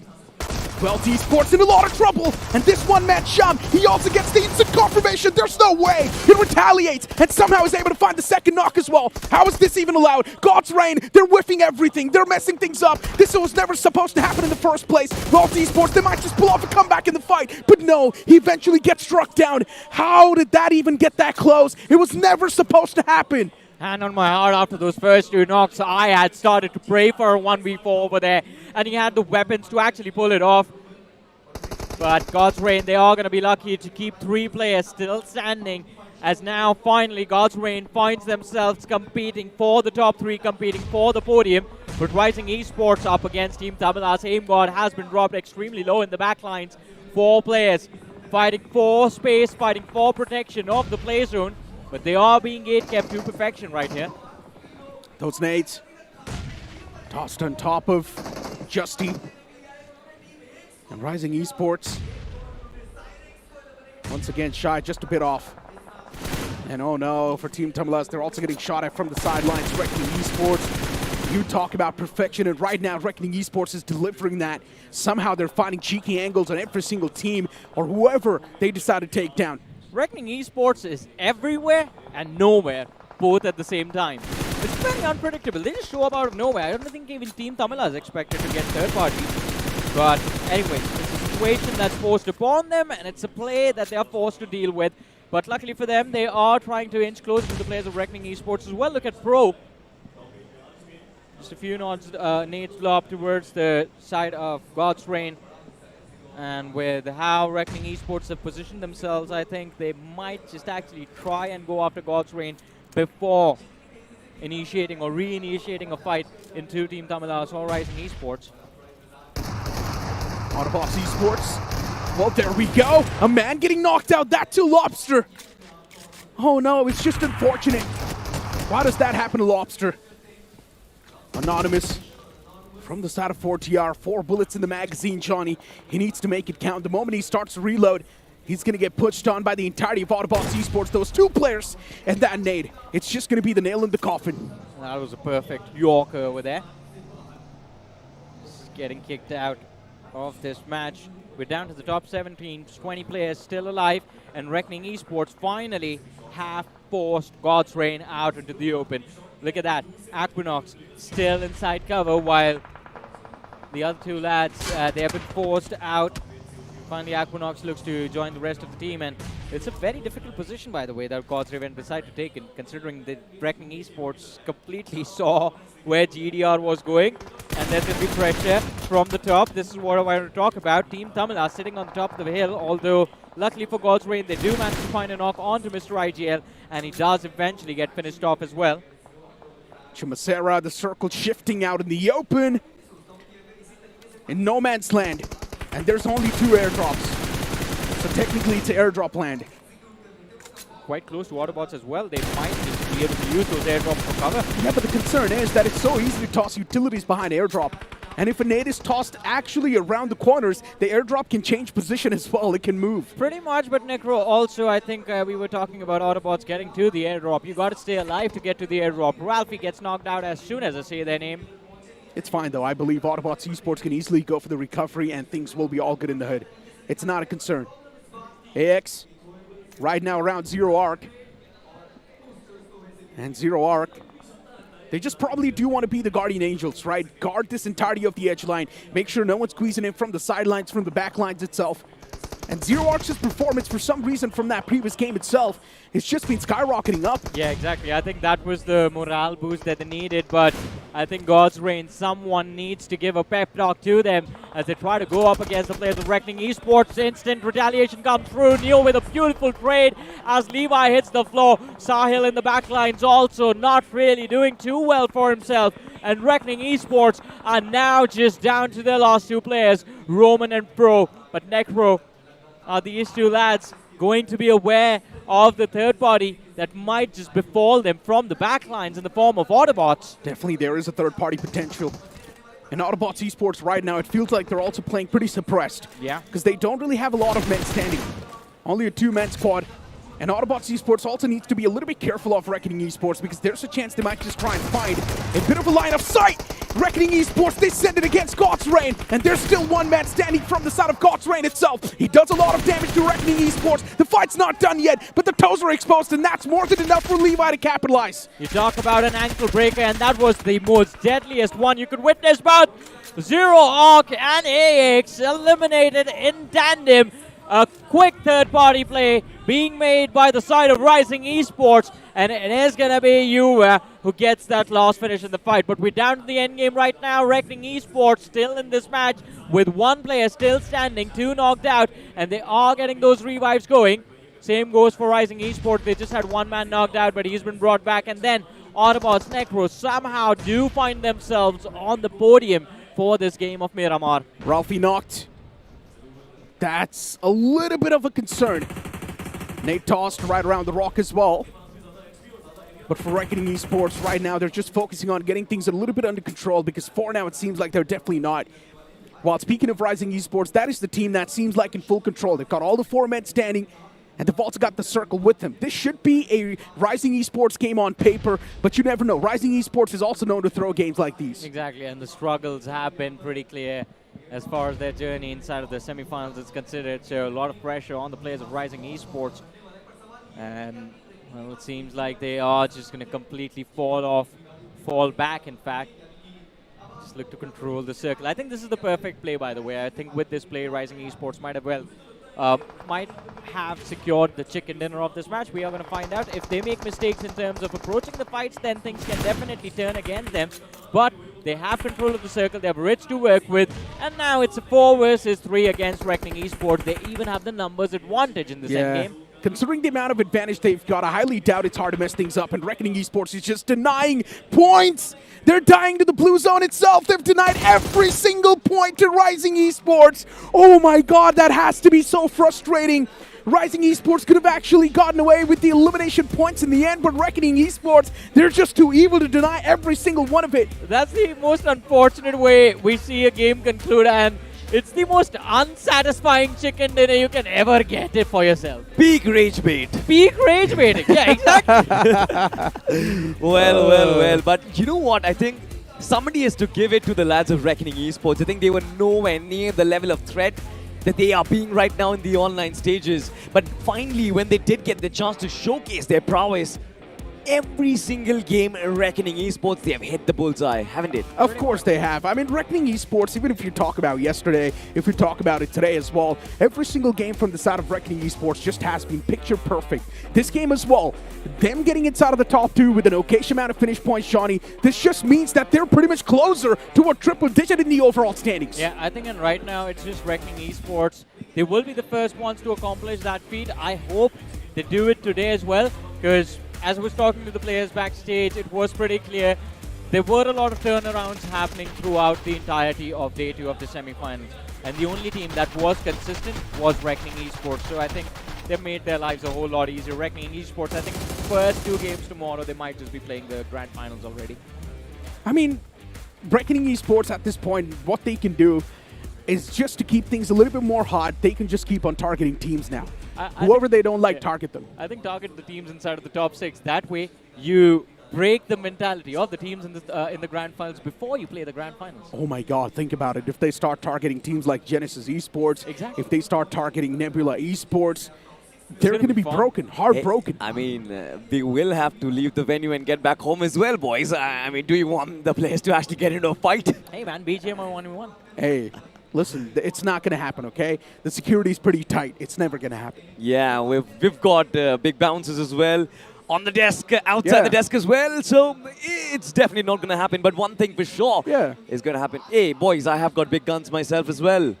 I thought they weren't allowed here. Yeah, they weren't allowed. Nonetheless, inside of the game, there are going to be big guns. But for Rising Esports, is there going to be any signs of life? I mean, imagine this. You're trying your best. Every single dinner that you're finding for yourself, it's still kind of unsatisfactory. Do you really believe that Rising Esports can actually make a comeback? I mean, look, I think the comeback is almost initiated from the side of Rising Esports. They got a chicken dinner in that game. Elimination points is something that was definitely lacking from Rising Esports, but if you move on towards the point standings, that's when things will get a little bit more clear. And at the end of the day, once again, I'm not really someone that can predict future, so I can't say if the comeback is going to be there or not.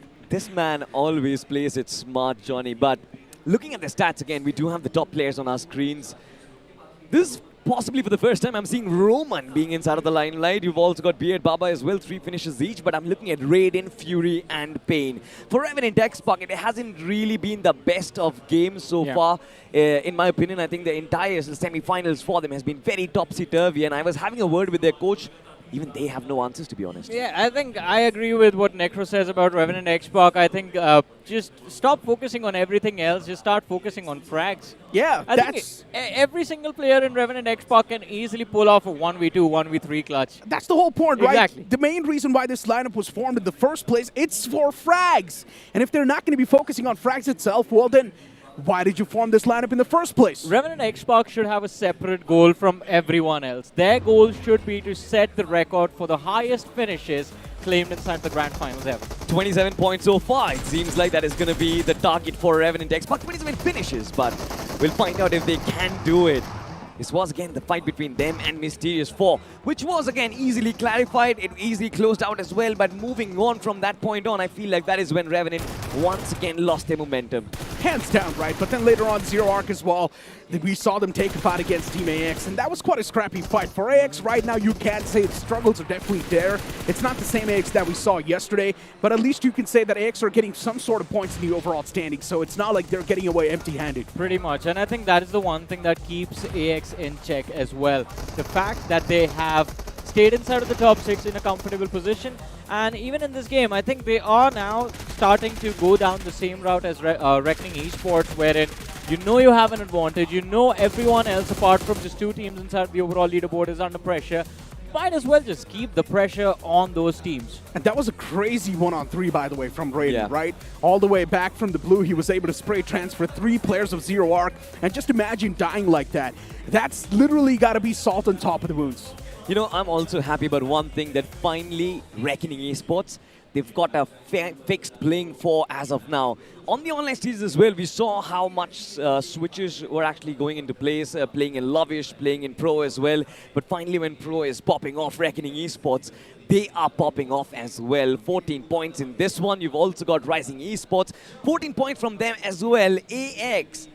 You mentioned about struggles. I think 11 points shouldn't really be that bad, Necro. I mean, it's not too bad. Look, for AX, what I was trying to say is that the first game that they played, they only had 5 points converted, right? And I never really thought that AX is going to be able to get away with 11 points off of this game. I thought that AX only had 7 to 8 points off this game, but now the fact that they've got 11 points, that's actually really good performance. It is a good performance, and I think even on the overall leaderboard, AX has gone over 60, 70 points now, so that should keep them in a very comfortable position. But as we move down to the second page of the leaderboard, I don't even know.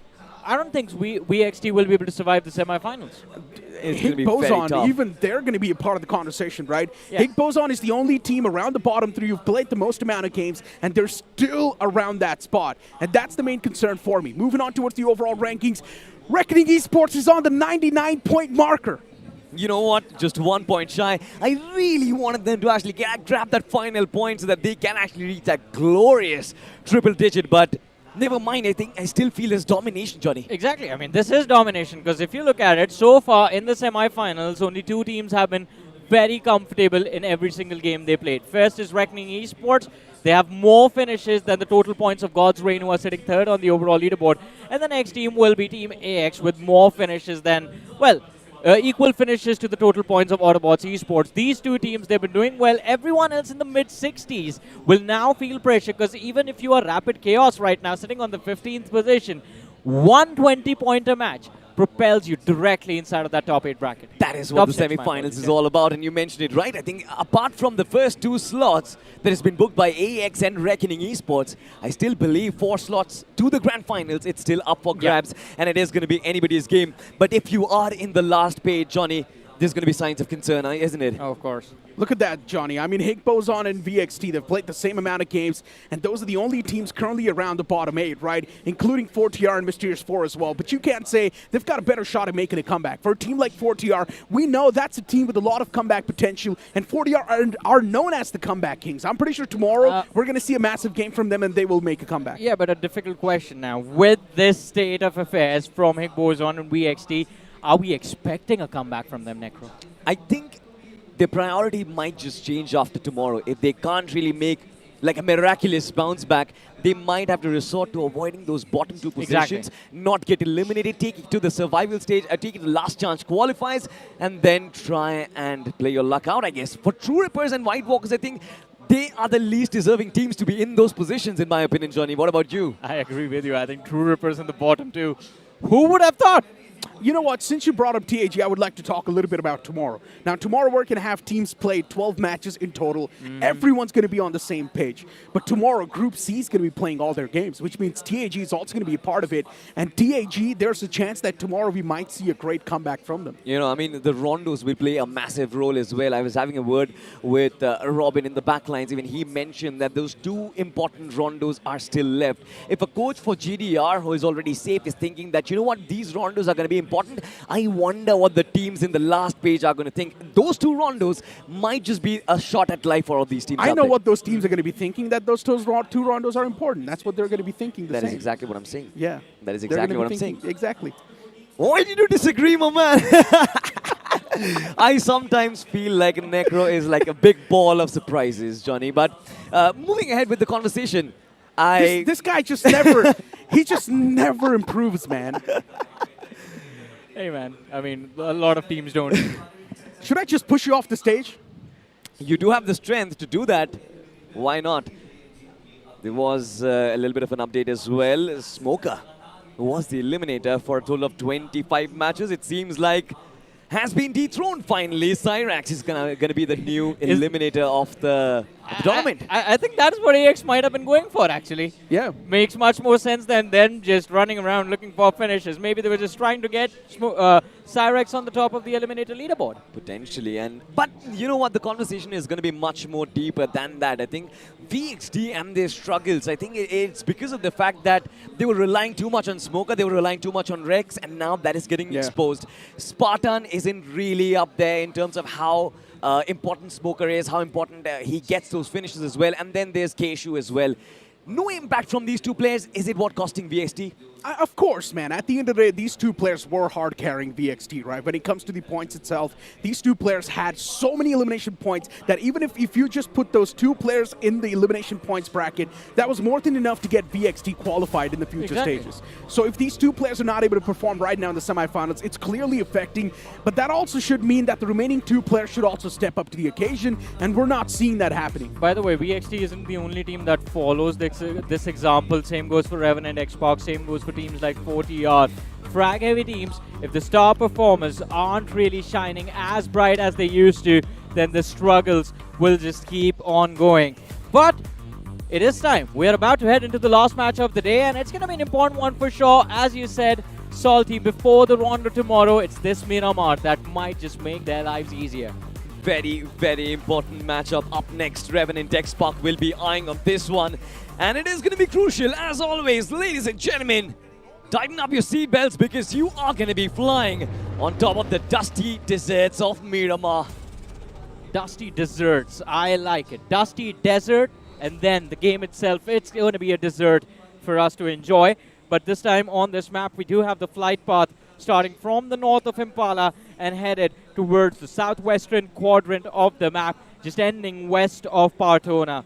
And again, just as we witnessed in that previous game, I am hoping to see as much chaos brought into the match by Reckoning Esports and AX as they possibly can. But apart from that, apart from the teams that are sitting at the tippity top of the overall leaderboard, I think we might see a lot of moments of desperation from the bottom of the leaderboard as well, as we spoke about Mysterious 4, as we spoke about Higgs Boson, and as we were speaking about VXT during the desk itself. So, Salty, I mean, we did speak about the fact that VXT, ever since that aggression, it's dropped. Yeah. The team has been struggling. But what does one do as an IGL, or what does one team do as a unit to somehow either compensate for the frags that have been missing from the star players, or just to try and bring themselves back into the semifinals? You know, I think the first step should be to try and get back in form, try and get the flow of points, right? One good game, I think VXT is going to start feeling the heat inside of them as well. And looking out for that one good game, it's going to be tough. It is a question that even I can't answer. Potentially the players do know it. The circle this time landing on top of Hashin, the Del Patron, VXT. It's going to be our team to focus on as of yet, as there are teams right around them, right around the corner. You've got teams like Revenant X-Pac. Hasn't really been the topmost teams when it comes to the map of Miramar. The overall rankings is bottom third in this lobby, by the way. 52 points from the 9 matches that they played so far. Can they try and overturn this? Look at this, by the way, on the other side. Autobots and Meta Ninja just having a share of fun with each other, but I'm pretty sure Autobots, they're not really happy about it. Yeah, they're definitely not going to be happy about it. Eggy, the first casualty of this game. And of course, the struggles of Autobots, they are going to continue. Meta Ninja. Well, somehow, I wonder if they are going to be able to save their teammate, by the way. They are not too far away from that knock player. It should not be a difficult revive if they have some early utility to work with. But Wyld on our screens right now. And few shots being taken by them. I assume they were trying to just shoo away the side of 40R. I'm pretty sure that was going to be the thinking, but for Wyld Esports, they need much more than that, by the way. They're dead last in terms of Miramars as compared to the rest of the lobby as well. Just 39 points from the 9 matches that they played, 9 maps of Miramar. But on the overall standings, I still feel they've got a little bit of fight left in them, Johnny. The 16th position on the overalls, it's not too bad. And we talked about how important is going to be the next big game. 120-pointer, you are back in the race once again. You're going to feel the signs of life. And That is the reason why these eliminators become so more important. Somebody who can land those big numbers for you, Cyrax is going to be at the top. Exactly. I mean, as you said, I mean, eliminators are important. You need those frags, you need those finishes. And it's not just Cyrex, Devotee as well from the side of AX present inside of the top 5 of that leaderboard. I think another key player for the entire team to rely on. And AX Reckoning Esports, similar trends from both these two sides. Frag heavy performances, focus on the finishes, focus on the pressure inside of those team fights and stay on top of those team fights. 4TR on our screens right now, having evaded that early pressure from the players of Wyld Esports, do find themselves in a decent... Oh my goodness, is that how it happened? Wow. Did we not catch that? My word. I mean, I didn't see it, to be honest. I didn't see it either, man. Our eyes certainly weakening up. I mean, we certainly are getting old, but the players aren't. Yeah, have they been sending him to some ninja training camp or something? That was like a shuriken right on his head. Yeah, right? Ninja Hattori. Ding, ding, ding, ding, ding. I mean, All right. Eggy would be thinking about that, but not anymore, though. Autobots Sure. will have to find a way to try and get back in this game. Miramar have been really merciful to them. I think Autobots, even yesterday when they played their matches of Miramar, they did find a little bit of that stability, but now it's going to be so important.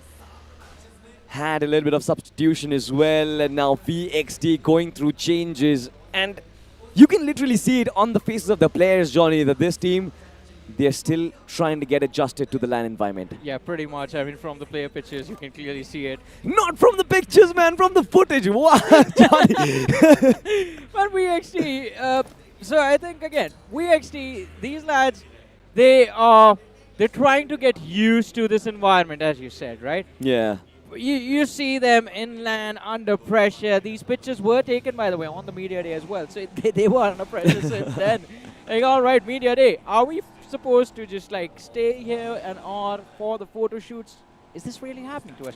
And then again, you step foot on this stage where this is supposed to be your realm, right? Yeah. It's game time. No more shoots, no more camera. It's just you, your device, and the opponents. And things are not looking any better anyways. I still believe the cameras are going to be there. I mean, imagine you being in a clutch situation. I've seen technicians being there right at your face with the camera zoomed in to try and capture your expressions. See, that is the case, but there was a research done to see if athletes get impacted by what is happening around them once they are logged in. And this is a research that was done with professional basketball matches, right? And international basketball matches. Yep. So they found out professional basketball players did not even seem to care. For them, it's just the game, the ball, and the rim. And I think it's the same way for BGMI athletes as well.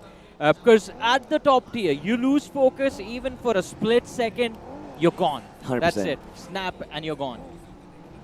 But again, I mean, I think to be fair to VXT, I completely agree with you. I think with majority of the so-called tier 1 players that have interacted, they've never really had a problem. They, in fact, try and get more alive when there are cameras, when there are people watching. It might actually bring out the best out of them. Of course.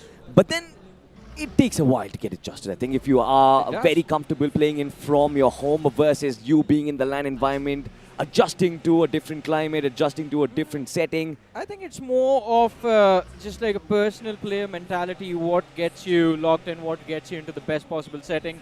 There are players that just on a whim are going to be able to pull up phenomenal performances. For example, Spray got from the side of Wyld Fangs, an extremely talented athlete who out of nowhere will just showcase you something that is just going to feel like an absolute miracle. For example, just in the last tournament, we saw him secure, what, like 15, 16 eliminations solo in a game of Erangel. So stuff like that. And then there are athletes that will just stay in a corner on match day all by themselves, isolated, and that puts them in the best state of mind. For example, Punk does not interact a lot with people before the match, but after the match, he's just like, again, going out socializing. I think it's simply put, it's not the skills, it is a mental roadblock. It is mental. But Most if you of it have at to this break level is through mental. roadblocks, you need a lot of speed, Johnny. You need a lot of pace, and the one that can actually provide that is going to be the Ford Mustang. It's V8 muscle, baby.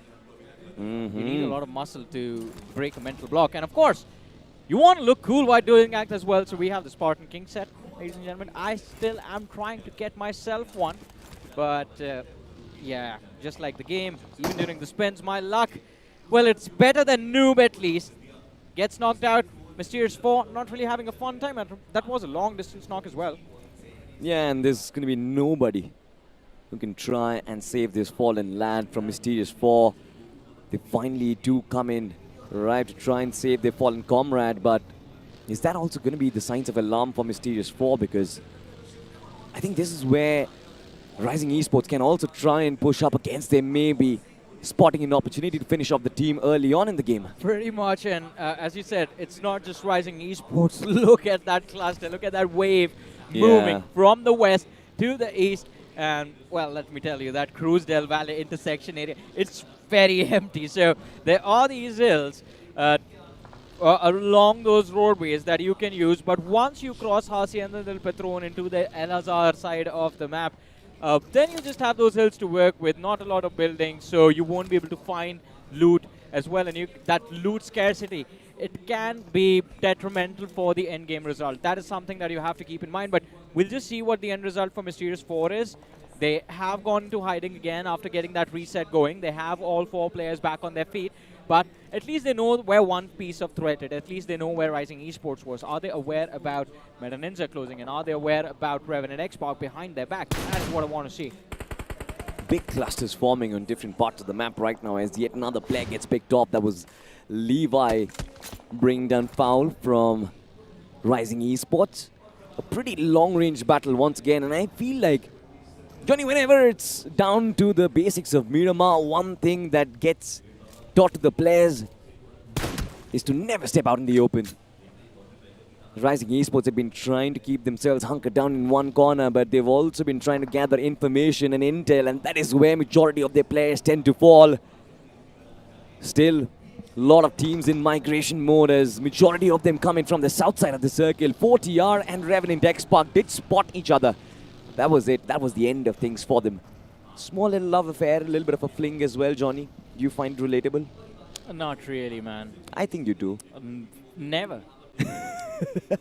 I've just been a lover boy my whole life, but I can't really seem to find that love, except from the game and the community. Mm-hmm. I mean, you didn't really get love from me, I think.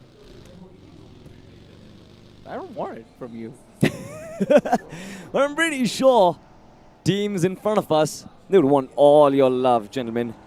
Who's still watching from home, who are aspiring to be athletes out there. This is the BMPS and the stage of it. And once you reach it, you're going to find a lot of love for yourself. AX this time, going in for a loot truck. They don't really give a care in the world. They're still back in Picardo, by the way, which is so far away from the play zone. Look at the distance, 1,000 meters yet to travel before they even try and make an appearance inside of the circle. At this point, I think AX is just playing to prove everything we say about them wrong completely. We felt, all right, they are comfortable inside of the top 6. Time to go frag heavy. No, just start playing passive all of a sudden. Previous few matches, going extremely frag heavy, just being very aggressive. We expect them to keep that trend going. Again, psych! Just disappeared. Last team to rotate, as you mentioned, still in Picardo. They have a loot truck to work with, so they are going to have a little bit advanced loot compared to the sides like Mysterious 4, compared to teams like 4TR, who were stuck in the same houses for the longest of time. But this late breach also means AX will have to tank a lot of blue zone damage before they eventually get themselves to safety. 100%, and one team that will be looking to do that has to be Mysterious 4. But for now, on the western side of the circle, we do have a little bit of fights brewing up. Meta Ninja and VXT locking horns. On the other side, Team Tamilas, they're going to be very close to Hake Boson, and this is going to be a very crucial fight for them. White Tiger does find the first frag. Aim God has been brought down, has an AUG as well, but this get traded off. That is a good stuff coming in from Mr. IGL as Godex prevails. And from the back lines, Bunny is going to be there as well. Hake Boson. We knew this fight was extremely important. 21st on the overall rankings. They need to do everything to keep their men in power. Exactly, and as you mentioned, what a beautiful turnaround coming through from Hake Boson. They forced that last man to just run away for his life. But Zero Hawk, it seems like finally they have bitten off a little more than they can chew. Reckoning Esports, look at the beautiful chokehold that Reckoning has on Zero Hawk in this fight. Pain is live, last man left alive, and there's just one thing left to do for him to fear the Reckoning. As Silope closes very close, that shotgun spam, there it is, finally gets him out of the way, and that's the end of Zero Hawk from this game. I kind of feel like it's unfair for Reckoning Esports to shoot all of these players inside of the smoke. They put the smokes out there for a reason. Try and let them breathe, bro. I listen to what you are saying, right, Salty? But I think this is a mistake that I see a lot of players make. Not a mistake. I think it just slips their mind amidst the chaos inside of the game or the aggression. That bullets travel through the smoke. Exactly. Like, smoke is not concrete cover. You're still getting shot in the face. You know, this is one of the reasons why I missed Rondo, but not anymore. The Wyld Esports. Nice. That is a beautiful execution coming in from Sham, but now he needs to get the heck out of there. AX still have majority of their players intact, and Wyld Esports, well, the remainder of that cavalry is still way back in the back line, so Sham had to come back to regroup with the teammates. But look at the shot, Johnny. This man tanked a lot of damage out there. Also, by the way, I think those shots were being taken by the players of Reckoning Esports on the northern side. So, if you're fighting AX, that's okay. If you're fighting Reckoning Esports, that is also okay. Fighting Reckoning and AX at the same time. Oh, man. Talk about getting stuck between rock and a hard place. And Wyld Esports always has played that center of the circle gameplay. I don't know why, but in the land stages, it seems like their movement inside of the first few circles put them at the edge. It kind of puts them at a disadvantaged position, and now they will have to battle through inside. But out of nowhere, the circle shifts down south, and Wyld Fangs, they're going to be very happy with it, I guess, Johnny. Yeah. Wyld Fangs, they are going to be ecstatic about this zone. The only question is, are we actually going to see Wyld Fangs secure this chicken dinner as well? Usually they tend to get a little bit overheated during the late game stages, and, well, over-aggression results in their demise. Reckoning Esports spot out AX towards the north, and let's not forget, Reckoning Esports, AX, Wyld, Meta Ninja. 4 names present on the northern edge of the play zone right now, all of them outside of the circle. Meta Ninja kicking things off as Devotee becomes the first casualty in this fight. That was a brilliant formation coming in from Meta Ninja as well. Look at the way they split themselves up. Yes, there is always going to be the risk of third-partying, but I believe it is those random few shots and the instant move about as well. Wyld Esports Rico this time did try and take a couple of shots as Meta Ninja is blocking their way towards the play zone itself. How does Wyld Esports respond is going to be a big question. Do they go through Meta Ninja, or do they try and find a different route inside of the play zone? For now, Reckoning on the flip side, even they are trying to move inside of the circle.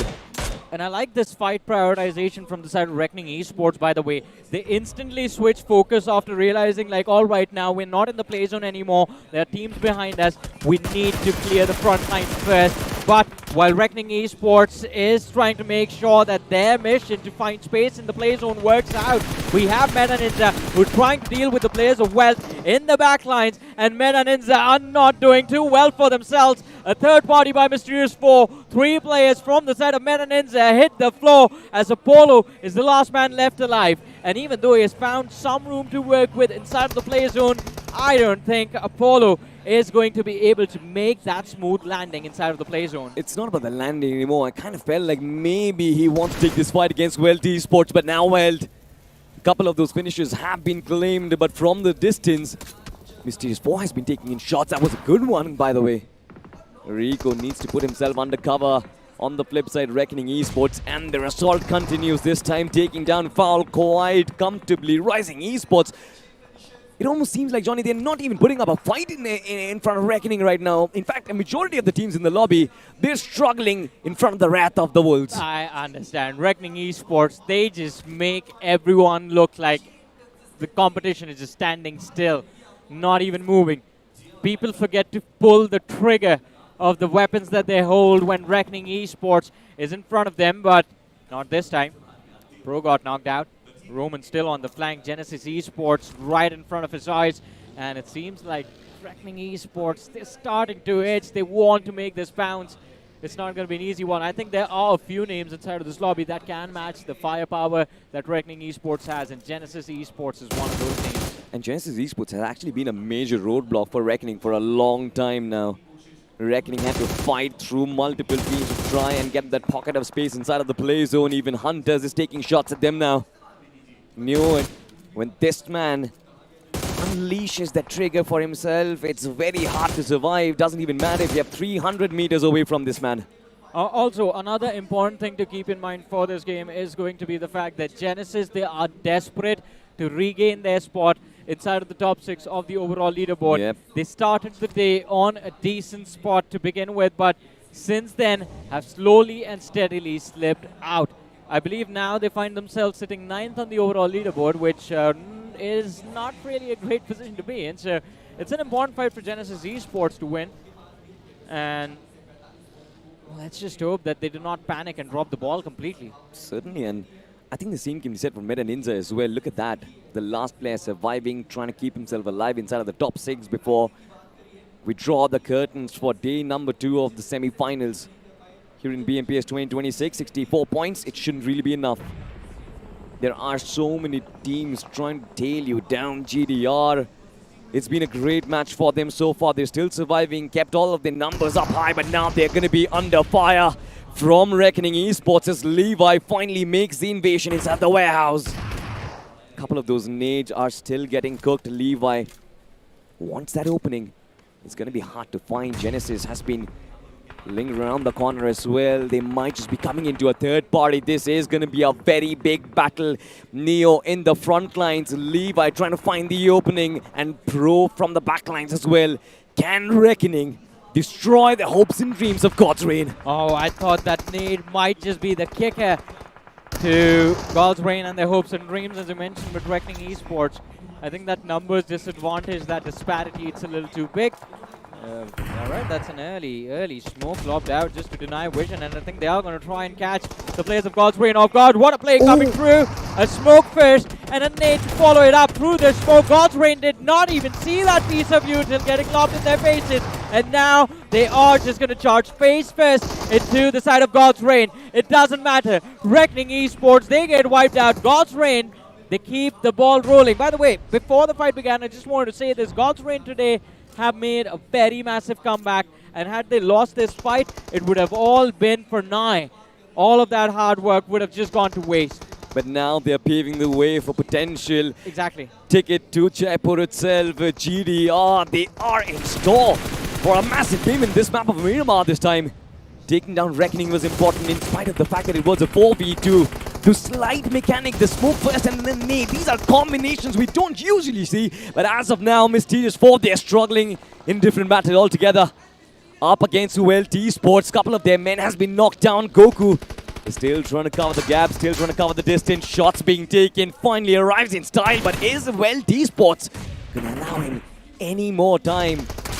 Last man standing, shots being taken, got at the buggy. Man, that is a very unfair elimination. Yeah. But Mysterious 4, you've got to pack your bags now. It's not unfair, it's just unlucky. Yeah. Right, I mean, too much pressure. He panics. Yeah. And the move he made, well, it was just not a great one. Also, I just got concerned about Revenant X-Pac in the backline. We saw a glimpse of them over there in that fight for the second end. Well, Revenant X-Pac, they find themselves in a decent spot, but Salty, a chicken dinner is the only way Revenant X-Pac gets themselves into that safe top 6 bracket. Do you feel Revenant X-Pac is under pressure? I do. I actually do. Because you guys have always mentioned on the fact that this is a team built around aggression. Yeah. And I'm pretty sure the Assaulters, they've handpicked, they are meant for all-out brawls, but this might not be the play style that we expected them to adopt inside of this game so far. I mean, I understand the pace of the lobby is still quite slow, but Revenant X-Pac, they're not prowling in for hunts up there. Let me explain it to you in terms that you might understand, Salty. Yes, you please. love the Galacticos, right? Yep. Yeah, alright, you remember the most iconic Bale, Benzema, Ronaldo era, Yep. right? Imagine having that trio up front and not getting them to attack. Man, that is exactly... That's what it feels like with Revenant X-Pac. They're just holding themselves back. Need a little bit of guidance, maybe that little bit of boost of form as well. This is where the support staff becomes so much more important. Yeah. 10th spot on the overall standings. Revenant X-Pac slowly losing confidence in themselves, but they're still keeping the numbers up high. But on the flip side, have a look at this. This is going to be the build-up of a massive battle. You've got Genesis Esports looking to make their way, looking to solidify that slot inside of the top 6. And God's Reign looking to destroy those hopes and dreams. It's not going to be easy for sure. But Genesis, they kind of evade, they dribble around the bullets as well. They try and find those gaps, and Gravity finally puts him. And entire of his team in style. They are now at the center of the circle. I want to check this with you. We're still in stage 6, 8 teams left, 29 players still alive. The pacing of the Miramars, it's been completely off this time around. This Very one as true. well started off on a decent bit of aggressive front and then just completely went silent. And now you're just seeing these off-fights happen, which are forcing a lot of third parties inside the game. Like right now, you see Higbozon going up against 40 yard. But look at the map. Wyld Fangs will be able to cause harm from the low grounds to both these teams. 100%, and 40R might just be in a worse position for that. Quite exposed from the backlines as well. At least for Higbozon, they do have this little ridge. And look at the smokes deployed as well. They are prepared for third-party measure as Godex pushes up. We know this man in close range can provide a lot of damage to the other side. Majority of those players have been found out as well. 40R, they are staring at yet another elimination as just one man keeps himself alive. It's going to be Rapido, and look at the Molotovs coming through as well. Both of them get engulfed, and 40R gets shut down as well. And well, we might just see a shutdown of the players of Genesis as they went up against God's Reign and weren't really able to survive the third party from the players of Wealth enough to be the nail in the coffin and the end of the journey for Genesis Esports in this game. But luckily for them, by the end of things, they do manage to find themselves a grand total of 59 points and the 6th spot on the overall leaderboard. But Revenant X-Pac, now the door is wide open. They know the target. Same goes for Wyld Fangs and the side of Wealth. They know 59. That means 60 is where the cutoff is for the top 6 right now. They're not too far. 11 points needed if you're Wealth. But I'm not really sure. They've been rather quiet in my opinion. Both Revenant X-Pac and Wyld Fangs yet to get up the mark so far inside of this game. Meanwhile, their biggest threats in the form of Weld has accumulated 10 finish points so far, and they have come coursing through the northern terrain of the map itself. The circle takes a central shift, and Weld Esports have so much coverage as shots come in from all sides. Both Revenant and Wyld Fangs will be forced to sacrifice their compounds and try and come out in the open, and that might be the full stop to all of this build-up. Yeah, I think it's... well, either it's going to be a full stop or it's just going to be a comma and we're going to see things continue tomorrow. Wow. I think maybe a semicolon would have been better, but anyways. Well, the Esports, 10 eliminations on the board. We spoke about it, 11 points needed from where they are right now. They need 11 more, but points off the board, I think, are not going to work any favors for them as it goes on, make this bounce on Wyld Fangs. Big nade coming in from Goten this time, does a lot of damage, but inside of the compound there's a big fight happening, and Sensei wins it all for him. And his team out there as well, but the DS9 didn't really do much damage. Godex this time shuts him down. Just one man left alive for Higbozon. Wyld Fangs still trying to keep their bodies up. Sensei and Spray God have been finished off. One man has been knocked out. Wyld Fangs! Their fangs have been broken. And Higbozon, they are heading straight, not on the overall standings. Well, let's see how far up north, as you mentioned, is Higbozon going to be able to take themselves. A few knocks taken in that fight, so they will need time to recover. On the other side of things, Wealth Esports, they aren't being given any time. As they try to move, they try to make a rotation for some cover inside of the play zone and are being pressured by Revenant X-Pac. They are closing in, the players from Revenant X-Pac. Wealth Esports, are they going to be aware? And will they be able to deal with two threats at the same time, since Higbozon are moving from the front as well? This seems to be a very bad position for Wealth Esports, just like you mentioned. Not a lot of covers, and for Higbozon as well, this was a very challenging move. Look at the space where they're trying to take a fight.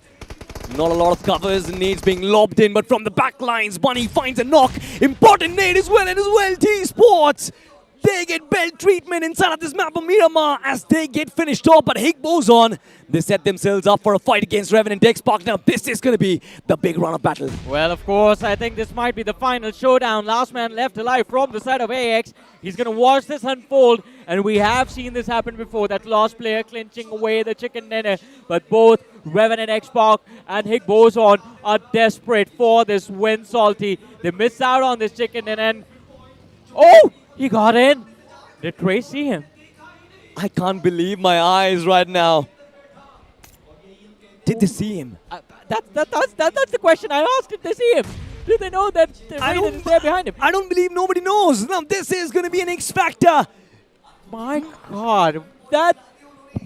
Now oh, they saw him. They saw him. Of course, it's crazy. He saw him for sure. Right? That could have been a very big problem for both the teams out there if you're not being able to spot a man inside of the vehicle. But enough of that, ladies and gentlemen. We are setting up for the finale right now.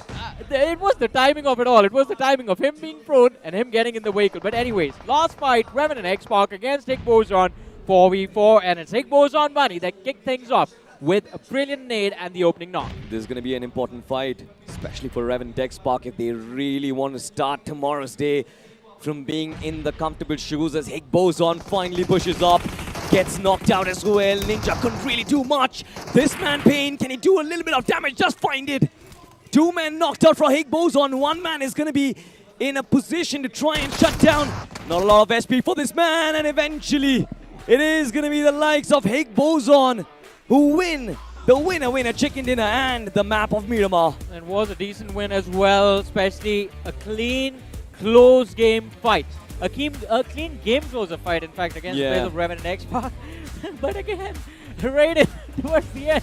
That was hilarious. That has to be the funniest moment of this entire tournament so far. Hey, for all things considered, AX is still very consistent so far in getting some serious points. But Higbozon securing the winner chicken dinner, a very much needed one if they want to stand a chance to try and push into the top 6. And with this chicken dinner, a fighting chance still available for Higbozon to try and push in the leaderboard here. But officially after this match as well, a majority of the teams have officially reached the status of the halfway point. And some of these teams, you can see, it could be a great performance. It could have been worse. But again, when it comes to day 2 itself, it's all about adaptations. It's all about a potential comeback itself. I think the composure inside of this game was very important for Higbozon. They knew they needed a big matchup. Look at Godix and White Tiger just absolutely scintillating. And of course, Hero, I think he's been the hero for Higbozon throughout the course of the tournament, inside of the online phase as well.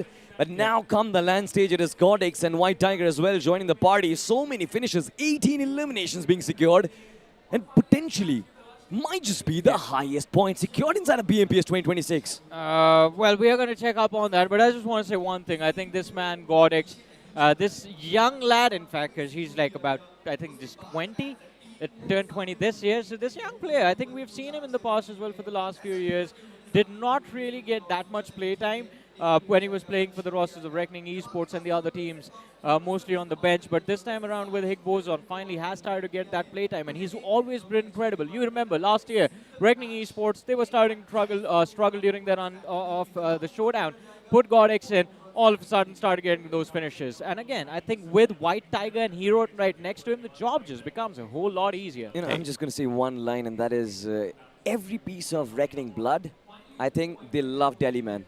Fair There's enough. some sort of connection. But all things considered here, before we jump into his Reckoning Esports' dominating performance here, the MVP, White Tiger, today has been a phenomenal day for him.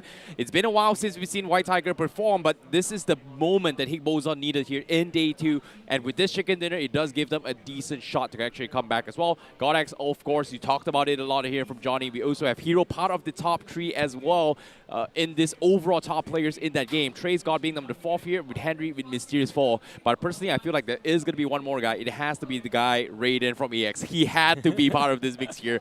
That survival, that placement points does give them that stability of consistency, at least coming in from Team AX to try and push the top 6. They were the table toppers, but now they have been dethroned. The one that is currently dominating here in day number 2 has to be Reckoning Esports. And my oh my, who would have thought that Reckoning Esports pulls off a surprise entry here in the semifinals? And we've seen them dominate their way to last year's BMPS, but this year, a little bit of a slow start. But when it comes to BMPS, for some reason, all these teams starts to perform. Yeah, man. And you know what? I still believe that the last game just puts Higbozon back in contention for Reckoning Esports. They know they've done the job for AX as well. It doesn't really matter if Raiden keeps himself alive till the finals. I think right now they're preparing for Jaipur. If things go wrong, we can survive. If things go well, we can try and go aggressive. But AX have nothing to fear for. But I think for Higbozon, that fight was so quintessential. Also, by the way, towards the end, I think it wasn't just Higbozon. It was Higbozon, Wyld, and Revenant X-Pac. All 3 of them were desperate for this win, because it would have gotten them very close to that top 6 position. The cutoff while this match was going on was somewhere around 59 or 60 points. And all 3 of these teams were either in the late 40s. I think one of them was sitting at 49 points, or they were in the mid 50s. So life would have been a whole lot easier because you have 2 days just to protect that spot inside the top 6. But for now, I think I'm going to have to see where does these 28 points put Higbo's on the overall leaderboard. That's all I want to see. Yeah, it's going to be a little bit tricky here, but joining them as well, you did bring up Wyld in the picks as well. Wyld definitely did a little bit of comeback today, but it wasn't a major steep, but it does give them a little bit of foundation. But the climb still continues here for Wyld. For Revenant X-Park, 9 points in the bag. Not the greatest performance, but I would say this is a decent one considering all the games that did not go well for them in today itself here. So it's going to be a little bit tricky here.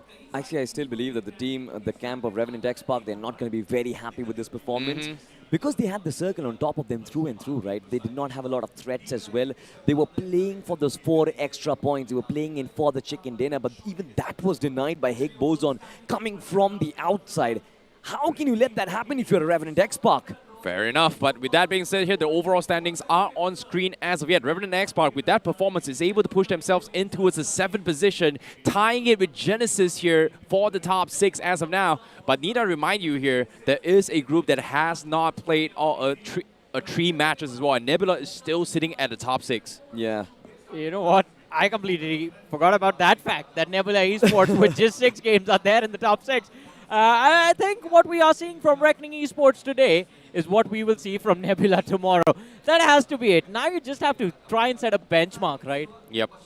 Even Wyld Fangs, as a matter of fact, I still kind of felt like, maybe some way or the other, the comebacks are going to come through. I see this was also one of the teams as well who had the circle for themselves, aside from Revenant X-Park. But even Wyld Fangs just got taken down in a very weird fashion. It just seems like these players, the fighting skills which they were known for, Goten, Spray God, Kana, it just vanished. It just evaporated to thin air. It just came down to just the map itself in general, right?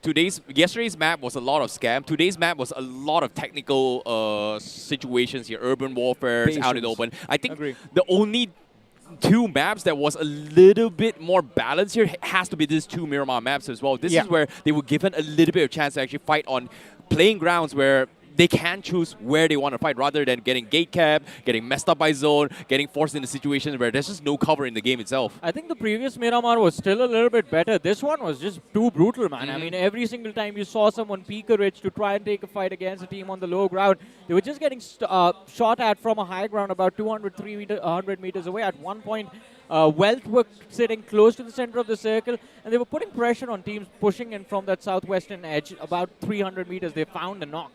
Agreed, but at the same time as well, Cyrex has finally done it. He's toppled the new elimination leader here. Smoker is now 1 point behind Cyrex with 1 finishes. However, again, Dhruv is still up for contention as well, 3 games behind. Rapid Chaos still has a very decent chance, in particular, for Dhruv to try and overthrow this. Jonathan has kind of slipped up a bit here with 75 finishes. Devotee also with only 69. But I think the biggest concern here is going to be the teams tomorrow itself who've played 6 matches. I'm talking about Nebula Esports. I'm talking about Lastade Esports, which again today itself has made a little bit of a bounce back in general to try and stay that they are in the race. However, we have to talk about the best performing team.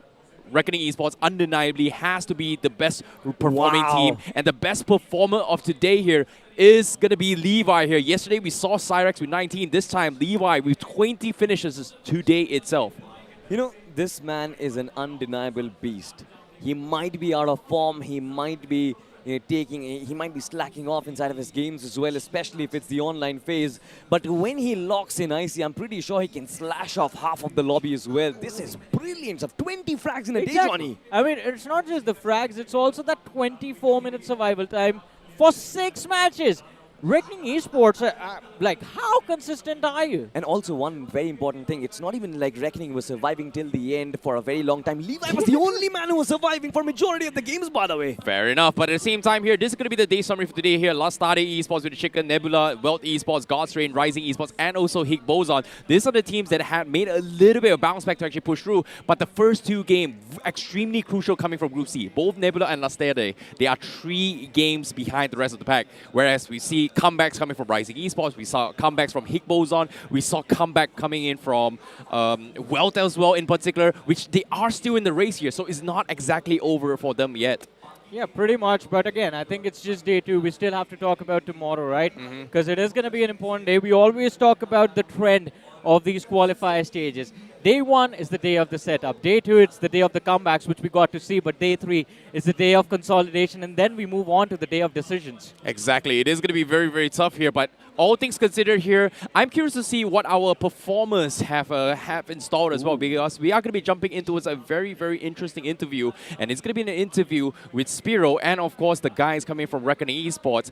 Then I'm pretty sure they're going to be very happy about this. I'm happy for them, but I want to see, are they actually happy? Let's throw it over to Spiro.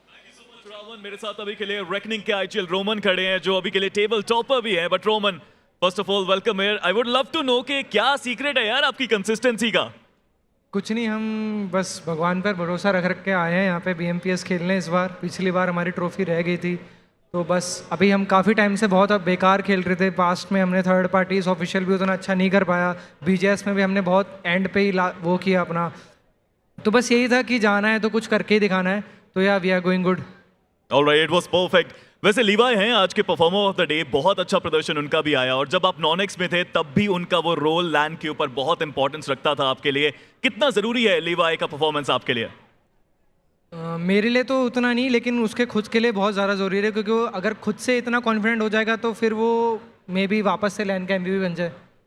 Alright, मुझे लगता है कि वो भी land के MVP जरूर बनना चाहेंगे। बट रोमन, 2 दिन हुए हैं और 2 दिन में मंजिल ऑलमोस्ट आपने पा ली है। कल के लिए क्या गोल्स आपके रहेंगे 6 मैचेस में? सेम, हर मैच हम एकदम जीरो के हिसाब से लेके चलेंगे कि कुछ नहीं है। हर 3 गेम है कल, हम 3 में वापस स्टार्ट करेंगे कि रीसेट है पूरा, जितना अच्छा कर सकते हैं उतना अच्छा करेंगे। कोई पॉइंट्स का टारगेट कल के लिए आपके पास जो रहेगा? मतलब वही हर मैच में एटलीस्ट 10 एवरेज तो लेके ही चलना है कि 30 पॉइंट 3 गेम में, बस इतना ही। अच्छा, एक और चीज, कट ऑफ के बारे में बहुत सारी डिस्कशंस हो रही हैं। एज एन आईजीएल क्या आपने कोई कट ऑफ सोचा हुआ है अपनी टीम के लिए या फिर ओवरऑल? अभी तो मैं कुछ नहीं बता सकता, क्योंकि आखिरी दिन पे हर टीम के पास 2 रोंडो है, तो कुछ भी कट ऑफ जा सकता है। तो कोई भी, ना हम लाइटली हो रहे हैं ना नीचे वाली टीम तो ऑब्वियसली नहीं होगी, क्योंकि कुछ भी कहीं भी गेम पलट सकता है। तो या अभी तो मैं बोल सकता हूँ शायद 132 अराउंड। Alright, perfect. एक लास्ट सवाल है मेरे पास रोमन आपके लिए। देखो, हम आपको जानते हैं आपके अग्रेशन के लिए and we would love to know क्या कल थोड़ा सा टारगेट वारगेट किया जा सकता है किसी टीम को? अभी तो नहीं फिलहाल। चलिए, अभी तो नहीं। Thank you so much Roman हमारे साथ जुड़ने के लिए। It was lovely talking with you. Roman ने तो बहुत अमेजिंग बात करी, thank you so much Roman. But Roman ने कह दिया है कि अभी अग्रेशन दिखेगा लेकिन गेम के अंदर दिखेगा, किसी को टारगेट नहीं किया जाएगा। बट सच में आज का कंपटीशन अलग लेवल पे गया था, लेकिन कल सेमीफाइनल्स के अंदर डेस्परेशन थोड़ी सी ज्यादा रहेगी टीम्स के लिए, बिकॉज क्वालिफिकेशन कल के दिन में कुछ टीम्स का तय हो ही जाएगा। याद दिला दूं, 6 टीम्स आगे बढ़ने वाली हैं। बट अभी के लिए, आज के लिए इतना ही। थैंक यू सो मच हमारे साथ जुड़ने के लिए। मिलेंगे हम आपको कल, तब तक के लिए take care, peace out.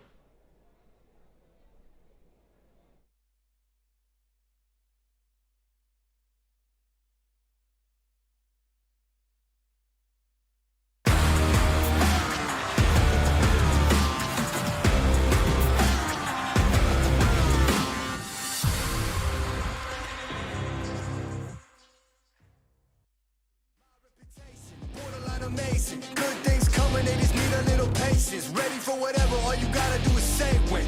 In my eyes, when I rise, I visualize. I ain't ever taking a break, you taking 5. Even if I ain't got it, know that I'll make the time. On my next move, by the time that the ink will dry. Huh.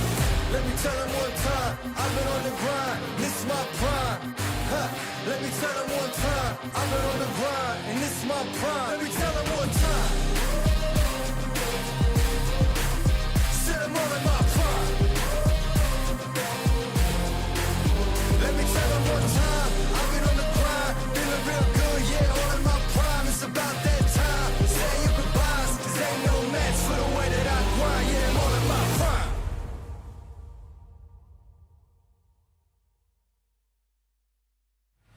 Let me tell them one time, I've been on the grind, this is my prime. Huh. Let me tell them one time, I've been on the grind, and this is my prime.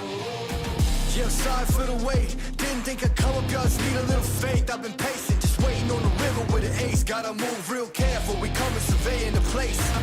I touch down in your city, that's a rival. Y'all got one thing on your mind, it's survival. But if you wanna take a shot at the title, call the medic, we checking your vitals. Let me tell them one time, I've been on the grind, this is my prime. Huh. Let me tell them one time, I've been on the grind, and this is my prime. Let me tell them one time. Said I'm all in my prime.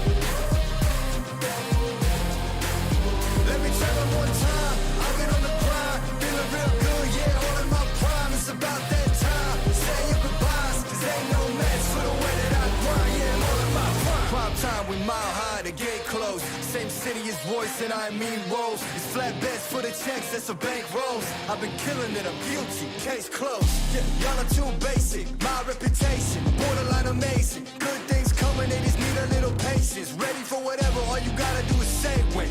And my eyes on the prize, I visualize. I ain't ever taking a break, you taking 5. Even if I ain't got it, know that I'll make the time on my next move by the time that the ink will dry. Let me tell them one time, I've been on the grind, this is my prime. Let me tell them one time, I've been on the grind, and this is my prime. Let me tell them one time, said I'm all in my prime. Let me tell them one time, I've been on the grind, feeling real good, yeah, all in my prime. It's about that time, say your goodbyes, cause ain't no match for the way that I grind, yeah, I'm all in my prime.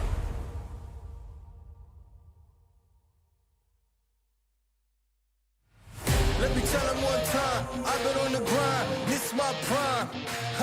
Let me tell them one time, I've been on the grind, and this is my prime. Yeah, I'm sorry for the wait, didn't think I'd come up, y'all just need a little faith. I've been patient, just waiting on the river with an ace. Gotta move real careful, we coming surveying the place. I touch down in your city, that's a rival. Y'all got one thing on your mind, it's survival. But if you wanna take a shot at the title, call the medic, we checking your vitals. Let me tell them one time, I've been on the grind, this is my prime. Let me tell them one time, I've been on the grind, and this is my prime. Let me tell them one time,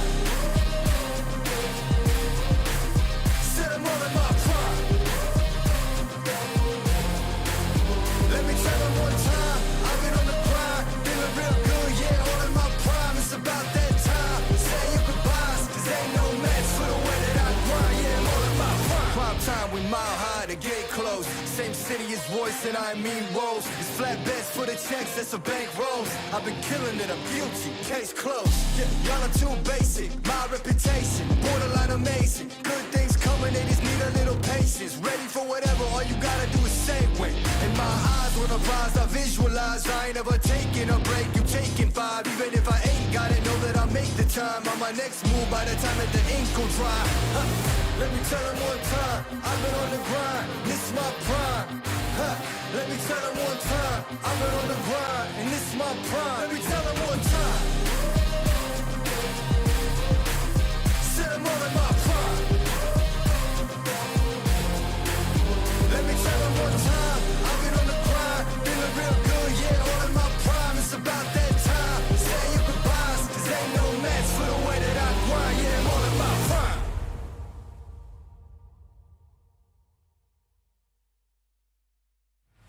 Let me tell them one time, I've been on the grind, this is my prime. Let me tell them one time, I've been on the grind, and this is my prime. Yeah, I'm sorry for the wait, didn't think I'd come up, y'all just need a little faith. I've been patient, just waiting on the river with an ace. Gotta move real careful, we coming surveying the place. I touch down in your city, that's a rival. Y'all got one thing on your mind, it's survival. But if you wanna take a shot at the title, call the medic, we checking your vitals. Let me tell them one time, I've been on the grind, this is my prime. Let me tell them one time, I've been on the grind, and this is my prime. Let me tell them one time, said I'm all in my prime. Let me tell them one time, I've been on the grind, feeling real good, yeah, all in my prime. It's about that time, say your goodbyes, cause ain't no match for the way that I grind, yeah, I'm all in my prime. Prime time, we mile high, the gate closed. Same city as voice and I mean roles. It's flat bets for the checks, that's a bank rolls. I've been killing it, I'm guilty, case closed. Yeah, y'all are too basic, my reputation borderline amazing. Good things coming, they just need a little patience. Ready for whatever, all you gotta do is say when. And my eyes on the prize, I visualize. I ain't ever taking a break, you taking 5. Even if I ain't got it, know that I'll make the time on my next move by the time that the ink will dry. Let me tell them one time, I've been on the grind, this is my prime. Let me tell them one time, I've been on the grind, and this is my prime. Let me tell them one time, said I'm all in my prime. Let me tell them one time, I've been on the grind, feeling real good, yeah, all in my prime. It's about that time, say your goodbyes, cause ain't no match for the way that I grind, yeah, I'm all in my prime.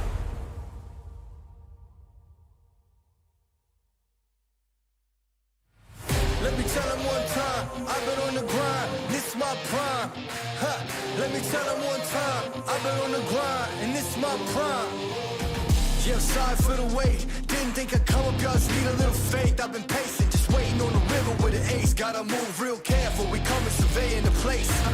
I touch down in your city, that's a rival. Y'all got one thing on your mind, it's survival. But if you wanna take a shot at the title, call the medic, we checking your vitals. Let me tell them one time, I've been on the grind, this my prime. Let me tell them one time, I've been on the grind, and this my prime. Let me tell them one time. Said I'm all in my prime. Let me tell them one time, I've been on the grind, feeling real good, yeah, all in my prime. It's about that time, say your goodbyes, cause ain't no match for the way that I grind, yeah, I'm all in my prime. Prime time, we mile high, the gate closed. Same city as voice and I mean woes. It's flat beds for the checks, that's a bank rolls. I've been killing it, I'm guilty, case closed. Yeah, y'all are too basic, my reputation, borderline amazing. Good things coming, they just need a little patience. Ready for whatever, all you gotta do is say when. In my eyes, when I rise, I visualize. I ain't never taking a break, you taking 5. Even if I ain't got it, know that I'll make the time. On my next move by the time that the ink will dry. Let me tell them one time, I've been on the grind, this is my prime. Let me tell them one time, I've been on the grind, and this is my prime. Let me tell them one time. Said I'm all in my prime. Let me tell them one time, I've been on the grind, feeling real good, yeah, all in my prime. It's about that time, say your goodbyes, cause ain't no match for the way that I grind, yeah, I'm all in my prime.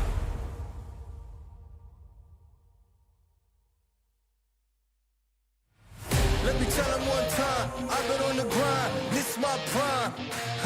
Let me tell them one time, I've been on the grind, and this is my prime. Yeah, I'm sorry for the wait, didn't think I'd come up, y'all just need a little faith. I've been patient, just waiting on the river with an ace. Gotta move real careful, we coming surveying the place. I touch down in your city, that's a rival. Y'all got one thing on your mind, it's survival. But if you wanna take a shot at the title, call the medic, we checking your vitals. Let me tell them one time, I've been on the grind, this is my prime. Let me tell them one time, I've been on the grind, and this is my prime. Let me tell them one time. Said I'm all in my prime. Let me tell them one time, I've been on the grind, feeling real good, yeah, all in my prime. It's about that time, say your goodbyes, cause ain't no match for the way that I grind, yeah, I'm all in my prime. Prime time, we mile high, the gate closed. Same city as voice and I mean woes. It's flat beds for the checks, that's a bank rolls. I've been killing it, I'm guilty, case closed. Yeah, y'all are too basic, my reputation, borderline amazing. Good things coming, they just need a little patience. Ready for whatever, all you gotta do is say when. In my eyes, when I rise, I visualize. I ain't never taking a break, you taking 5. Even if I ain't got it, know that I'll make the time. On my next move by the time that the ink will dry. Let me tell them one time, I've been on the grind, this is my prime. Let me tell them one time, I've been on the grind, and this is my prime. Let me tell them one time. Said I'm all in my prime. Let me tell them one time, I've been on the grind, feeling real good, yeah, all in my prime. It's about that time, say your goodbyes, cause ain't no match for the way that I grind, yeah, I'm all in my prime.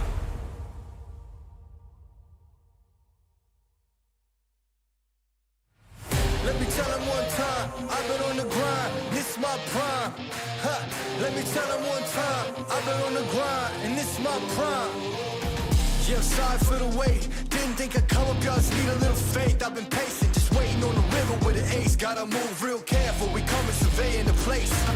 I touch down in your city, that's a rival. Y'all got one thing on your mind, it's survival.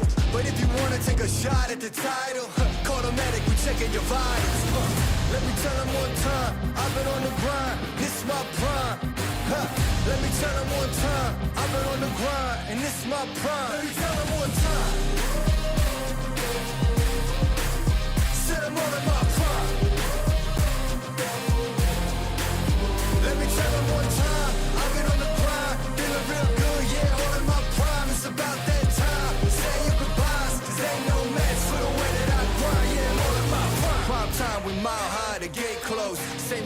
voice and I mean roles. It's flat bets for the checks, that's a bank rolls. I've been killing it, I'm guilty, case closed. Yeah, y'all are too basic, my reputation, borderline amazing. Good things coming, they just need a little patience. Ready for whatever, all you gotta do is say when. And my eyes when I rise, I visualize. I ain't ever taking a break, you taking 5. Even if I ain't got it, know that I'll make the time. On my next move by the time that the ink will dry. Let me tell them one time, I've been on the grind, this is my prime. Let me tell them one time, I've been on the grind, and this is my prime. Let me tell them one time. Sit them all in my prime. Let me tell them one time, I've been on the grind, feeling real good, yeah, all in my prime. It's about that time, say your goodbyes, cause ain't no match for the way that I grind, yeah, I'm all in my prime.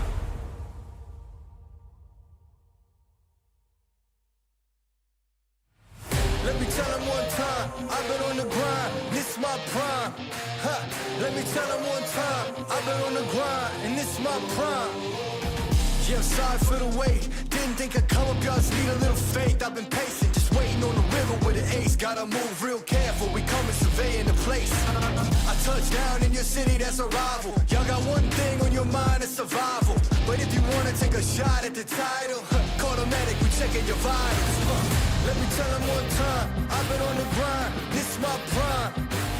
Let me tell them one time, I've been on the grind, feeling real good, yeah, all in my prime. It's about that time, say your goodbyes, cause ain't no match for the way that I grind, yeah, I'm all in my prime. Prime time, we mile high, the gate closed. Same city as voice and I mean roles. It's flat bets for the checks, that's a bank rolls. I've been killing it, I'm guilty, case closed. Yeah, y'all are too basic, my reputation, borderline amazing. Good things coming, they just need a little patience. Ready for whatever, all you gotta do is say when. And my eyes when I rise, I visualize. I ain't ever taking a break, you taking 5. Even if I ain't got it, know that I'll make the time. On my next move by the time that the ink will dry. Let me tell them one time, I've been on the grind, this is my prime. Let me tell them one time, I've been on the grind, and this is my prime. Let me tell them one time. Sit them all in my prime. Let me tell them one time, I've been on the grind, feeling real good, yeah, all in my prime. It's about that time, say your goodbyes, cause ain't no match for the way that I grind, yeah, I'm all in my prime.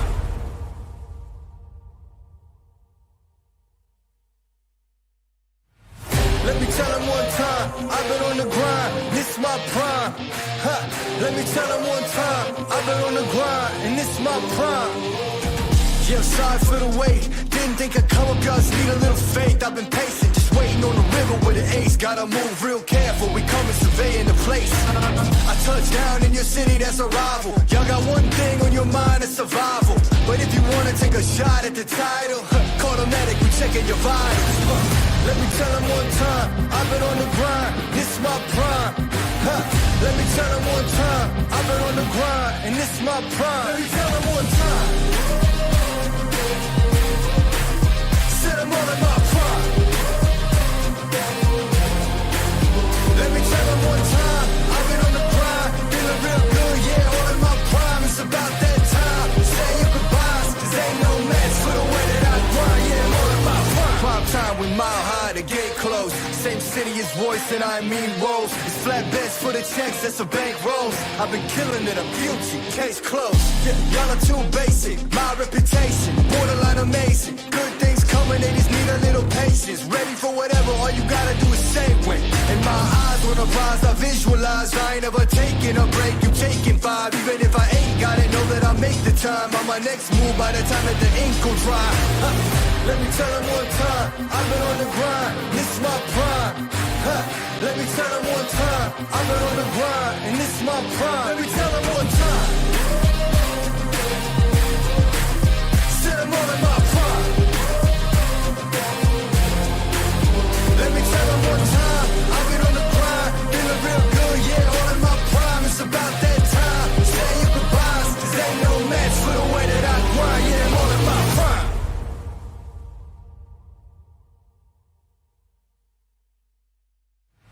Let me tell them one time, I've been on the grind, this is my prime. Ha, let me tell them one time, I've been on the grind, and this my prime. Yeah, sorry for the wait. Didn't think I'd come up, y'all just need a little faith. I've been patient, just waiting on the river with an ace. Gotta move real careful, we coming surveying the place. I touch down in your city, that's a rival. Y'all got one thing on your mind, it's survival. But if you wanna take a shot at the title, call the medic, we checking your vitals. Let me tell them one time, I've been on the grind, this my prime. Let me tell them one time, I've been on the grind, and this my prime. Let me tell them one time. Set them all in my prime.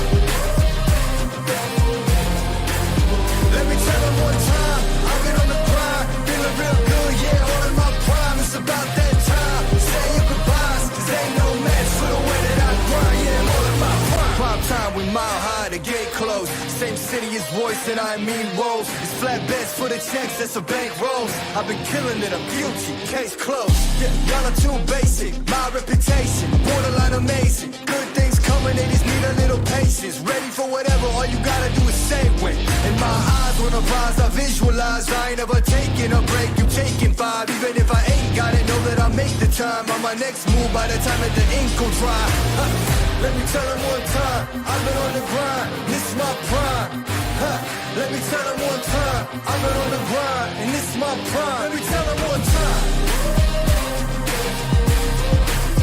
Set them all in my prime. Let me tell them one time, I've been on the grind, feeling real good, yeah, all in my prime. It's about that time, say your goodbyes, 'cause ain't no match for the way that I grind, yeah, I'm all in my prime.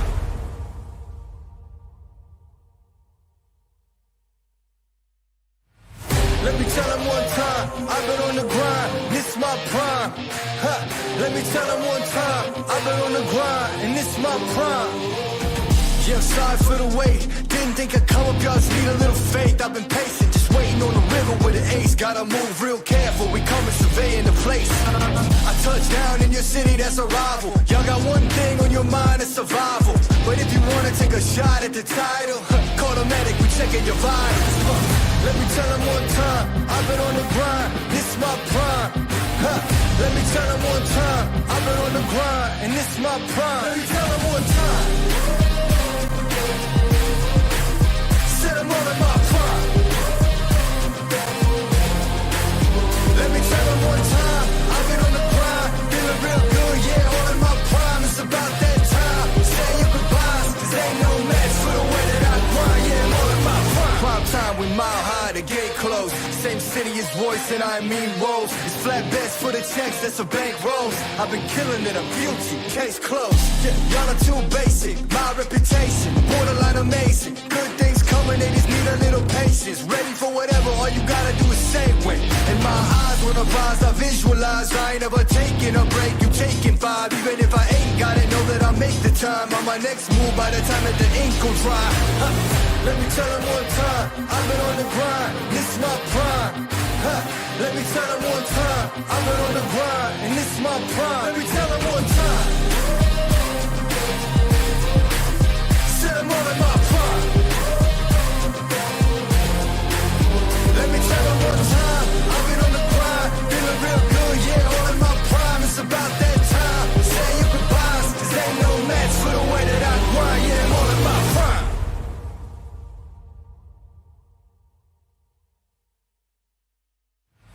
Let me tell them one time, I've been on the grind, this is my prime. Let me tell them one time, I've been on the grind, and this is my prime. Yeah, sorry for the wait, didn't think I'd come up, y'all just need a little faith. I've been patient, just waiting on the river with an ace. Gotta move real careful, we coming surveying the place. I touch down in your city, that's a rival. Y'all got one thing on your mind, it's survival. But if you wanna take a shot at the title, call the medic, we checking your vitals. Let me tell them one time, I've been on the grind, this is my prime. Let me tell them one time, I've been on the grind, and this is my prime. Let me tell them one time. Set them all in my prime. Let me tell them one time, I've been on the grind, feeling real good, yeah, all in my prime. It's about that time, say your goodbyes, 'cause ain't no match for the way that I grind, yeah, I'm all in my prime. Prime time, we mile high. high, the gate closed. Same city as voice and I mean roles. It's flatbeds for the checks, that's a bank rolls. I've been killing it, I'm guilty, case closed. Yeah, y'all are too basic, my reputation borderline amazing. Good things coming, they just need a little patience. Ready for whatever, all you gotta do is say when. In my eyes, when I rise, I visualize. I ain't ever taking a break, you taking 5. Even if I ain't got it, know that I'll make the time on my next move by the time that the ink will dry. Let me tell them one time, I've been on the grind, this my prime. Let me tell them one time, I've been on the grind, and this my prime. Let me tell them one time. Sit them all in my prime. Let me tell them one time, I've been on the grind, feeling real good, yeah, all in my prime. It's about that time, saying your goodbyes, 'cause ain't no match for the way that I grind, yeah, I'm all in my prime.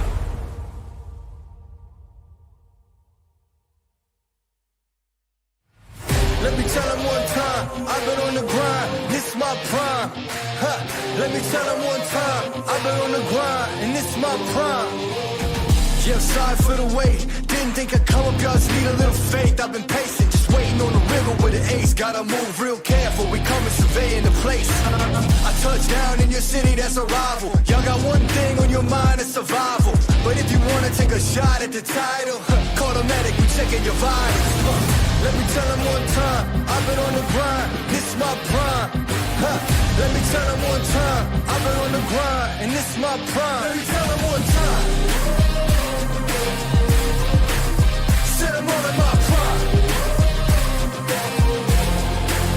Let me tell them one time, I've been on the grind, feeling real good, yeah, all in my prime. It's about that time, say your goodbyes, 'cause ain't no match for the way that I grind, yeah, I'm all in my prime. Prime time, we mile high, the gate closed. Same city as voice and I mean roles. It's flatbeds for the checks, that's a bank rolls. I've been killing it, I'm guilty, case closed. Yeah, y'all are too basic, my reputation borderline amazing. Good things coming, they just need a little patience. Ready for whatever, all you gotta do is say when. In my eyes, when I rise, I visualize. I ain't ever taking a break, you taking 5. Even if I ain't got it, know that I'll make the time on my next move by the time that the ink will dry.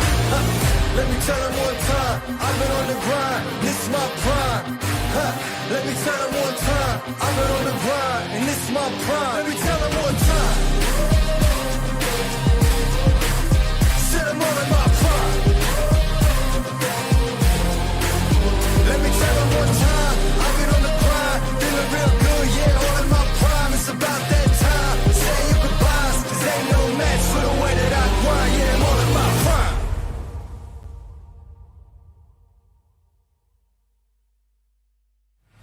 Let me tell them one time, I've been on the grind, this my prime. Let me tell them one time, I've been on the grind, and this my prime. Yeah, sorry for the wait, didn't think I'd come up, y'all just need a little faith. I've been patient, just waiting on the river with an ace. Gotta move real careful, we coming surveying the place. I touch down in your city, that's a rival. Y'all got one thing on your mind, it's survival. But if you wanna take a shot at the title, call the medic, we checking your vitals. Let me tell them one time, I've been on the grind, this my prime. Let me tell them one time, I've been on the grind, and this my prime. Let me tell them one time. Sit them all in my prime. Let me tell them one time, I've been on the grind, feeling real good, yeah, all in my prime. It's about that time, say your goodbyes, 'cause ain't no match for the way that I grind, yeah, I'm all in my prime. Prime time, we mile high, the gate closed. Same city as voice and I mean roles. It's flatbeds for the checks, that's a bank rolls. I've been killing it, I'm guilty, case closed. Yeah, y'all are too basic, my reputation borderline amazing. Good things coming, they just need a little patience. Ready for whatever, all you gotta do is say when. In my eyes, when I rise, I visualize. I ain't ever taking a break, you taking 5. Even if I ain't got it, know that I'll make the time on my next move by the time that the ink will dry. Let me tell them one time, I've been on the grind, this my prime. Let me tell them one time, I've been on the grind, and this my prime. Let me tell them one time. Sit them all in my prime. Let me tell them one time, I've been on the grind, feeling real good, yeah, all in my prime. It's about that time, say your goodbyes, 'cause ain't no match for the way that I grind, yeah, I'm all in my prime.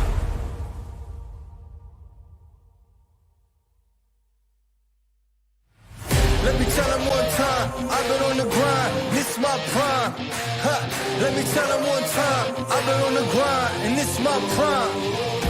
Yeah, sorry for the wait. Didn't think I'd come up, y'all just need a little faith. I've been patient, just waiting on the river with an ace. Gotta move real careful, we coming surveying the place.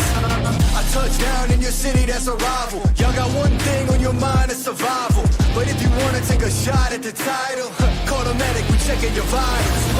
Let me tell them one time, I've been on the grind, this my prime. Let me tell them one time, I've been on the grind, and this my prime. Let me tell them one time. I'm all in my prime. Let me tell them one time, I've been on the grind, feeling real good, yeah, all in my prime. It's about that time, say your goodbyes, 'cause ain't no match for the way that I grind, yeah, I'm all in my prime. Prime time, we mile high, the gate closed. Same city as Royce and I mean Rose. It's flat beds for the checks, that's a bank rolls. I've been killing it, I'm guilty, case closed. Yeah, y'all are too basic, my reputation, borderline amazing. Good things coming, they just need a little patience. Ready for whatever, all you gotta do is say when. And my eyes on the rise, I visualize. I ain't ever taking a break, you taking 5. Even if I ain't got it, know that I make the time. On my next move by the time that the ink will dry. Let me tell them one time, I've been on the grind, this is my prime. Let me tell them one time, I've been on the grind, and this is my prime. Let me tell them one time. Said I'm all in my prime.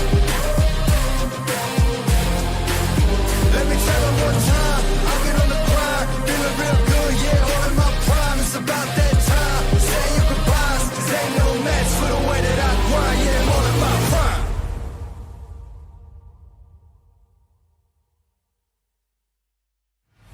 Let me tell them one time, I've been on the grind, this is my prime. Let me tell them one time, I've been on the grind, and this is my prime. Yeah, sorry for the wait, didn't think I'd come up, y'all just need a little faith. I've been patient, just waiting on the river with an ace. Gotta move real careful, we coming surveying the place. I touch down in your city, that's a rival. Y'all got one thing on your mind, it's survival. But if you wanna take a shot at the title, call the medic, we checking your vitals. Let me tell them one time, I've been on the grind, this is my prime. Let me tell them one time, I've been on the grind, and this is my prime. Let me tell them one time. Said I'm all in my prime. Let me tell them one time, I've been on the grind, feeling real good, yeah, all in my prime. It's about that time, say your goodbyes, 'cause ain't no match for the way that I grind, yeah, I'm all in my prime. Prime time, we mile high, the gate closed. Same city as Royce and I mean Rose. It's flat beds for the checks, that's a bank rolls. I've been killing it, I'm guilty, case closed. Yeah, y'all are too basic, my reputation, borderline amazing. Good things coming, they just need a little patience. Ready for whatever, all you gotta do is say when. And my eyes on the rise, I visualize. I ain't ever taking a break, you taking 5. Even if I ain't got it, know that I make the time. On my next move by the time that the ink will dry. Let me tell them one time, I've been on the grind, this is my prime. Let me tell them one time, I've been on the grind, and this is my prime. Let me tell them one time. Said I'm all in my prime. Let me tell them one time, I've been on the grind, feeling real good, yeah, all in my prime. It's about that time, say your goodbyes, 'cause ain't no match for the way that I grind, yeah, I'm all in my prime.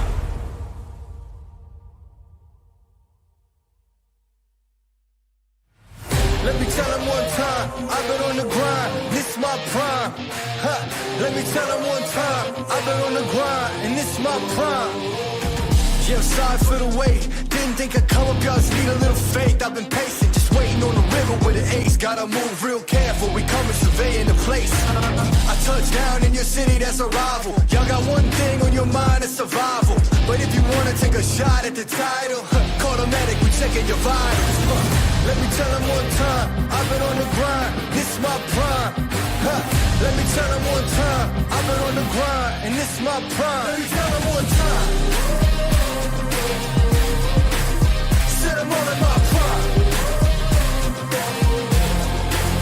Let me tell them one time, I've been on the grind, feeling real good, yeah, all in my prime. It's about that time, say your goodbyes, 'cause ain't no match for the way that I grind, yeah, I'm all in my prime. Prime time, we mile high, the gate closed. Same insidious voice and I mean woes. It's flat bets for the checks, that's a bank rolls. I've been killing it, I'm guilty, case closed. Yeah, y'all are too basic, my reputation, borderline amazing. Good things coming, they just need a little patience. Ready for whatever, all you gotta do is say when. And my eyes on the prize, I visualize. I ain't ever taking a break, you taking 5. Even if I ain't got it, know that I make the time. On my next move by the time that the ink will dry. Let me tell them one time, I've been on the grind, this is my prime. Let me tell them one time, I've been on the grind, and this is my prime. Let me tell them one time. Sit them all in my prime. Let me tell them one time, I've been on the grind, feeling real good, yeah, all in my prime. It's about that time, say your goodbyes, 'cause ain't no match for the way that I grind, yeah, I'm all in my prime.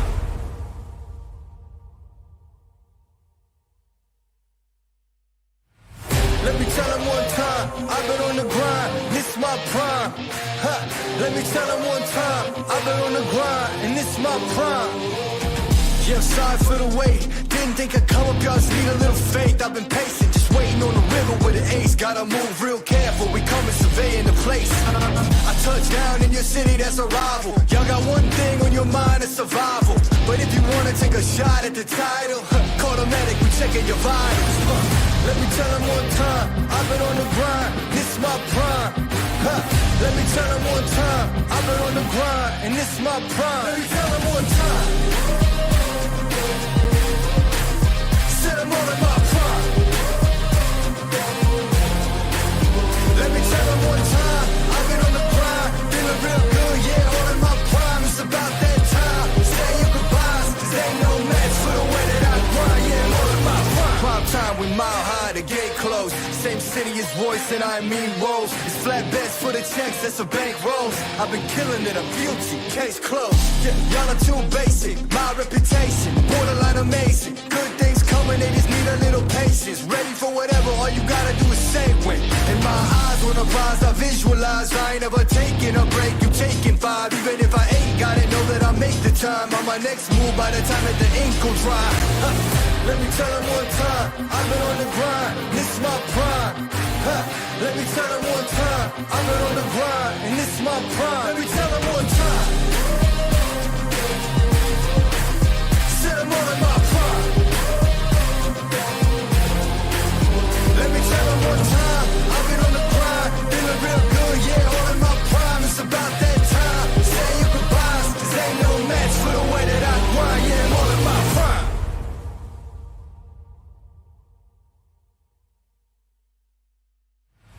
Let me tell them one time, I've been on the grind, this is my prime. Let me tell them one time, I've been on the grind, and this is my prime. Yeah, sorry for the wait, didn't think I'd come up, y'all just need a little faith. I've been patient, just waiting on the river with an ace. Gotta move real careful, we coming surveying the place. I touch down in your city, that's a rival. Y'all got one thing on your mind, it's survival. But if you wanna take a shot at the title, call the medic, we checking your vitals. Let me tell them one time, I've been on the grind, this is my prime. Let me tell them one time, I've been on the grind, and this is my prime. Let me tell them one time. Sit them all in my prime.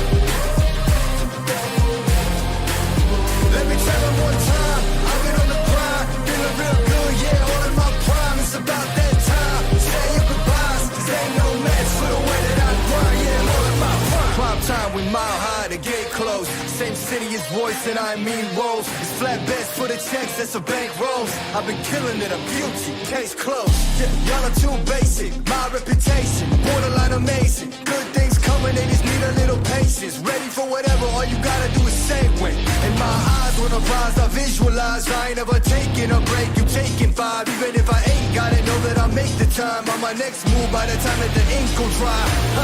Let me tell them one time, I've been on the grind, this is my prime. Let me tell them one time, I've been on the grind, and this is my prime. Let me tell them one time. Sit them all in my prime. Let me tell them one time, I've been on the grind, feeling real good, yeah, all in my prime. It's about that time, say your goodbyes, 'cause ain't no match for the way that I grind, yeah, I'm all in my prime.